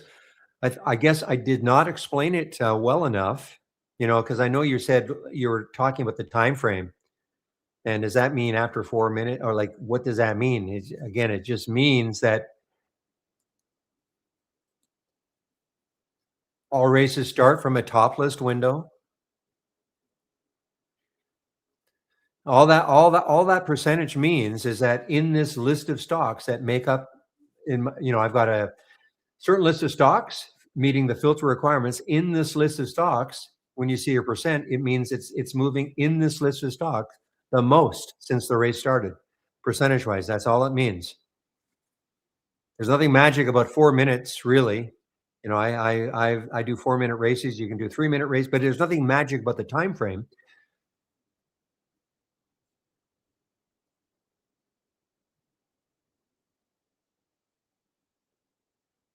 So I'm looking to see if anything. So here's SRFM. It's not a big move, 0.76% since the race started a minute ago. So in this list of stocks, it's nothing has really moved that much percentage wise.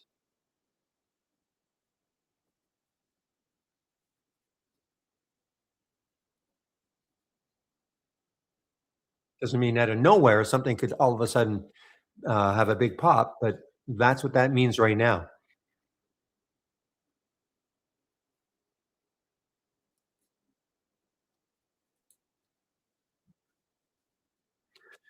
So having said that, I'm going to go over my homepage one last time today. I think today is going to be the end. It may not be, but it might be the end of the promos. In terms of a discount off a Trade Ideas subscription.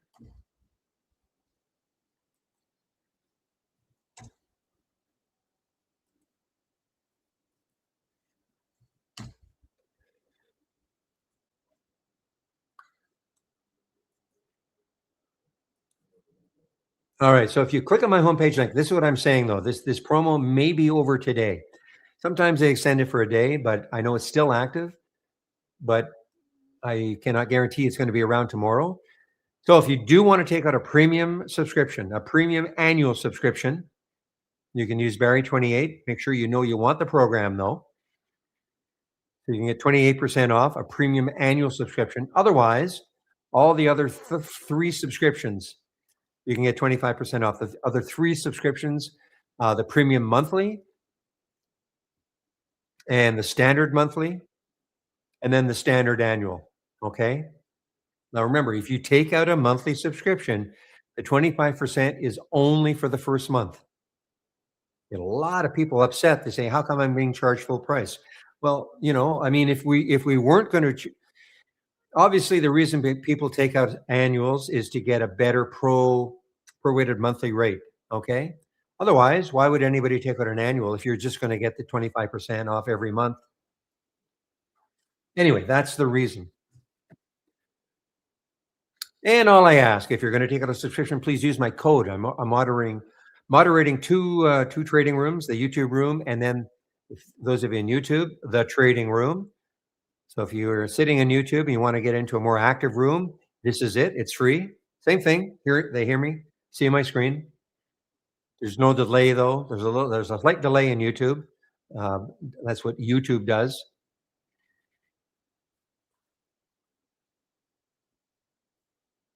And if you take out a subscription, first thing you must do, so if you clicked on my homepage link, click on the education section. This is mandatory, okay? There's no, oh, well, maybe you should. No, you've got to do this. The Getting Started with Trade Ideas, 12 short videos. It's a software program. Obviously, there's a bit of a learning curve. We try to, in these videos, try to get you all the major ingredients of trade ideas, okay? So that we cover them. It's not going to make you an expert in the program, but at least you have an idea, like what is an alert window? What is a top list window? Introduction to charts, things like that. Got to do this. It really burns me when nobody in this room, believe me, but I see all the emails. I don't have time. I don't have time to do this. It'll take you 25 minutes. I don't have time. Well, trading's not easy, guys, and it's your money. So make the time. The other thing is, if you don't have trade ideas right now, you can start off with that second video and go to the end. That should give you an idea about whether or not something you might want to try, at least for a month. Remember, a monthly subscription is just a month to month. You can cancel anytime. Back to basics. If you're new to trading, this is for you. Free series of videos for you, the new trader, 15 of them. And last, if you're looking for, not last, at the very bottom here. No, I'm wrong. Just give me a moment. I always forget to do this. So if you clicked on my homepage link, keep scrolling down and you can get the Trade of the Week right here. Trade of the Week is sent to you before the market opens every Monday morning. If you don't get it, you don't think you're getting it after signing up for it, please check your spam folder. And if you have Gmail, check your promotions folder. Maybe there, okay? And when you get it, you'll get an email and it'll suggest an entry price. It'll suggest a stop price. How and if you trade it is, of course, completely up to you. They're designed for longer term holds, but it's up to you. Okay, and last, if you're looking for my scans and you've clicked on my homepage link, middle section, here they are. So here's the large cap gainers is right here. Biggest gainers is just wide open. Volatile race is right here. And pre-market actives up and down. That's what I use in the pre-market. And Halts resumes is over here. And the other one I have up and running on my other monitor, way too active today, is the gap continuation or reversal scan. But as you can see, I do have some other scans and information that I'm sharing, movers to the upside versus movers to the downside, a momentum scan, and then the Pepe combo scan. So you can ask me questions about them if you want.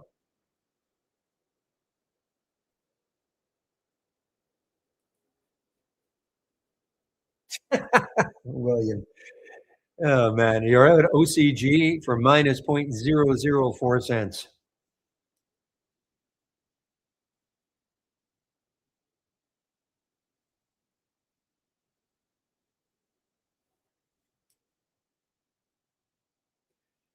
Well, somebody in our YouTube room asked me, or I'm not sure, no, I don't think it was you. I know you're not in YouTube, but somebody asked me about whether it was YouTube. Asked me, do I think SMR is a good swing? Well, I mean, the short float is high. I'll give you that, 26%. But I mean, it all depends. Do you believe in this sector coming back? It has been just trounced. This is SMR, but every one of those nukes have been just trounced. Yes, yes, they're having a nice bounce month, but do you completely believe it?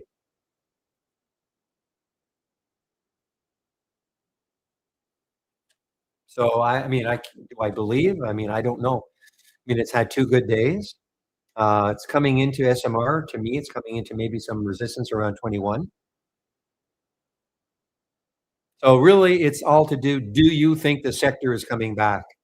It's really not specifically SMR, in my opinion, because you look at them all, OKLO, NNE, LTBR, those are and this one, those are the four that I'm familiar with.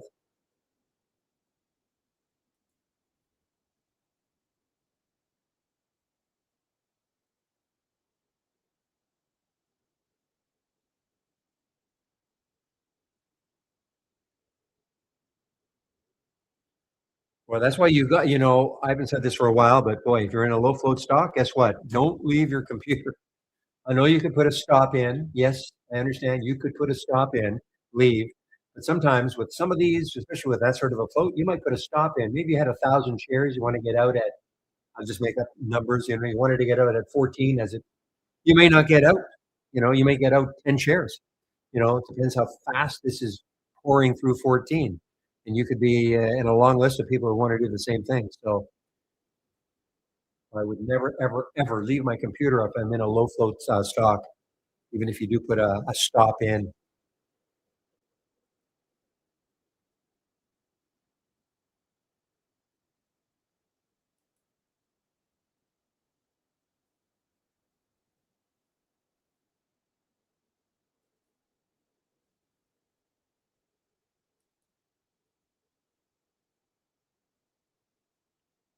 Well, the other thing too, Faith, are you talking about intraday swing? Because I'm not a swing trader, so if you're talking about an intraday, I mean, it's already had, but a nice, obviously a nice run.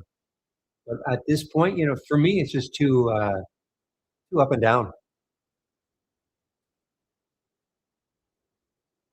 For me, you look at a 5 minute chart, it's not quite as messy looking, which is typical. You go to a higher time frame, it will not look as messy.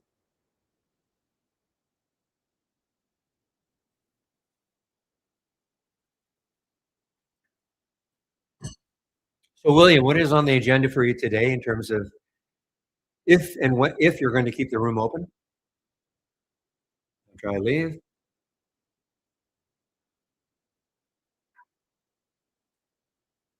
Notice I said if.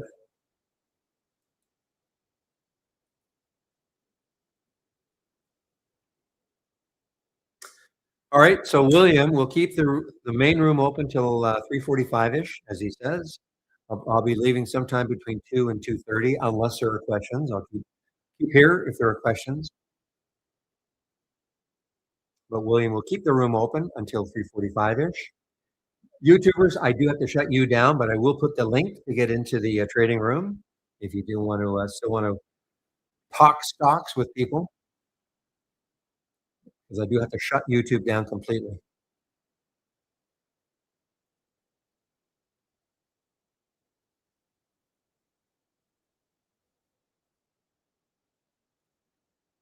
Well, what a let's see if INBS might have one more pop, depending where it's coming into. So, you look at this and the VWAP is here around 1254 or so. So will the VWAP hold it? Or is this it? I have no shorts available, so even if it took out the VWAP, I could not short it.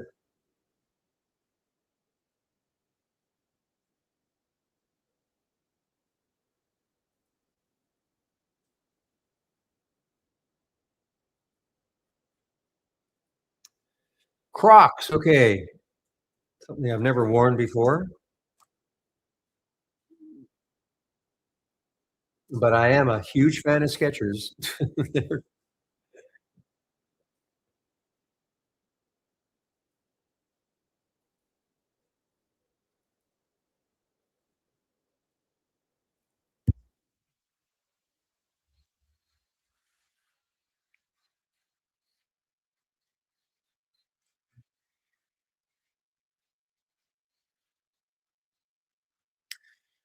Well, it looks like there's pretty good support around 84, 88 or so. There are about 3 or 4 days like that. Not quite today, low. So maybe there's support here, even that day over here.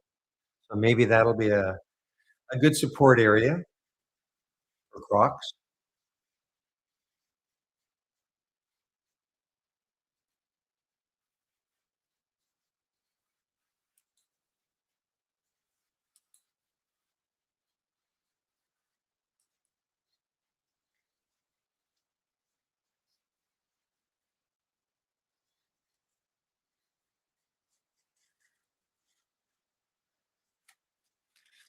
Another driller, guys. Energy sector, NBR. How much volume?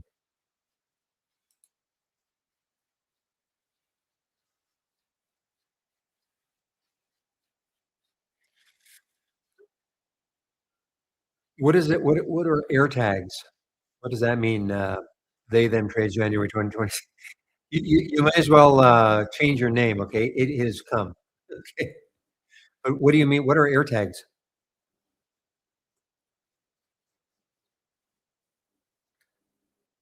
Something about which I'm not. Oh, GPS trackers. Oh, okay.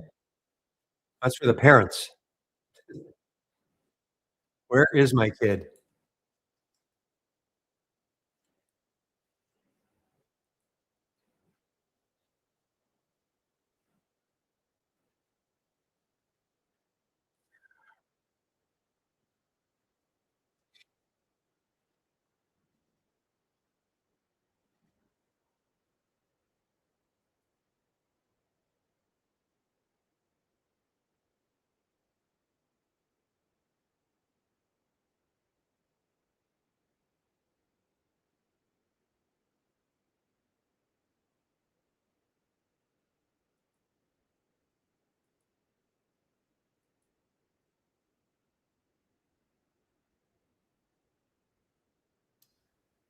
Well, guys, it is now 1:33, so maybe I only have 27 minutes left. Joby. Okay, well, this Joby now over the whole number, 16. So let's see, where could it go? The high right there is 1598. The next high is 1605. So it's right there. 1710. So Joby has room. Now Joby got hit, I think, I think it was this month when there was some consideration about putting more rules or regulations about this whole sector, vertical takeoff and landing at airports because of the some of the mishaps. Not with these specifically, the vertical takeoff and landing units, but just in general. So I think that's what happened. We kind of got hit down from 20 down to 12. But Joby, I thought was kind of the leader in this. I think they had some deals with maybe Delta. I think Archer is also there. Archer.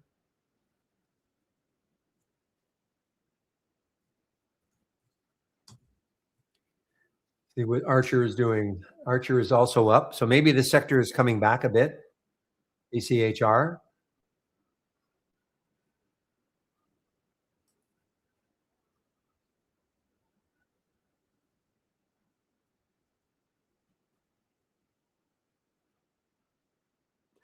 CoreWeave. Well, depends why it's down.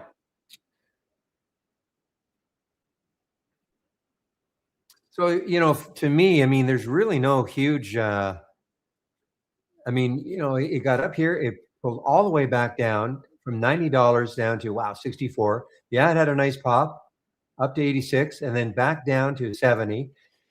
So, I mean, the best you can say, it's making higher lows, but to me, it's sort of, personally, I think you're kind of in no man's land, which way it's going to go. Negative day today. But again, I'm not a big swing trader, so maybe somebody else who maybe follows CoreWeave, CRWV a lot more closely than I do. But if you're following it closely in terms of fundamentals, I mean, then that's not me. That's not certainly not my thing. But to me, it's just not a big boy. Look at the spy. Look at the spy making this move now.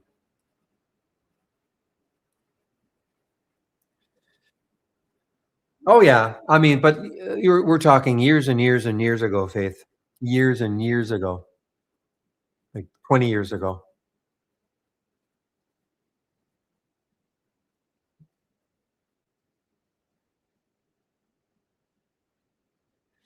I just like day trading. I just like it. You don't have to worry about anything overnight. Well, there's some people who are, excellent at swing trading. I mean, it's not a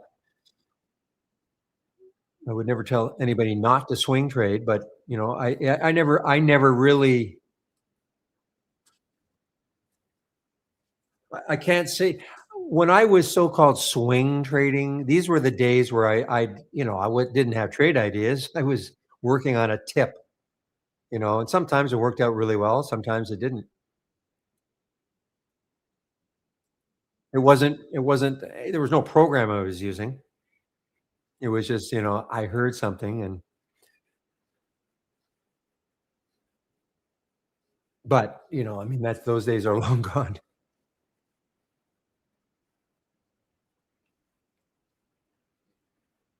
How's men's doing? I actually really thought I might attempt a swing trade of men's. Let's see what it's doing. Yeah, I got out. I mean, I traded it. I hit it overnight. I think this day right here. Where is it here? I can't remember. It did okay. Actually, it was this day. Yeah, it was this day.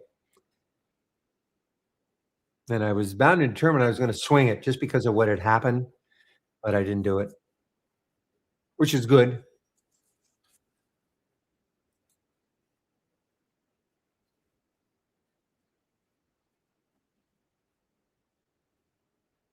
Now, INBS may have found a base here. I'm going to watch to see if it takes out 14 again.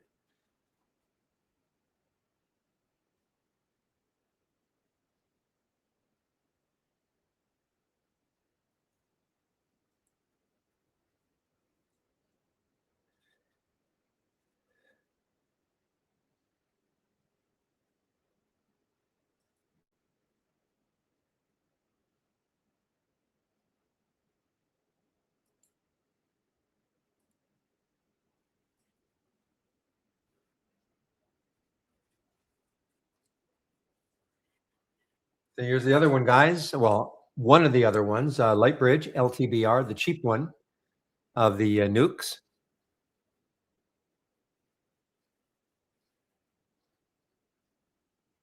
They all look the same. Big monthly candles about 3 months ago. They all look the same. And then the big drop. I mean, from 31 down to 12, 13.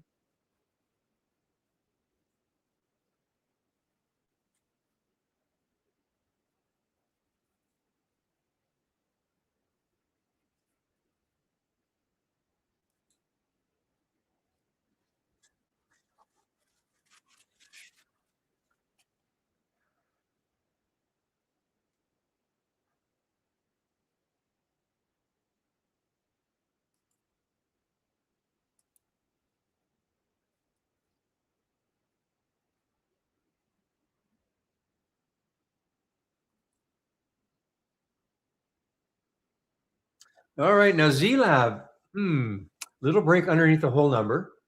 A little bit of a break underneath the whole number. So positive for the day, but break under the whole number. This is a gap up and reverse. So it did do the reverse. It came back up and now it's trying to reverse again. See if this float is a big float. That's okay. 109 million just means it won't be, hopefully, not as volatile. China stock.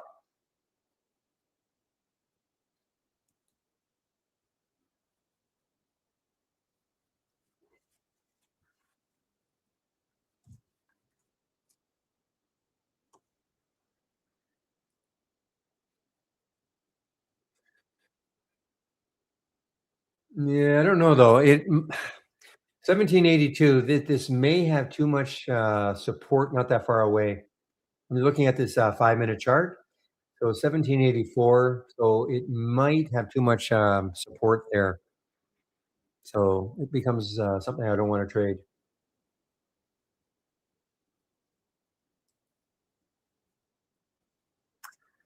RZLV.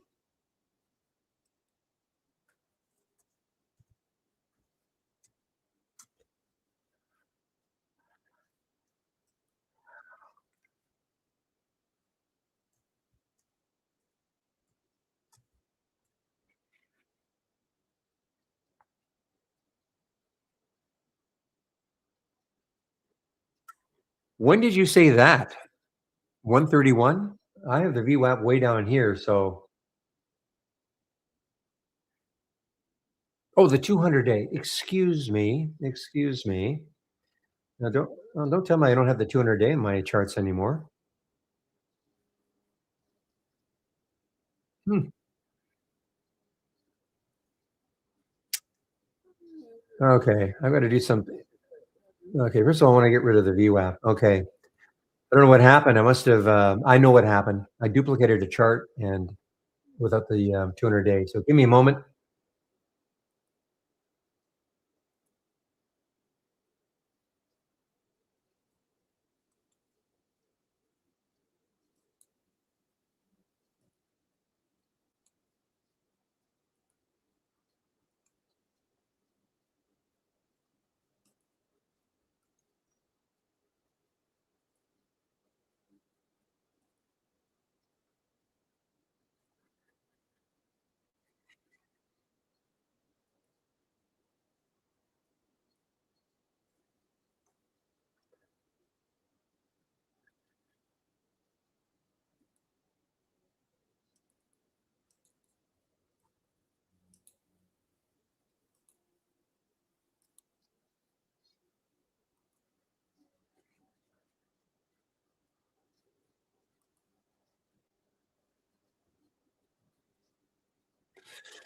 All right, there it is again. Here's my. So I better save my work. You see, I've got to save all that.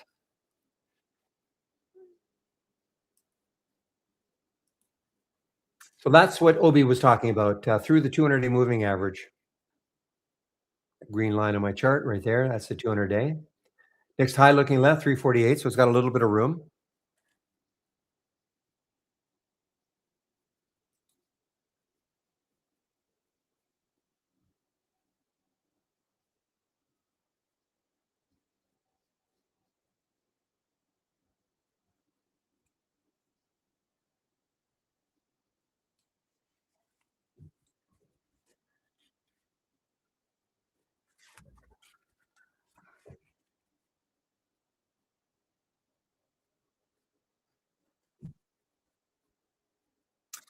I saw a cipher in the pre-market. I'm seeing it right here now. 1802 cipher. Yeah, what a nice, pretty nice move actually. Especially on a 5, hugging, hugging, hugging, hugging the blue wave.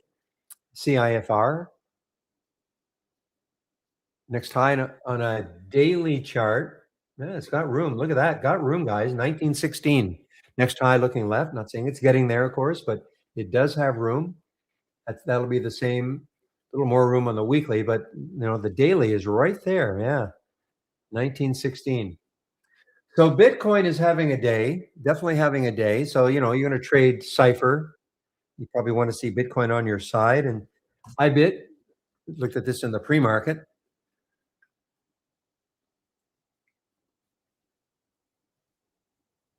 Looks like 85,000.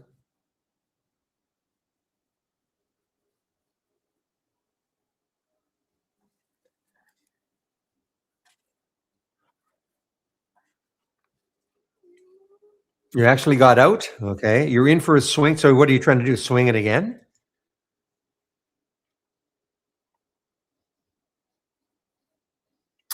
This was an AI alert. Wasn't this an AI? This was an AI alert on Friday. Yeah, well, I mean, from Friday, I mean, it's been pretty nice. It's through the 200-day. It's through the 200-day now. You're sort of chasing it, but oops.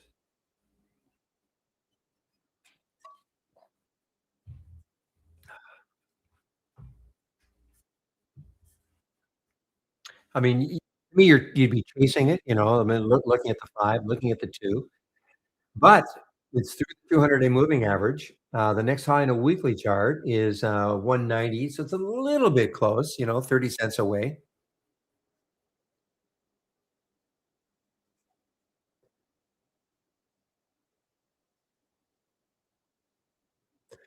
But definitely a nice continuation play from this was an AI alert from us on Friday. Closed near the high, so that would have been that was a good sign.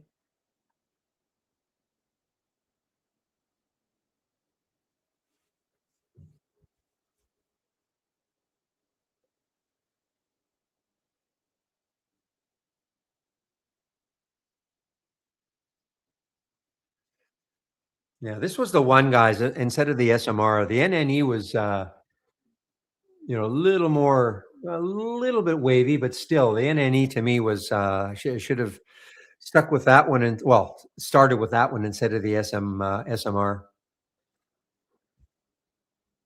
How's Oakland OKLO doing? See if it looks like a better pattern. Not really. A little pullback here, and then nice move from here, but NNE was a little more stable.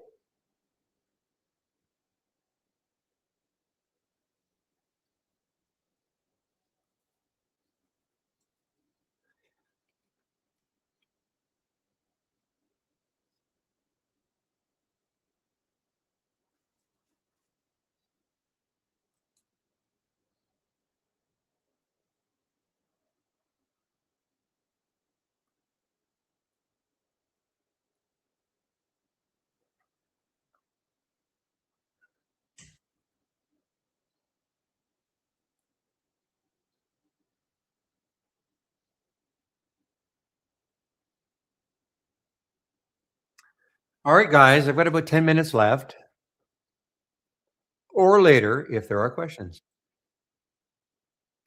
Take a look at Bed Bath and Beyond. The new CEO that put a charge into the stock today, BBBY. But look what happened. Got right into these daily highs.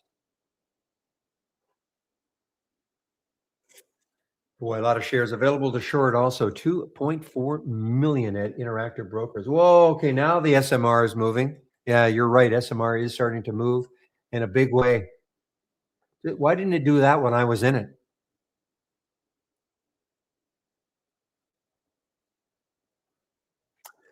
So we do have a couple of filters you might want to take a look at, Nagira. In fact, in my momentum scan, the one I'm sharing, but I'll just show you. So if you want to build your own from scratch, but I would use these two. So click on an alert window, and then you can click on search, type in volume. So we do have volume 1 minute percent, volume 5 minute percent. So for instance, if you use this one, volume minute 1%, in my momentum scan, I've got 1,000. That means it's got to be trading 1,000 times normal. Okay. Or 1,000, yeah, 1,000 times normal, or 1,000% normal. Sorry, 1,000% normal, 10 times normal. Okay. Because these are percents.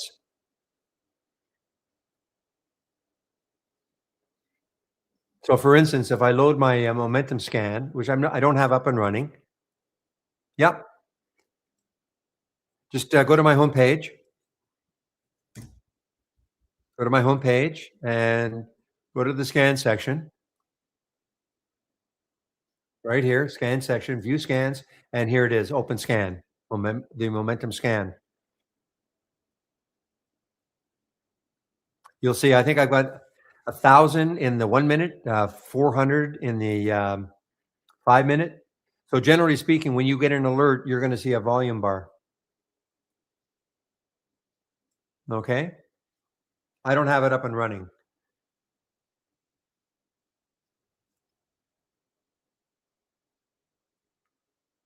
I also have a relative volume of 20. So it's really got to be trading abnormally.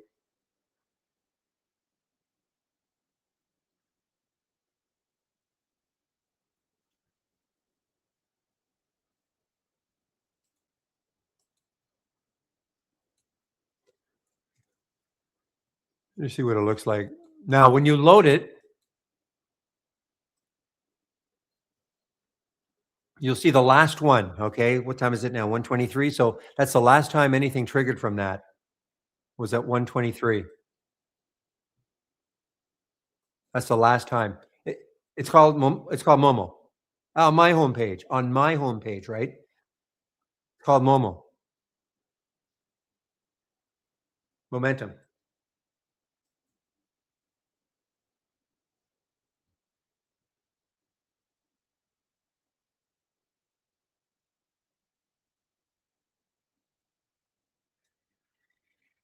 The last one was at so if I look at the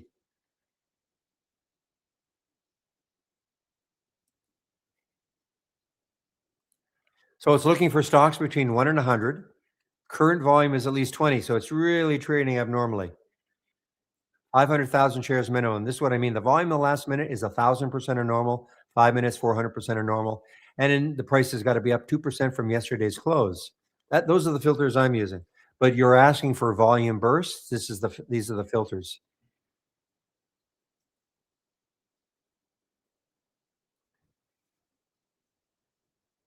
And then the trigger is a new high of the day.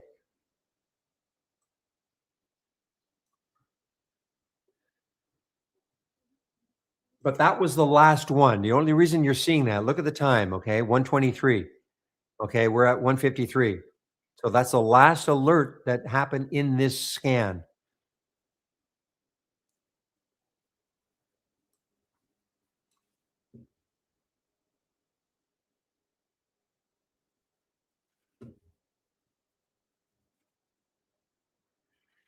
Who's your broker, Nigura? I'm looking at Interactive Brokers. No shorts available for me or MRNO. Who's your broker that had shorts available for you?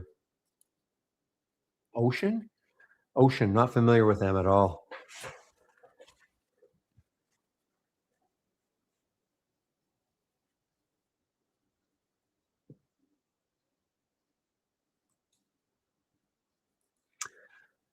Well, it's aptly named if it's offshore for a small account, but offshore. Okay. Well, look at this market. Look at the, oops.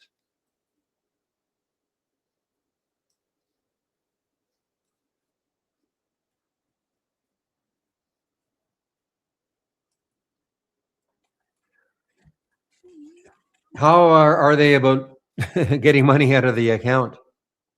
It's been the biggest issue, I think, with some of these offshore deals.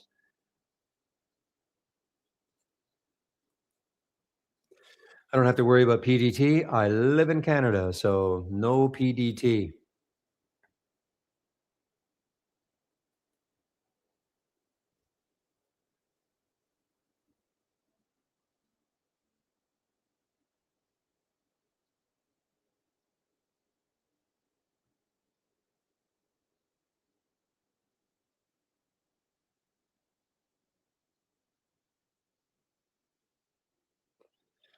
So everybody's going to be different. Stock trading 73. You're asking how people best use trade wave, buy and sell. Now, are you okay?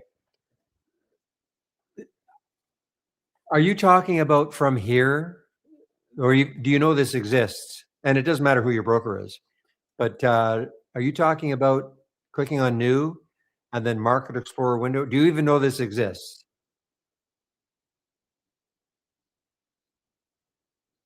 Okay, so never mind that. So how I use it, okay? I'm not so interested in the buy and the sell flag. If I happen to see it when I'm let's see if I can find one that makes sense. Let's take a look at shoe. Oscar. How about Oscar? I'm just trying to show one that.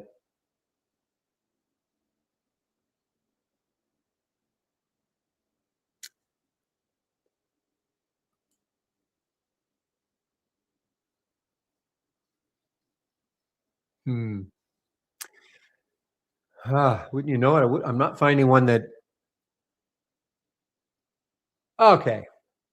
So here is AMKR. Okay. You see the buy flag there? First of all, I got to make sure you can hear me and see what I'm doing, right? Pointing at. You see the buy flag there? Okay. Now, But if I clicked on AMKR when it was here, okay, right here, it's not a matter of it's not a matter of seeing the buy flag earlier. I may have liked this. I may have liked to take this trade right here, just over 47. Okay. It wasn't a matter of seeing that buy flag. It's just when I click on the alert, it happens to have been a buy flag down here, but it's more about the wave. And then I take the trade if I like it. And I like stocks just over the whole number. And if it had room, I probably wouldn't have taken this one because it didn't have room. But let's pretend it did. And I take the trade and then I ride the wave. So it's got nothing to do with seeing a buy flag. For me, it's all about riding the wave, okay, and trying to hold on until it transitions to the orange color. That's how I use it. Now, would I ever take any off on the way up? In this particular case, I would have. The reason being is that what I like to see in the wave is that the bars are still keeping in contact with the bottom of the bars are keeping in contact with the top of the wave. So it hasn't gone too parabolic. Because if I had been in this one right around here, around the 47 mark, I would have taken some off probably here, but then hold on, because it just keeps me in the trade a lot longer. That's how I use it. I have no idea what other people use it, but for me, it's not about saying. Now, if I had clicked on the alert and the buy flag had been, and I'd seen the buy flag, and it was something that was setting up regardless of whether I see the buy flag or not, then it just becomes a little more confirmation, perhaps. Okay. But for me, it's more about being in the trade and then keeping in the trade way longer than I ever used to. That's how I use the trade wave. So I can't tell you now. What I would do is, if you click on new from the toolbar, and then click on dock to channel bar. Okay, docked channel bar. And when you'll get, these are all theme-based channels. If you click on Ripster Rippers, this is where trade wave comes from. And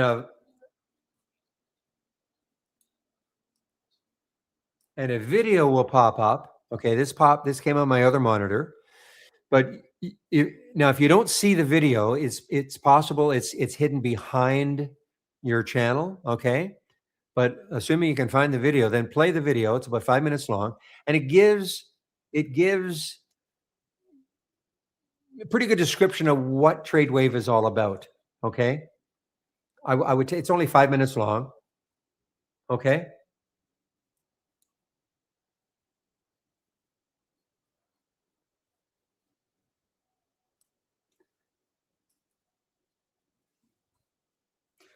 Okay, so if you want to modify the momentum scan that you've got, just right click on it and hover over strategies, hover over Momo, and these boxes will keep popping up, and then click on configure. And then on the summary, and here's where you can see everything. So if you wanted to if you want to change the price range, you left click on it and you'll see all the values here. Okay. And now you can just change whatever values you want, add a filter if you like. Okay. So I'll do it again. So right click on I know it's called, it's only one, probably should change it, but anyway, right click in the body, box pops up on click on strategies, the box pops up, Momo, click on configure, and then you can either click on Windows specific filters where you'll see them all, or you can click on the summary first. It tells you in English language what it's looking like. Yeah, right click magic, really. Then you can make all the changes you want. Okay.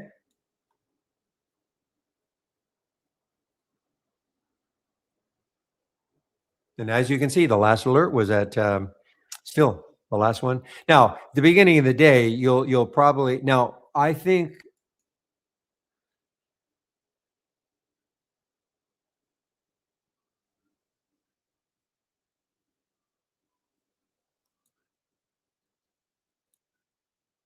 Actually, I thought I maybe I didn't do this. Well, I thought I put a delay on this because sometimes this can go crazy right on market open.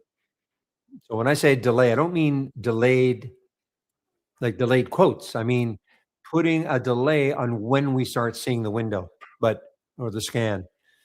We have something called the time of day. You don't have to. I mean, you don't have to.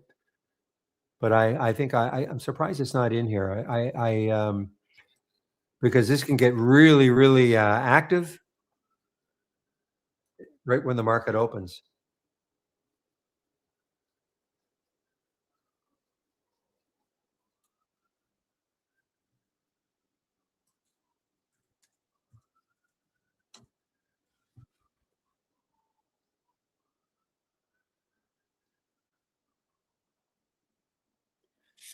So you're looking at this and the 5 or even the 2, and you're thinking this is a double bottom. I mean, it's possible, yeah.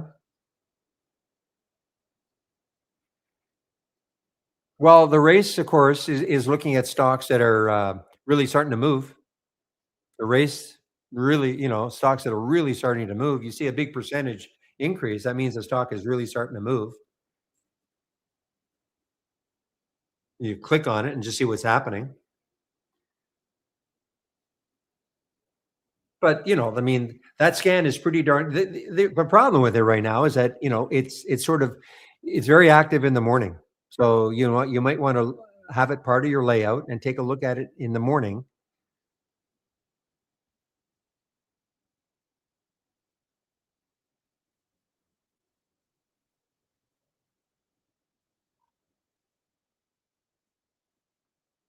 You see some stock that all of a sudden is up, 10% in this race. I mean, that means something is happening. And, right there, look at the volume. Look at the volume that came into the banzai.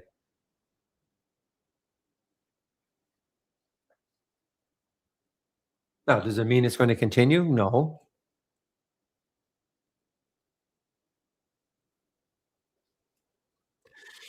Well, I also like, though, the fact that it creates this list of stocks, and yet, you can I mean, again, if you're just looking for stocks that are moving right now, I mean, you never know. VRME. This was super active. I mean, I wouldn't consider it great right now, but you never know. When you start clicking on some of these that everyone races over the course of the day, all of us, they might be setting up.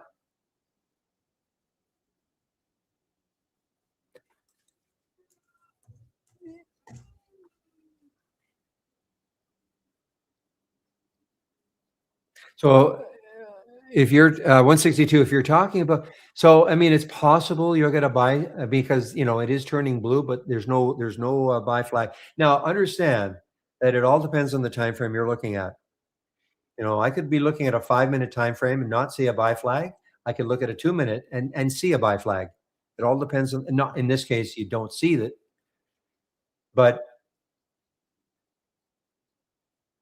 okay.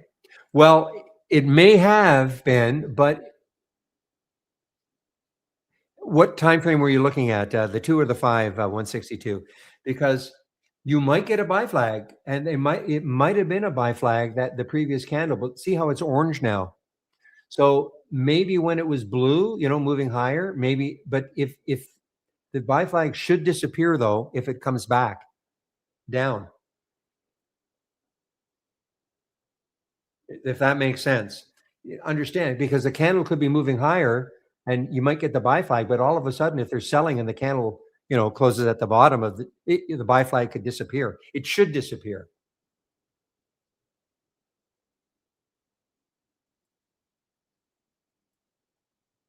See, as opposed to this, these are the scans that are designed, the trade wave buy, 5 minutes. Can't do anything in here in terms of making adjustments, price range, time frame, etc. But so here's XYZ. Let's take a look at it. See, there's a little buy flag there. That meant that it had to close. Okay, the candle had to close, and it had to close as a buy flag. If that makes sense. The only way you get an alert here is if the candle remained a buy flag.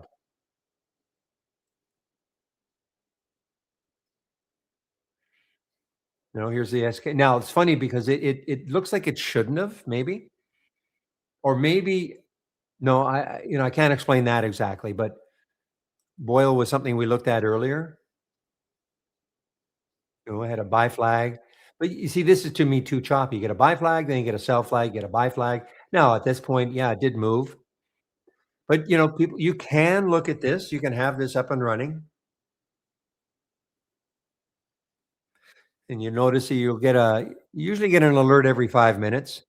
Well, it's reliable in that it's meeting all the filter requirements. Okay, it's reliable in that regard. It's meeting all the requirements, but it doesn't absolutely mean that it's when you get a buy flag, just pile into the trade because it's definitely going to keep moving higher.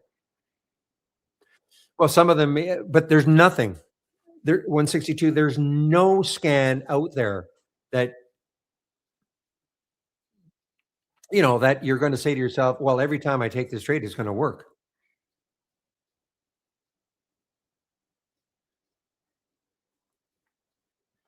But it's trying to tell you. Usually what happens is you're going to see a little bit of a move up before you get the buy flag, like trying to give you a little more confidence that the trend is breaking a bit. But having said all that, I don't use this. Okay,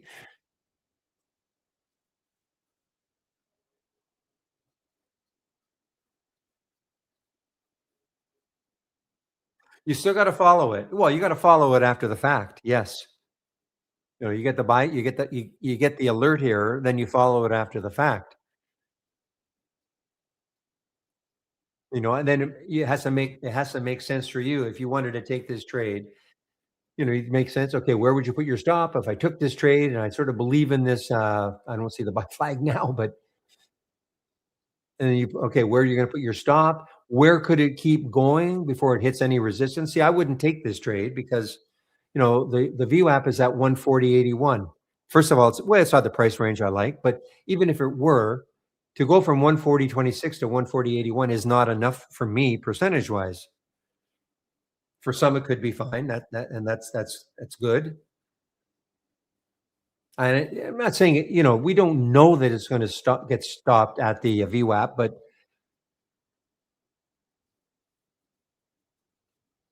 are you talking about trade wave pattern recognition? I don't know what the well, I don't know what the formula is exactly. It's not so much pattern recognition as it's crosses, EMA crosses. It's not really looking at pattern recognition.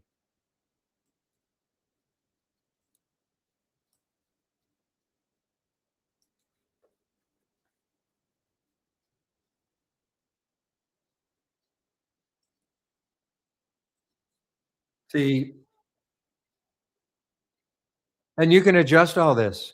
I mean, it's more about EMA and SMA crosses, okay? And fast and slow and all this, okay? And I haven't changed any of this. No, no, no, no. It won't show a pattern like that. No. A cup and handle, no, it won't. It doesn't look all it's looking for are these sort of crosses, and you can adjust the periods and all that. I've just kept it whatever the default was. I mean, people, you can look at this, and again, you should look at you watch the video, and it should give you a little bit of an idea about how you can adjust things if you want. Personally, I've not.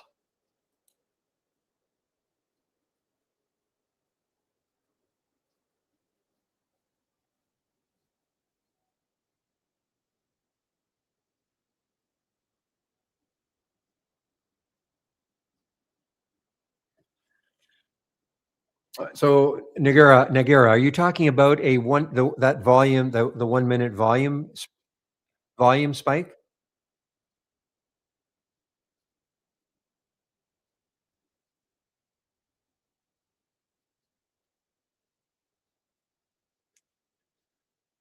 Oh, 1 minute. Oh, I'm sorry. You mean I've got 4 minutes and you want 1 minute? Oh, okay.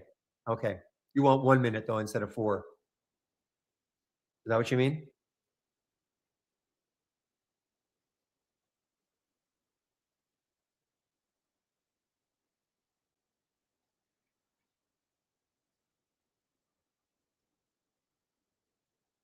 like a 1 minute repeating duration. This is a 4 minute repeating duration. And it's, of course, it's completely customizable.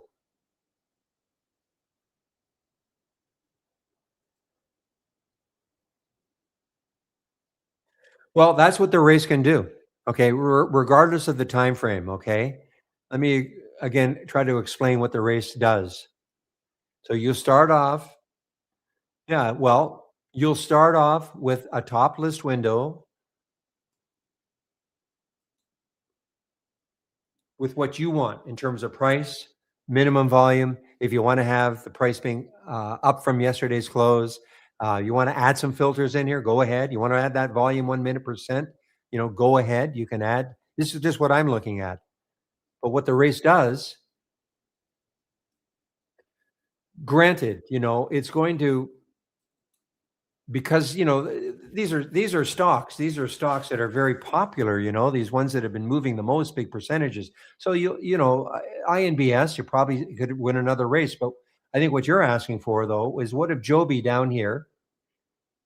I mean, it's up 12%. I get it, but what if all of a sudden it started to move? Okay, it's up 13, 14, 18, 20%. You'd see it moving up in the race, and it could easily, some stock right now. I mean, the race started. It's 2.5 minutes ago, so 1.5%. It's not a huge move, but some stock come out of nowhere and take over the top spot. There's always updating. That's what the race does. It's like any other race. If some stock that is not even necessarily in this list, it could be way down here. QCLS. It's up 9%. If all of a sudden it started to move, you'd see it moving up in this race.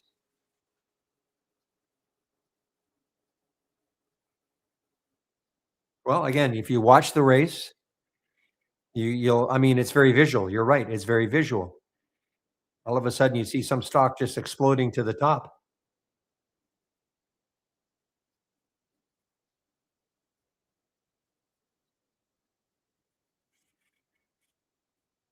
But again, all races start from a top list window, so you can create your own top list window with your set of parameters. And once you've done that, then you right click and launch the real time stock race. And you can create your own time frame. Yeah, this is not so much a small cap. It just doesn't have a cap. This has a half a billion market cap in here. You could see stocks. You could see the same, not often, but you could see the same stocks in both races. You could see, but this has a 500 million market cap minimum and 50 million float minimum. So that's why you just don't generally see giant moves, but doesn't mean they're bad to trade. Sometimes you just, I don't think you want to do that though. The float is, I mean, just I don't think float is not necessarily. I wouldn't do it. If you're talking about, like a small float stock moving up, I probably wouldn't do it. I don't think it's going to give you much. You could add float. If you absolutely wanted to have just low floats, absolutely 100%, you could add the float in here. Yeah, well, again, remember, all races start from a top list window. So you could add the float in here with a maximum float if you wanted. You just right click on search and type in float. So here's your float, number of shares, add the filter and put whatever max you want. I don't, because most of the time these are going to be low float, because for a stock to move 2, 3, 4, 10, 12%, usually it's because the float is low. But I don't want to restrict myself to some stock that is really moving. It just happens to not necessarily be a low float. I don't want to restrict myself, but it's completely up to you.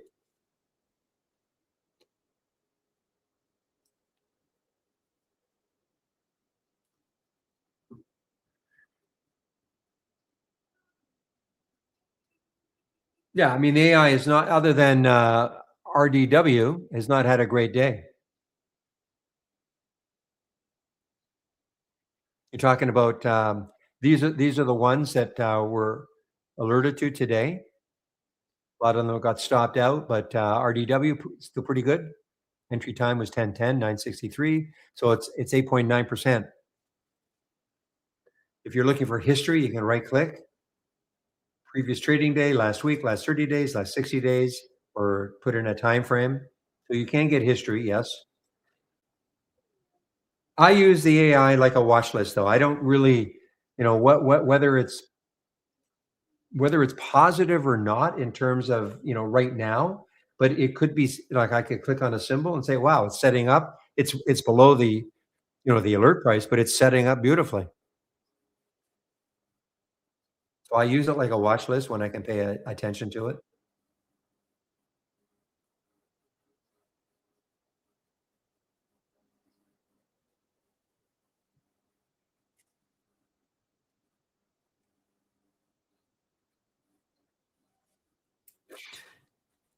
Again, you might want to incorporate a single stock window, Nagira. If you're looking for a lot of information at a glance, this is a great way of seeing all the information at a glance.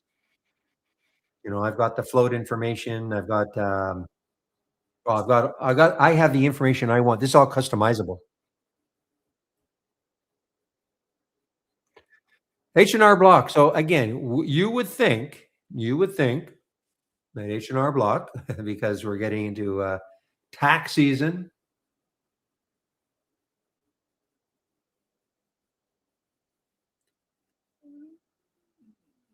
But isn't your government trying to?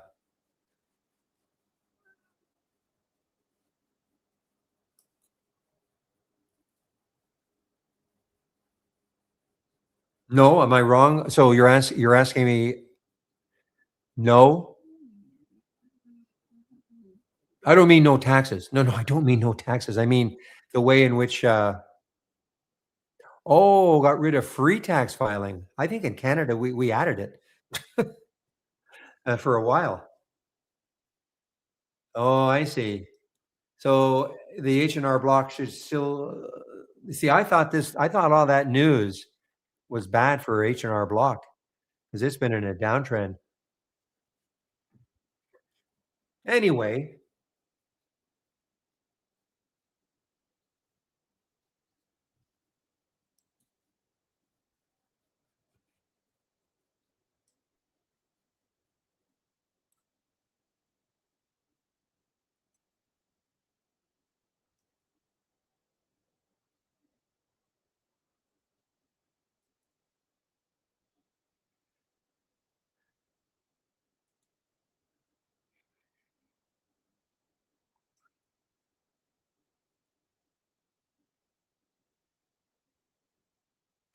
yeah, the flip button's a pretty cool thing. So in the momentum scan, as an example, let's say these are stocks that are moving up, okay, on momentum. But if you wanted to see stocks moving down on momentum, you'd use the flip button. Let me show you what I.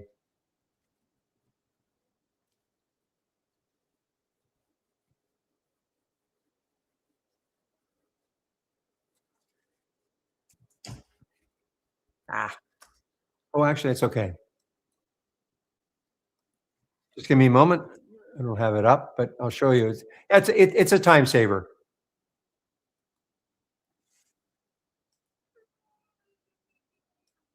I'm just going to break it out, okay, into this is the alert window that we're talking about. Okay, so what can be flipped will flip. So, so what do I mean by that? So if I right click on configure, summary. So you can flip a new high to a new low. Obviously, you cannot flip a price range or anything like that. How many shares have traded? You can't flip that, but you could flip this stocks where the price was down at least 2% from yesterday's close. So it's a bit of a time saver. I mean, obviously, so when I flip it, see, it flips to new low, and now the stock is down. So I could say, okay, now I'm seeing stocks that are down on momentum. So if you want to short, this might be something you want to do. But the last one was at 10:45. Not too many, which makes sense with the market being up so much.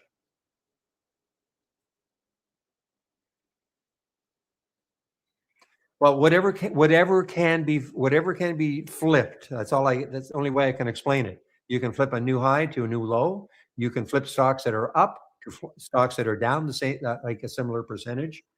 But you can't flip a price range. I mean, if your price range is 1 to 20, you can't flip that. Okay. It's just a time saver because obviously you could just take this and start from scratch, and do this all from scratch. But if you have something that is, you just want to take one that's moving up versus one that's moving down, you can just flip it. Now, the other thing is, before you flip it, if you want to do that, make sure what you should do is duplicate the window first, assuming you still want the one. Say you still want the one moving up, but you want to create the one moving down. Duplicate the window first. So, for instance, let's say I just had one moving down. I want to have one moving up. So this is the one. And so if I would want to right click and duplicate the window because I don't want to overwrite this. I still want this one. And now I right click and go to configure and I flip it. And now you see new high and up 2%. Okay. So now you've got a momentum up and a momentum down.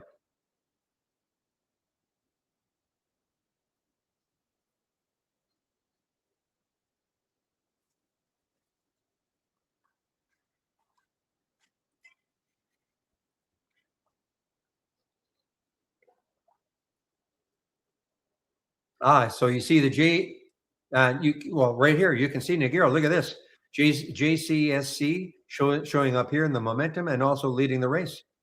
It just raced up.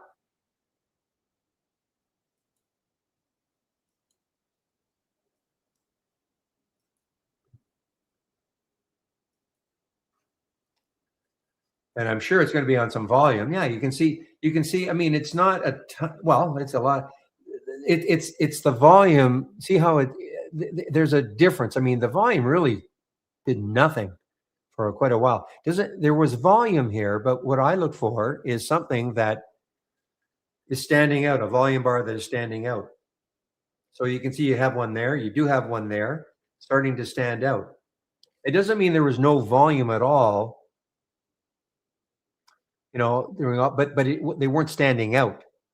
I mean, but the stock is traded 39 million, 362 times normal.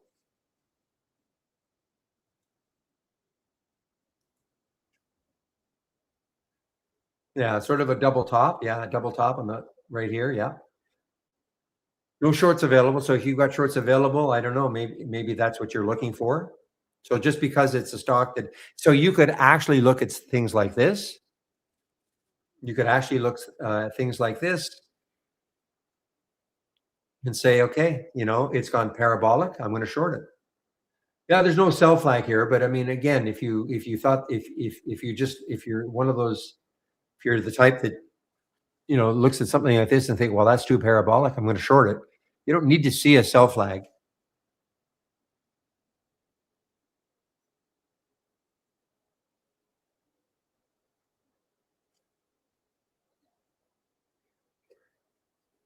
If I'd been in this stock right down here at 140, then I'm riding, but I'm getting out some right here. I'm getting out some right here, and then I'm holding, and now I'm getting a little antsy, but I'm still in it.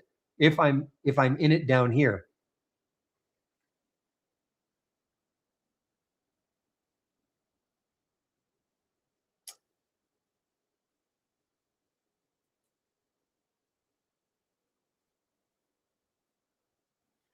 Well, SMR, you miserable.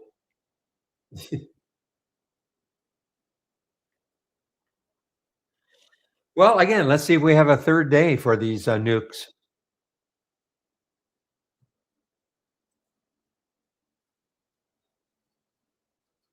Well, I think any low float is risky. I mean, whether it's China or I mean, you're not marrying them. I mean, it's trade's a trade. I think any low float is pretty risky. Some of these U.S. stocks that have done like so many reverse splits, so their float is next to nothing. I wouldn't. I wouldn't just say all China is bad in that regard.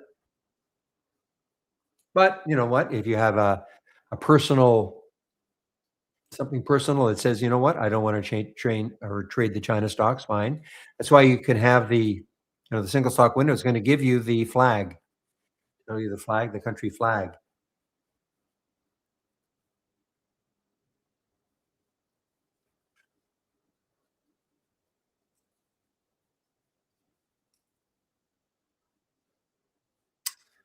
That's the trade of the week, isn't it? Rocket Lab. How can you not think of David Bowie? Well, I guess it did trigger. I guess the trigger was 76.25. Yeah, so it did trigger a little bit. Yeah, I mean, Steve's got his own way of looking at things. He creates the trade of the week. 76.99 though is another area it could stall. But he's talking more long term, I guess. And then if it can get through that, then 80 is the next high. So I thought I saw somebody. So that was you, William. Okay. So it's barely over. 76.25 was the trigger, so it's 25 cents above.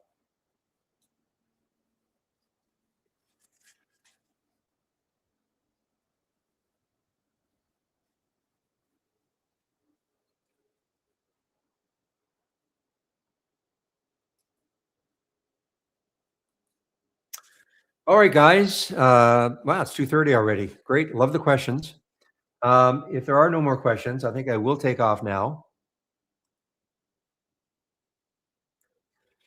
No, I don't have a layout for my okay, I don't have the layout. You just have to pick and choose what you want.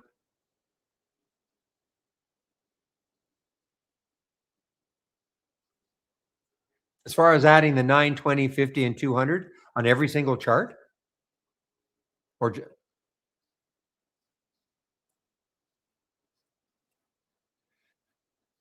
how do I make this flip from my current 5-minute chart?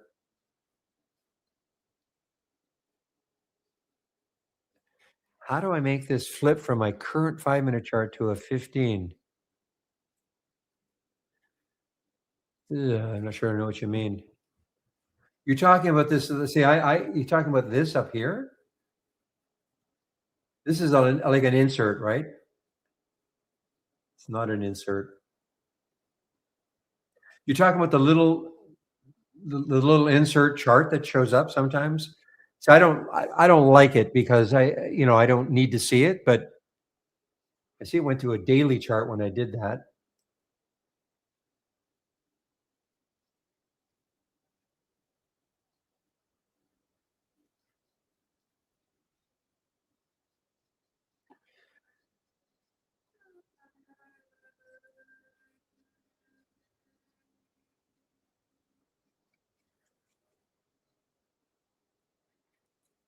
See, mine is not showing. I don't know if that.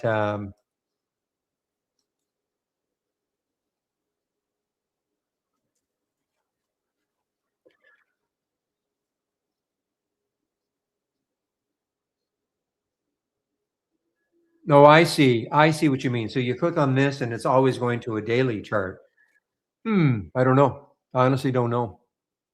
And when you click back, it's going to go back to the original 5. So you want it to go like to a 15 or whatever time frame you want. I thought I thought there was I don't even know why. Usually there's an insert or some sort of a chart. I'm not getting that insert. Must be something I'm not.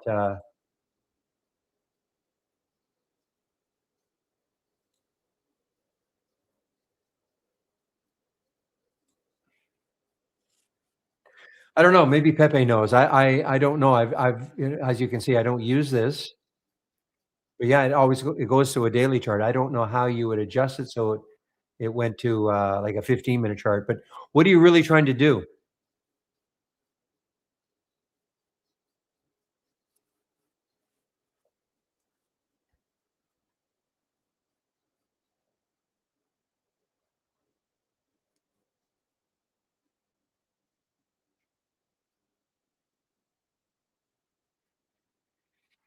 But it's swap. But Pepe. So what he's trying to do though, he wants to swap it, but not to a daily chart. He wants to swap it to whatever chart he wants. Period.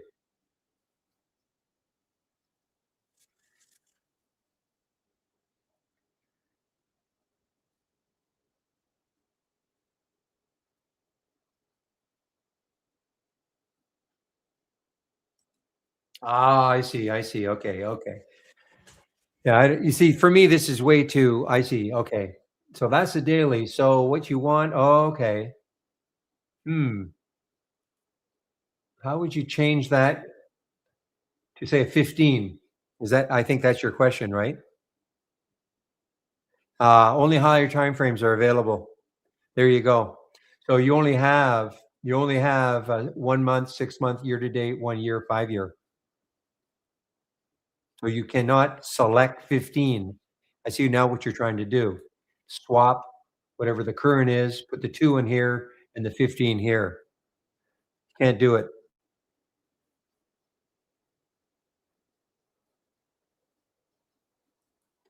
Well, you know what? Noon to 1 o'clock Wednesday. Dan Merkin, the CEO, is probably going to do his YouTube deal. So you can ask him as a feature request.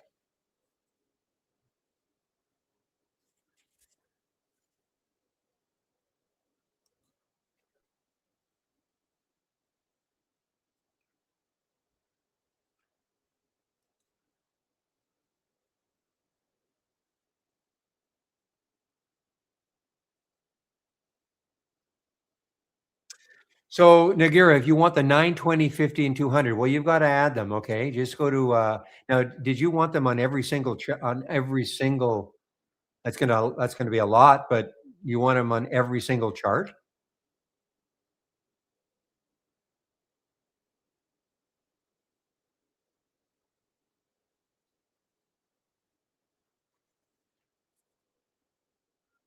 Yeah, you can do it. Okay. If you know how to add it, then just right click. Then once you've added all the, everything, just right click and save as default.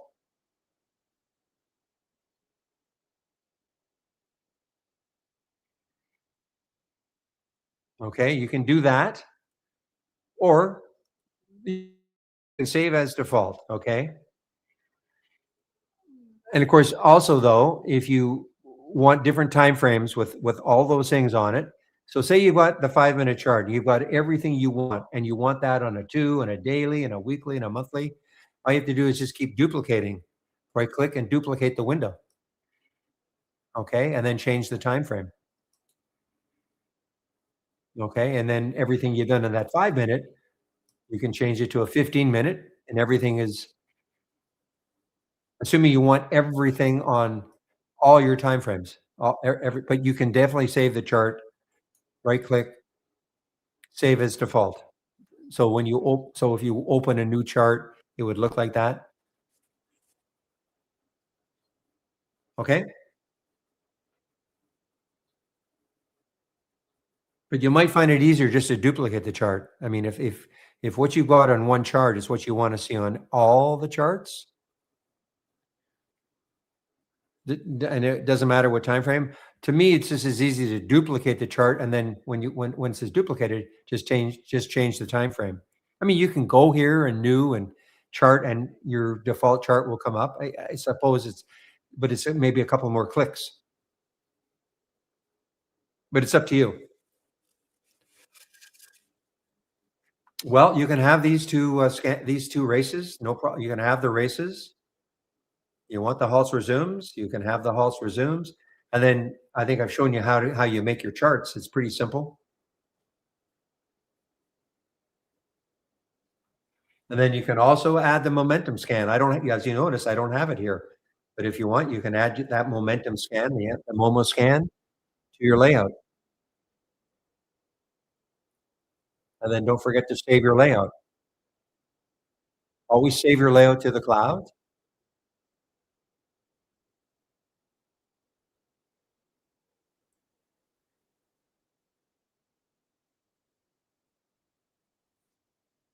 Yeah, you will change because as you notice, I do not have all those. The only moving average I've got is on my daily chart.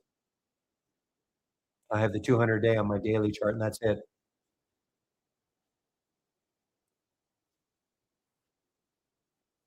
So there's the green line down there, and I have the VWAP on my intraday charts. Let me get rid of the VWAP there.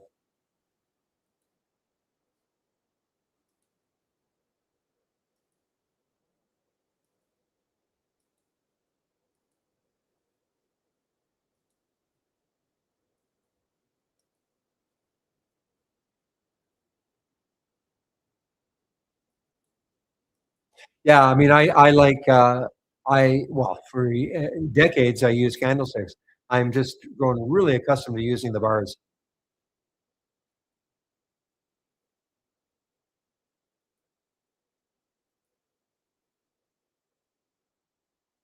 Yeah, adding this, you're right, specific EMAs or SMAs, very, very simple.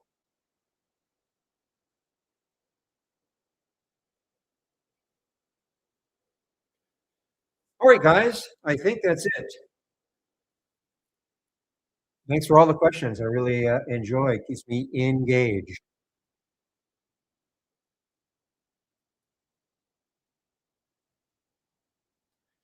Okay, so for those of you who are in YouTube, and if you want, the main room will still be open until about 3:45.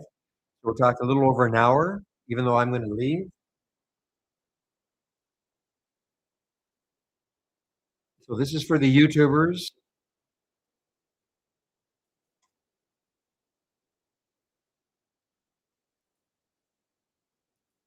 Pulse resumes. That's all on my homepage. All on my homepage. I'm going to show them because I have to show the YouTubers if they want to come into the main room. So for those of you in YouTube, click on my homepage link, trading room right here, okay?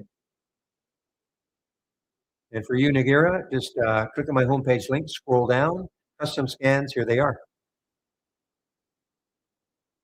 Here are the two races, large cap.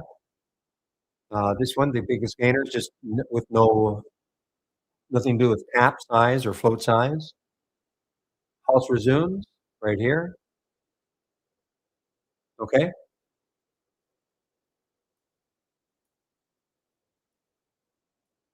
And momentum is right here. I have others, and here's pre-market actors up and down. That's what I use.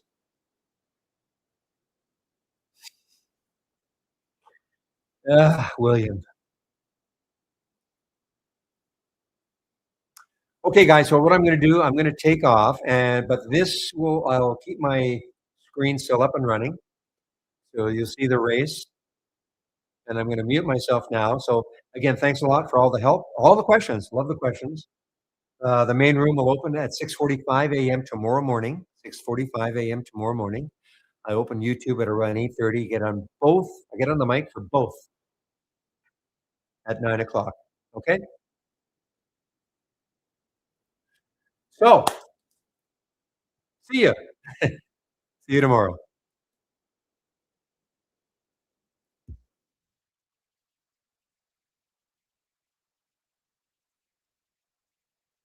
Yeah, I live in Vancouver, Canada. So yes, I'm in Pacific time. Yes, that's why I don't open the room at 6:45. Obi in this room opens the room at 6:45. A little too early for me at 3:45. Okay, guys, I'll take off now.